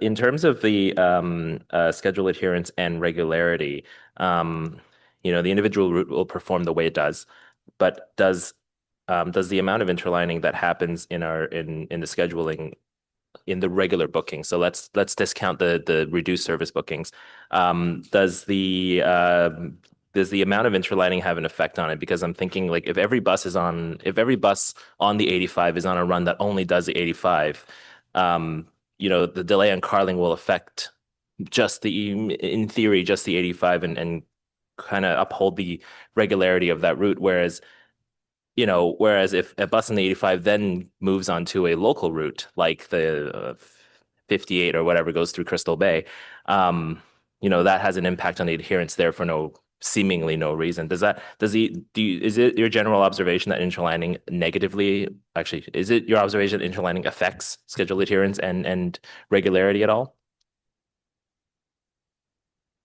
Mr. Chair, a delay on one trip will always have a likelihood of delaying the next trip. If the next trip is on the same route, there are customers affected. If the next trip is on a different route, there are customers affected. We can minimize that knock-on effect of delays by scheduling more buffer time at terminals. We can add more standby buses at terminals ready to take the next trip. Both of those are things we mentioned in the report we brought to you on reliability. I think it was in September. Other things we've done in the past is a long time ago, we split the old Route 2 into two separate routes so that a delay on the west end of the route would not propagate all the way over to the east end of the route, and to give our controllers a chance to put buses back on time twice as often by having more terminal points. But whether the route is interlined, whether one trip is interlined to another route or not, the customers who are affected by a delay are always not the same customers that are experiencing the customers who experience the delay and the customers in the next trip are bearing the impact, whether they're on the same route or on another route. Yeah, that's all fair. But when we're thinking about route, I use the 85 as an example, so I'll use it again. But when we're talking about route regularity, if the issue sort of is limited to Route 85, and those buses going back and forth on Route 85 stay on the 85, and they don't go into a different route that then affects something else. But wouldn't that sort of help with the regularity of the route at all? Mr. Chair, no, it would not. Okay. I think anyway, I'll move on to the data. We can discuss that offline. I'll move on to the data. I think there was that there was a committee direction a number of months ago where I was hoping that the data can eventually be broken out into peak and off-peak data so that we can have more accurate reflection of what our passengers, our residents are experiencing. Appreciating that that's coming, and that's but there is a fun tool out there already which was discussed during delegations. But I'm hoping that at the end of 2020, or I guess at the beginning of 2027, when you're presenting this type of data again, like a year in review, that we'll also have that same breakdown that you were able to present all year. So we're not again telling our residents, look, 95%, but you were waiting at Tunney's for 30 minutes. So I don't know if you have anything to say to that. It was more of a comment, but. No, Mr. Chair, when we make adjustments to our key performance indicators, and that's one of the adjustments you've asked us to make, my intention would be for it to be a permanent change unless directed by council to change those KPIs and make some additional modifications. Okay, thanks. Councilman Menard. Thanks very much, Chair. Thanks to the presentation and the delegations that were here. I'm going to follow up with some of those questions. I know we're currently planning some bus lanes. We have some right now opposite to peak period in Old Ottawa South, which have been implemented and have done fairly well. I know we're planning for some 24/7 service in certain segments on Bank Street as well in the glebe. This is kind of the heart of where there's high demand for parking and lots of shops and Lansdowne and everything. And that's some segments that we're looking at. But the point being made by some delegations around implementing immediate bus lanes in areas like Carling, Baseline, Bronson in front of Carleton University, a bunch of areas where the immediate implementation of a bus lane could help. Is it possible, and I say this with the context of, we put pylons on the Bank Street Bridge, for example, 2 lanes blocked off during pandemic times, and had a lot of success in changing the bridge. It's a much more functional bridge now, years later. Carling, we put pylons on Carling from Bronson all the way through to Councillor Leaper's ward, Sherwood. And yeah, there was some effect there, but that was, that wasn't for buses specifically, but the lane could be painted right away for buses a red lane, bike lane. So there's so much room on Carling as it is in those areas. So and baseline too, obviously we're putting in baseline bus rapid transit and we're spending a lot of money coming up on that. But are there immediate changes that would help the situation that we're in right now to start with bus advance lights, advanced queuing, bus only lanes? Because I know we're planning for this in the future. I just don't know if the immediate implementation of them could be done in the next month or two on some of these areas, for some of these areas. Mr. Chair, there's a number of projects underway. Some are under study, some are ready for construction. I don't know that there's much that can be done in the next 2 months until the road conditions are more apt for lane repainting and for construction. And if it's construction, it may take a while. And if that construction involves changing the drainage, then it will take a long time. There's a limited number of streets where transit ridership is high enough that the local councillors would readily accept converting lanes from car and parking to transit only. And where those lanes exist, where those streets exist, in many cases that lane is there already.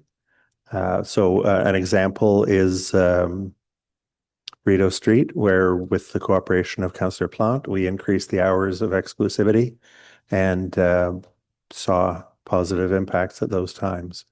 There's a particular technical issue to deal with on Carling, which is to do with the width of the lane that buses need to drive in and the width of the lane that trucks need to drive in, not being quite as wide as the curb to curb space because of the median. That issue is being dealt with at the staff technical level, and we hope to have, a resolution to that soon. Most of the streets in Ottawa are 2 or 4 lanes wide. When they're 4 lanes wide, if there are going to be bus lanes, that means no parking. And that means if there's already no parking, capacity for only half the space for cars. And so we, as we mentioned in our earlier report, we have that discussion regularly with our colleagues, staff colleagues internally and with the councillors for those areas. And we recognize that the right answer, the agreed answer in any part of the city can be different from other cities. In different parts of the city, depending on the councillor's judgment of what the community is looking for in the balance between various road uses. Yeah, I think there's easier ones to do than others, and some are harder for that very reason. Lots of interest, but there's some easy ones I think that would make sense to do, where we've got high transit usage and we've got the lanes to do it. Carling comes to immediate mind to me. I know I see there's a small technical issue there. Baseline comes to mind. Bronson in front of Carleton University comes to mind.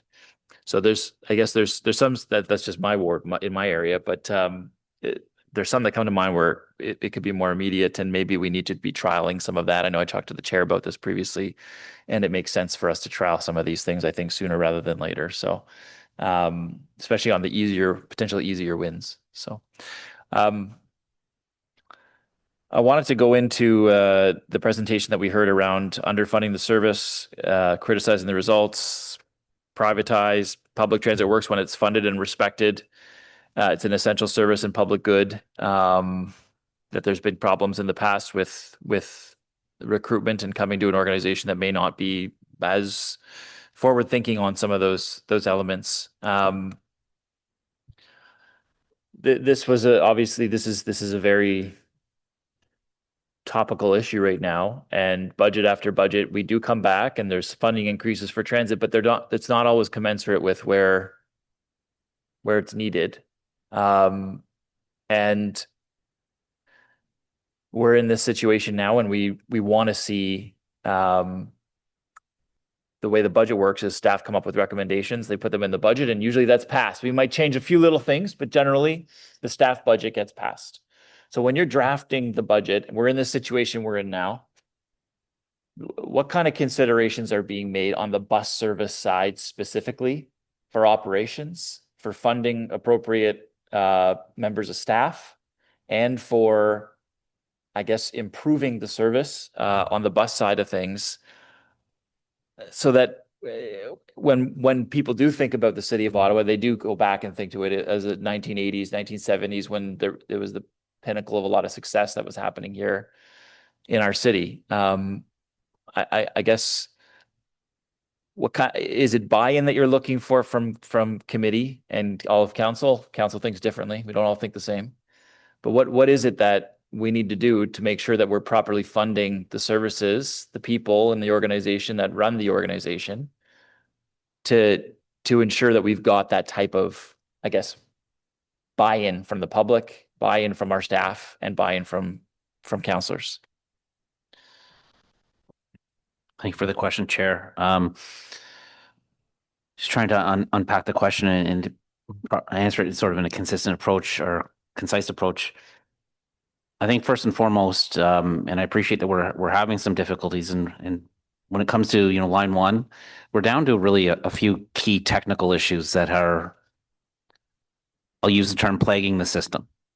We can go extended periods of time with phenomenal service, and I just look back to Blues Fest and Canada Day. Seeing thousands and thousands of people come in on trains and leave on trains like clockwork. That's how the system is designed. That's how it's supposed to work. And those are people, for every double car train that comes in, that's 9 buses. It's 9 buses. So that's one of the key strategic decisions that council and committee have made in terms of how are we going to improve the reliability of the system. And I really do look at that as a system. Getting buses out of traffic and congestion and tight streets, leveraging rail, which is dedicated right away, no interaction with cars, no interaction with pedestrians and MUPs and those types of things. So that's huge for us. And I know that on line one, we're struggling in terms of sustaining some good service reliability, and we've got this cartridge bearing assembly issue that has been lingering for far too long. And that's, I think, everyone's patience has worn thin in that regard.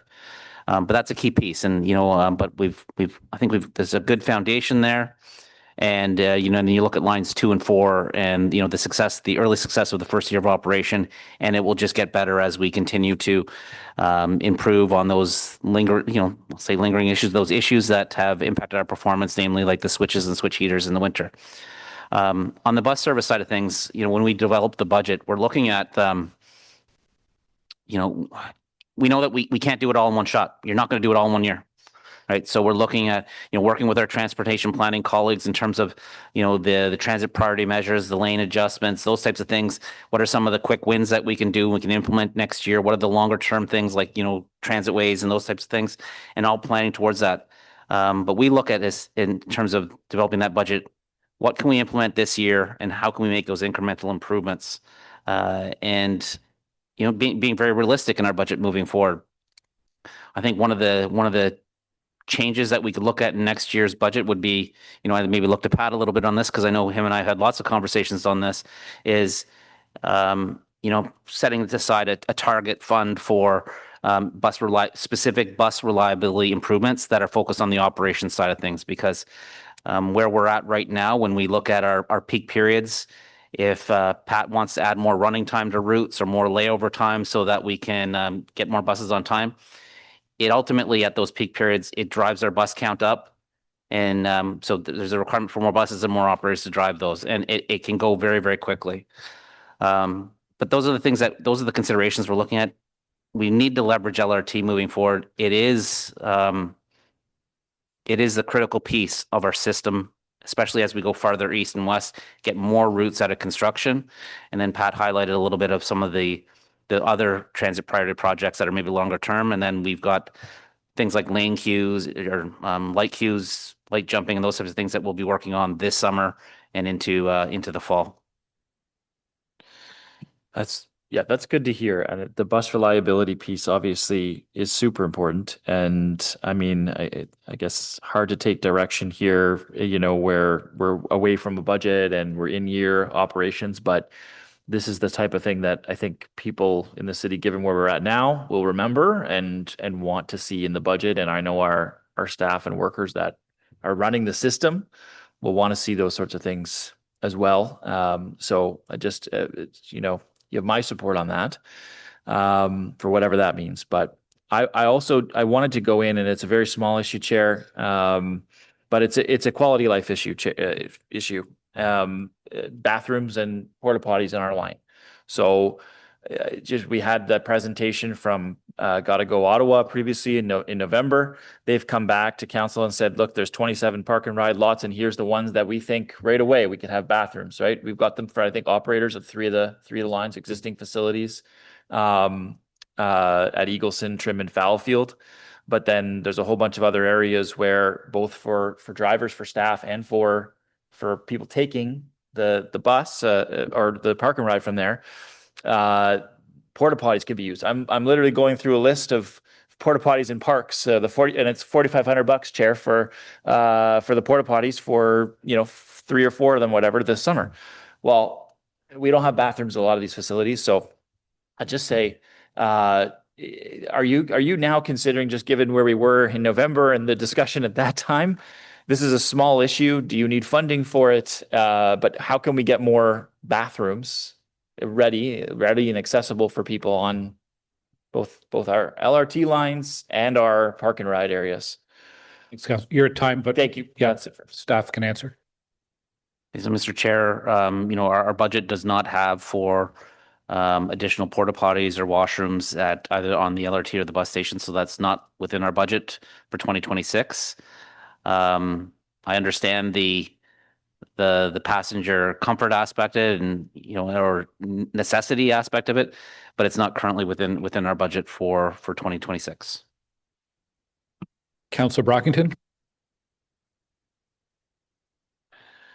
Thank you, Chair. Just a few quick points given the time. It was good to hear about the transfer time being extended as of, I think, March 2nd, I heard. I'd like to see this permanent. I know in our budget we said it's only going to be until the West opens, but I think once you've provided our customers with a transfer extension, they've got used to it for a couple of years, they're not going to want to go back, and we're only talking about 15 minutes. For ridership data for bus and train, I'd really like to see a multi-year. You've given annual stats today for 2025, but I'd really like to see it going back to 2020 when that was the first year of the system, and bus ridership data for the last 10 years. If I could just park that with staff over the next month, that would be great.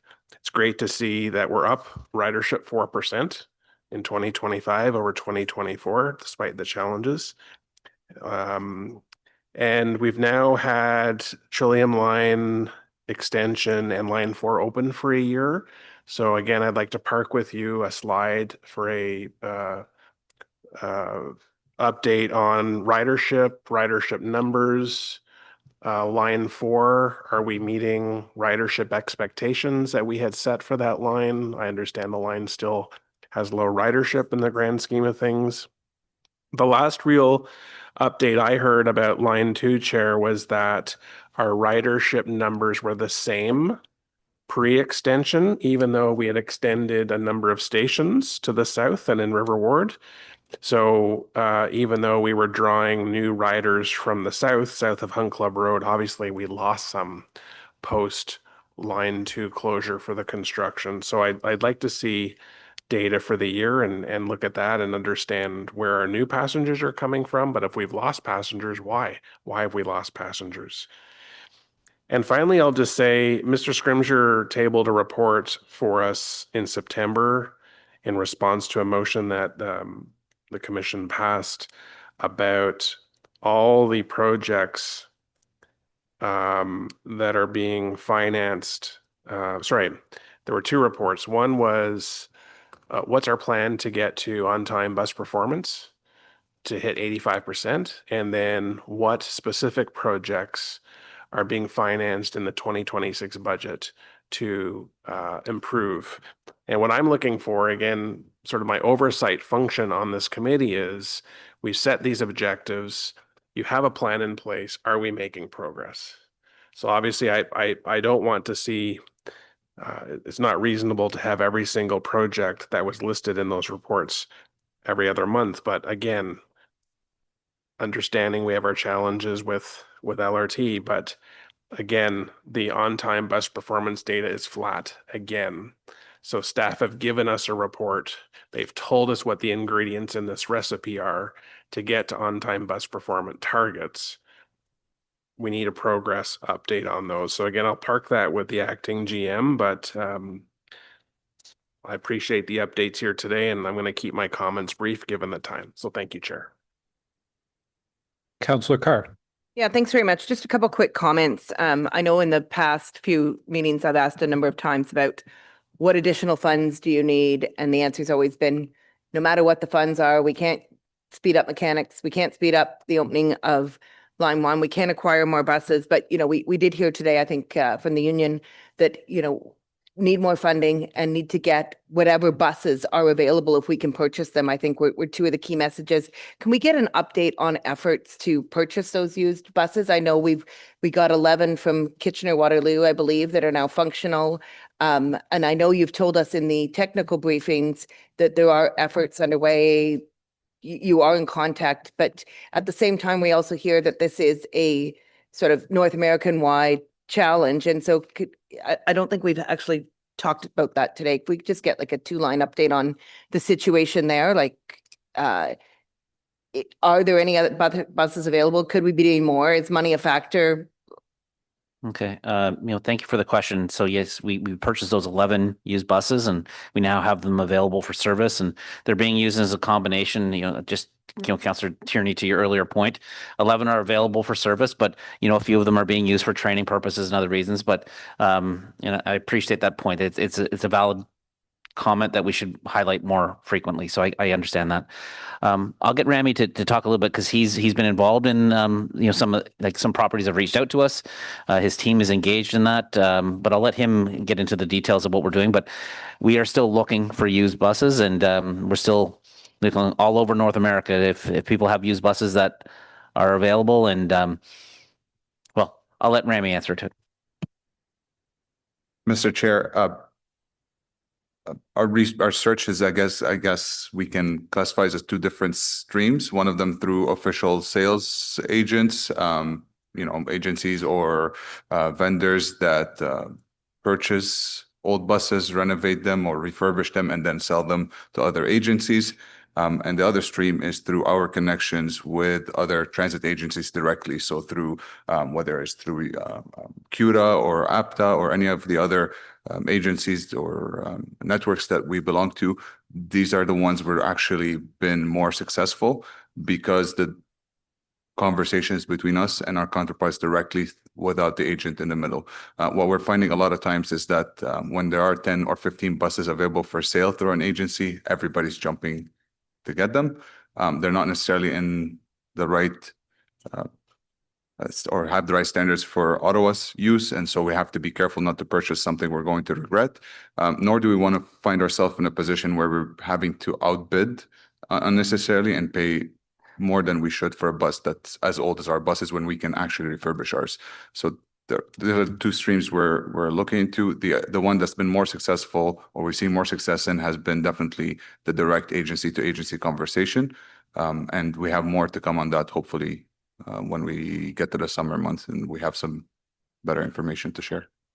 Okay, thanks. But there's more than enough money to undertake your short-term, midterm action plan. Like, are you confident that there's enough funding to get the mechanics, get the buses for right now for this year? I know there's a lot of talk about decisions in the past, and I'm kind of, maybe because I'm a newer councillor, like I'm interested in what we're doing going forward, not as much as decisions that were made in the past. I'm interested in moving forward from here. So I'm just wondering if, you're confident with the budget that you have for this year in order to be able to undertake the work needed. Mr. Chair, the short answer is yes. The budget allows us to move forward on all fronts with regards to our bus maintenance action plan, as well as our improving reliability, I'll say system-wide, whether it be rail or bus. So we have that certainty in our budget. But as I mentioned earlier, one of the things that I'm going to be working on with Pat is looking at our longer term or medium to longer term fleet procurement plan and looking at how we can maybe advance some purchases to even out our purchase. So we're not doing these big, huge purchases and then no years of no purchases. So we'll be looking at that and we'll be bringing something forward in with regards to that. But with regards to our current budget, yes, hiring of mechanics, hiring of operators, increasing our bus availability, implementing some incremental improvements to, in terms of transit priority measures. Yes, we have sufficient budget to do that. Okay, thanks. At the November meeting, I asked a question when it was reported that we had an 81% system use pre-pandemic. And I asked about how much of that is LRT and how much of that is buses. And I got that answer in an email. I don't know if all Transit Committee members received that. But the statistics are that there's a 65% pre-pandemic rate of use on the LRT and 90% on buses. And to me, that's like fairly significant.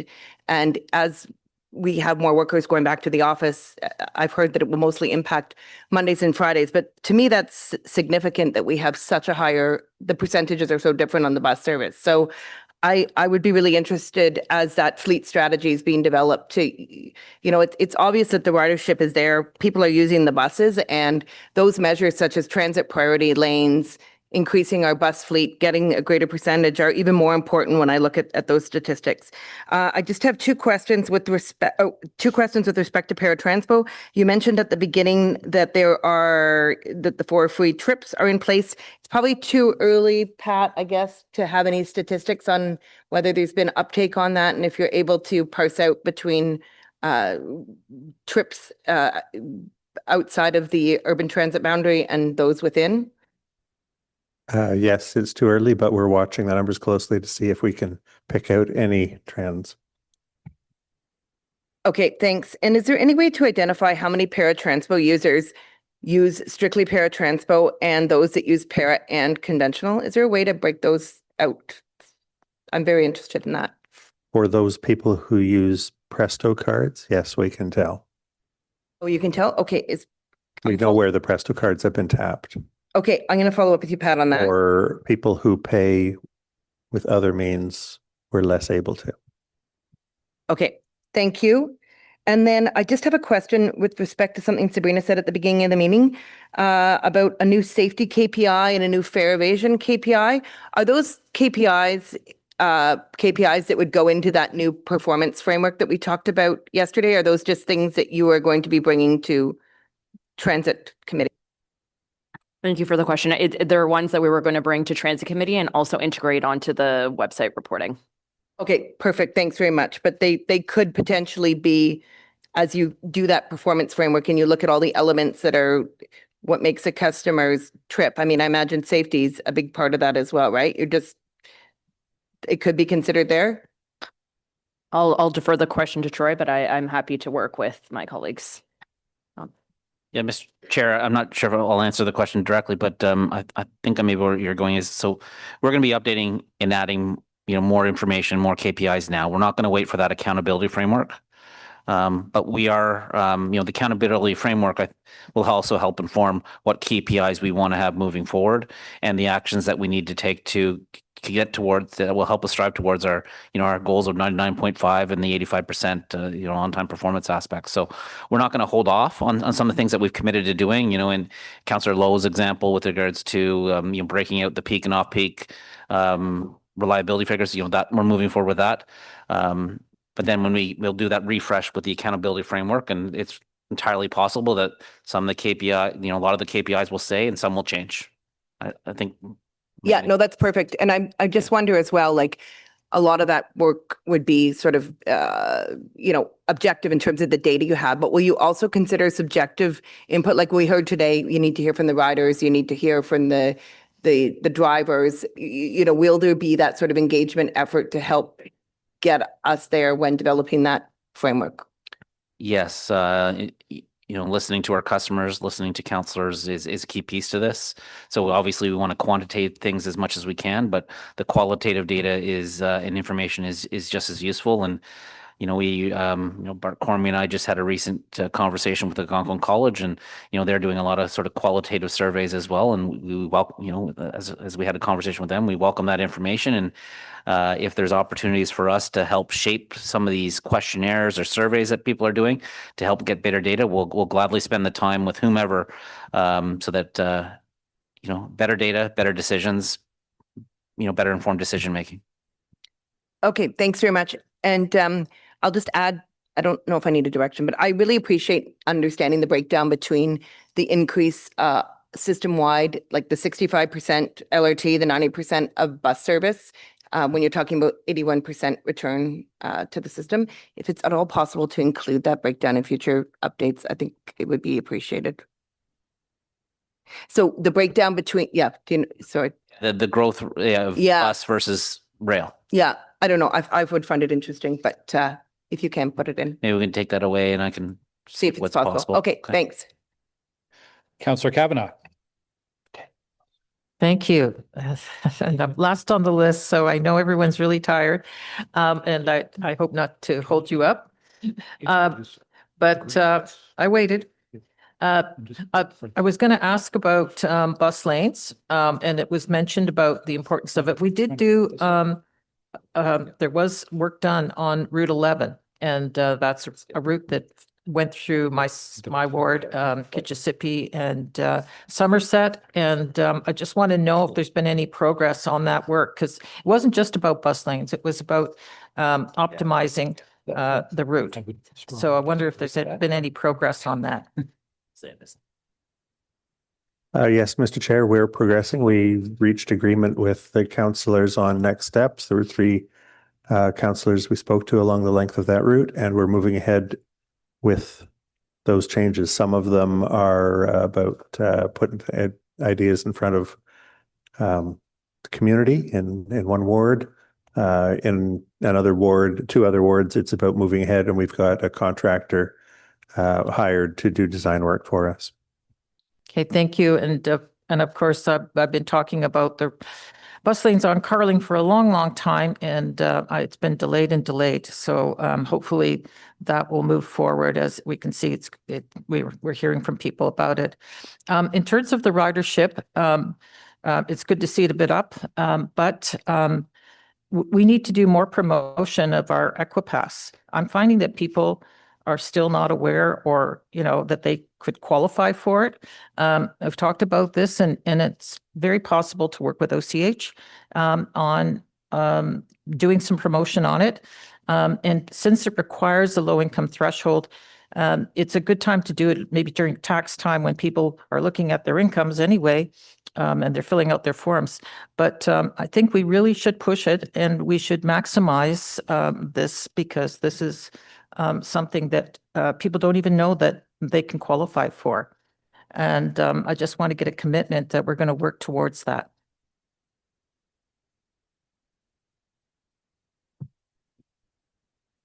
I guess that's a Pat question. Oh, actually, looking to both sides of the room here at this point. Okay. I think, Councillor, if you can just let me take, I think the answer is yes, but if you just let me talk to the team about it, and we can follow up with you and get. Yeah, I know some of the numbers went up just getting it started, but there's so much more to do. Like I said, I was out in the community and talking to people who would have been qualified and didn't even know it existed. So I think we need more work on it. So I want to thank you for that. I do want to talk about something that is related to the stage 2. It's been a long haul. Bayward has been dealing with stage 2 construction for 6 years. It's been very, very hard on people. And, so they're pretty frustrated and frankly cynical. And anything we can do will, to help will improve things, that's for sure. But I do want to give a shout out to stage 2 for a recent move of snow removal on the paths. That was a huge help. We actually, residents couldn't actually get to the station because of the piles of snow. And because of the jurisdiction battle between the NCC and the city and stage 2, it just got ignored. And I'm glad that it's being taken up, and Stage 2 took it and ran with it, literally. And I want to thank everybody who was involved, because I'm seeing the difference. People are getting to the station. That's what we want them to do. We can't forget about those things. When we talk about ridership, that's the kind of stuff that will put people off and they won't go there. So I want to say thank you to on that. And I know there was a lot of people involved with that. So just in terms of overall pedestrian access during construction, and there's two parts to the construction, because it's not just the LRT. We've also got a project with Kev for the Richmond Road Complete Street. It's all tied in. And I want to ask if we can continue to have pedestrian access during construction and oversight on this to make sure that it's there, because we're hearing so many issues about accessibility. People with mobility devices can't get around, particularly difficult, of course, in the winter. But if we can have assurance, the Stage 2 team will continue to work on those issues. Thank you, Chair. Yeah, we can provide that assurance, and to track the fact that we are providing that kind of regular monitoring. We can give you updates, Councillor, so that we're confirming that work is taking place. Thank you.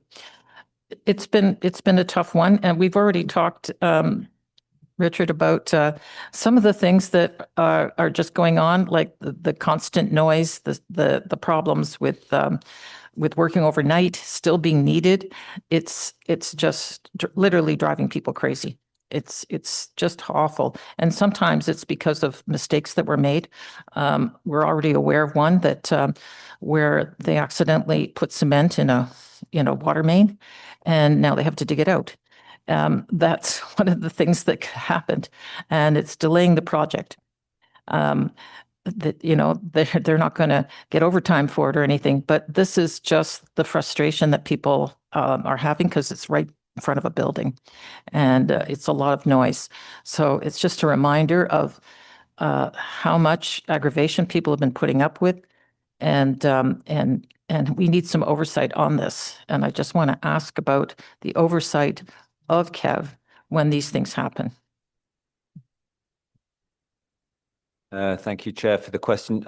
On the specific issue of it's actually a sanitary sewer that was blocked by aggregate that was being poured into a CCAM pile. That is Kev's responsibility to fix. It's a little bit on the details. It's very deep. It's underneath our alignment. For them to fix that work, it's a very slow process. They've been working on it for several months, and we know that they probably still have a few months to go, because they're literally chipping out concrete remotely in a very deep pipe. I know that the aggravation there is associated with the dewatering pumps that we have, and so we're working with the team to see what we can do about providing extra kind of noise abatement. It's likely that generator is going to be there for still a few more weeks. So we'll look at what can we do to make it quieter. So we're aware of that issue. Yep, thank you. So it's a very intense project. It's going to be great when it's finished, but we've got a lot of noise, construction, detours. It's wearing people down, and appreciate it. I want to give a thank you to the unionized drivers and mechanics for their work every day. Our offices certainly hear about the complaints, and I can only imagine what they hear when they're right there at the front lines. So I want to thank them for their work, and we should support them at every opportunity. Thank you. Okay, thank you. Councillor Tierney. Yeah, I'll be brief. Thank you. First of all, knowing that I hate to conflate the rail and the buses again, but just super quick. And thank you for everything. You're being very honest. I think this is the most honest meeting we've had this term, and I think we're going to see the expectations greatly increased. When it comes to rail, knowing that it will be June 30th now as the end of Q2, and it's probably going to slide well past that, just based on the history and RTG, all RTG's fault. let's say hypothetically, this thing gets rolling. There is a 2-month blackout window for elected officials that comes previous to the election. Usually things don't take place. I want to ensure if this train's ready, it rolls. I don't care about cutting ribbons. Our public needs it. Is this on the radar? Is there a plan around that? So, Mr. Chair, obviously, we've been thinking about some plans in terms of, launch activities, but, if the system's ready, we're not going to hold off for a couple weeks or a couple months for the system to be ready. Yes. So, and, Chair, the little bit of levity, the challenge for Richard is to prove you wrong. I love when you guys, it's been a long year of trying to prove me wrong. Yeah. Unfortunately, you've been right. So sorry. One of these days we'll get you, I think. Sorry about that. And last but not least, we done all our spending out of the federal funds on e-bus? Like we're done with the e-bus funding. Is there any more purchases of e-buses? Are we done with all that? Because until we solve our bus issue, I'm hoping we're just buying diesels to do the stopgap and get buses. Mr. Chair, there's no commitment for any additional buses above the 350 that we've procured. From e-bus wise, so there's no more e-bus purchases. If we're purchasing anything, it's just strictly diesels at this point. Well, at this point, yes. So we've got the 350 total coming. Yep. Plus the 550, 60-foot diesel buses, the used buses, and then the next conversation we need to have is about trying to advance some procurement and further to Councillor Lowe's motion on that, which is obviously purchase the bus that makes sense for the system and the service. Yeah, and that's the work that Pat and I will be doing. Great. Thank you very much. Thanks, Chair. Okay, no more questions. I think we're coming to the end here. We do have the motion that Councillor Hill introduced earlier today. And as I understand it, you've been working with staff on this and staff are generally supportive of it. Can we carry that? Yep, carried. Carried? Excellent. Thank you. So that brings us to notices of motion, and Councillor Brockington has one on behalf of Councillor King. Maybe if I could ask you just to read the therefore be it resolved. Thank you, Chair. It's my pleasure to introduce this on behalf of Councillor King. It's with respect to the implementation of a communication protocol. And I would encourage members to read the whereas clauses. They're important for context. To the Chair's request, the therefore clauses are as follows. Therefore be it resolved that OC Transpo staff be directed to implement a consistent, standardized communication protocol using existing tools and resources to complement existing reporting and notify all councillor officers of A, temporary and planned trip cancellations that form part of service adjustments, winter service changes, or reoccurring reliability patterns, B, reoccurring route reliability issues, and C, significant schedule adjustments with anticipated customer impact for awareness and constituent support. And be it further resolved that OC Transpo staff report back to the Transit Committee on how real-time service information is managed, including D, how last-minute cancellations are communicated within real-time information systems, including what triggers updates and where delays occur, E, what improvements are being made to ensure real-time tools reflect service changes as early and accurately as possible, and F, how riders who rely on specific trips are proactively informed when temporary cancellations are introduced, extended, or reassessed. And be it further resolved that OC Transpo staff be directed to ensure that network stabilization efforts do not unintentionally eliminate essential peak period access for riders with fixed work start times, and that any such trade-offs are transparently identified and reviewed. Thank you, Chair. Thank you. Are there any other notices of motion today? And I should have mentioned after we pass Councillor Hill's motion, that still needs to go to Council. So we'll have that soon. We do have some inquiries, and I'll just go in the order I have them on my sheet. First is Councillor Lowe on behalf of Councillor Plante. Thank you, Chair. As mentioned, this inquiry is on Councillor Plante's behalf. According to OC Transpo, downtown urban routes were among the most affected, including routes 6, 7, 12, and 19, all of which go through Ward 12, most affected in terms of bus cancellations. I, Councillor Plante, has received countless complaints from residents about OC Transpos and since Councillor Plante was elected, but there was a marked influx in January. Many residents of Ward 12 do not own a car and rely on public transit daily. There are between 1,500 and 2,000 Ottawa community housing units in her ward. Rideau Vanier has a high number of students, shift workers, minimum wage workers, racialized individuals, and people with special needs.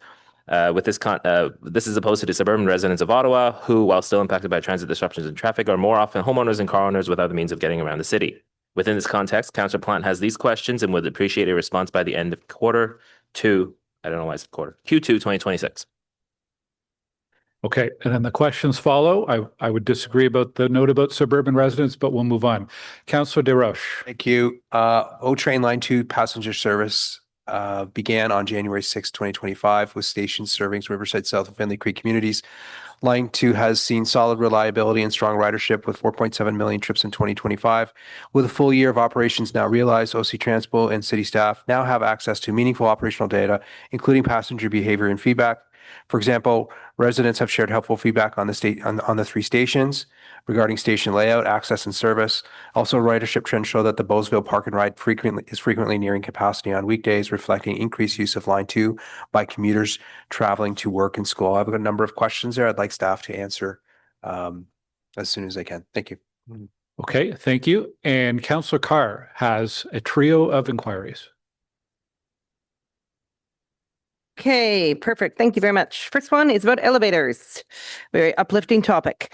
Since September 2024, how many times have the elevators in line 1, 2, and 4 stations been out of order? How many of these stations have only one elevator, and how often are elevators at those stations out of order? How many stations cannot be accessed by elevator or accessibility ramp? What were the causes of the broken elevators? Once elevators are out of order, how is the public informed that the elevators don't work before arriving at the station and after arrival? What does OC Transpo do to support customers when elevators are out of order, particularly at stations with only one elevator? Next one. Since the motion in the previous term for free bus tickets for those in shelters and Councillor Carr's direction in 2023 to extend it to the physical distancing centres and temporary housing, could staff provide an update on the number of passes provided and facilities benefiting from the program? Furthermore, could you provide any feedback from actual pass users? And last one. Given the current bus shortage, the wait for modern technology like e-buses, and the O train not running at its full capacity, and in light of the recent OC Transpo bus whose engine caught fire in January, could you tell me how many conventional buses have caught fire in the past 20 years? Additionally, could you indicate how common replacements are required for major engine repairs on these diesel buses? Okay. Are there any other inquiries? I'm seeing none. We have no other business today, so we are adjourned, and our next meeting is March 12th. Thank you to staff with OC Transpo and to the clerk's office and everyone else involved in putting this meeting together. Have a great afternoon.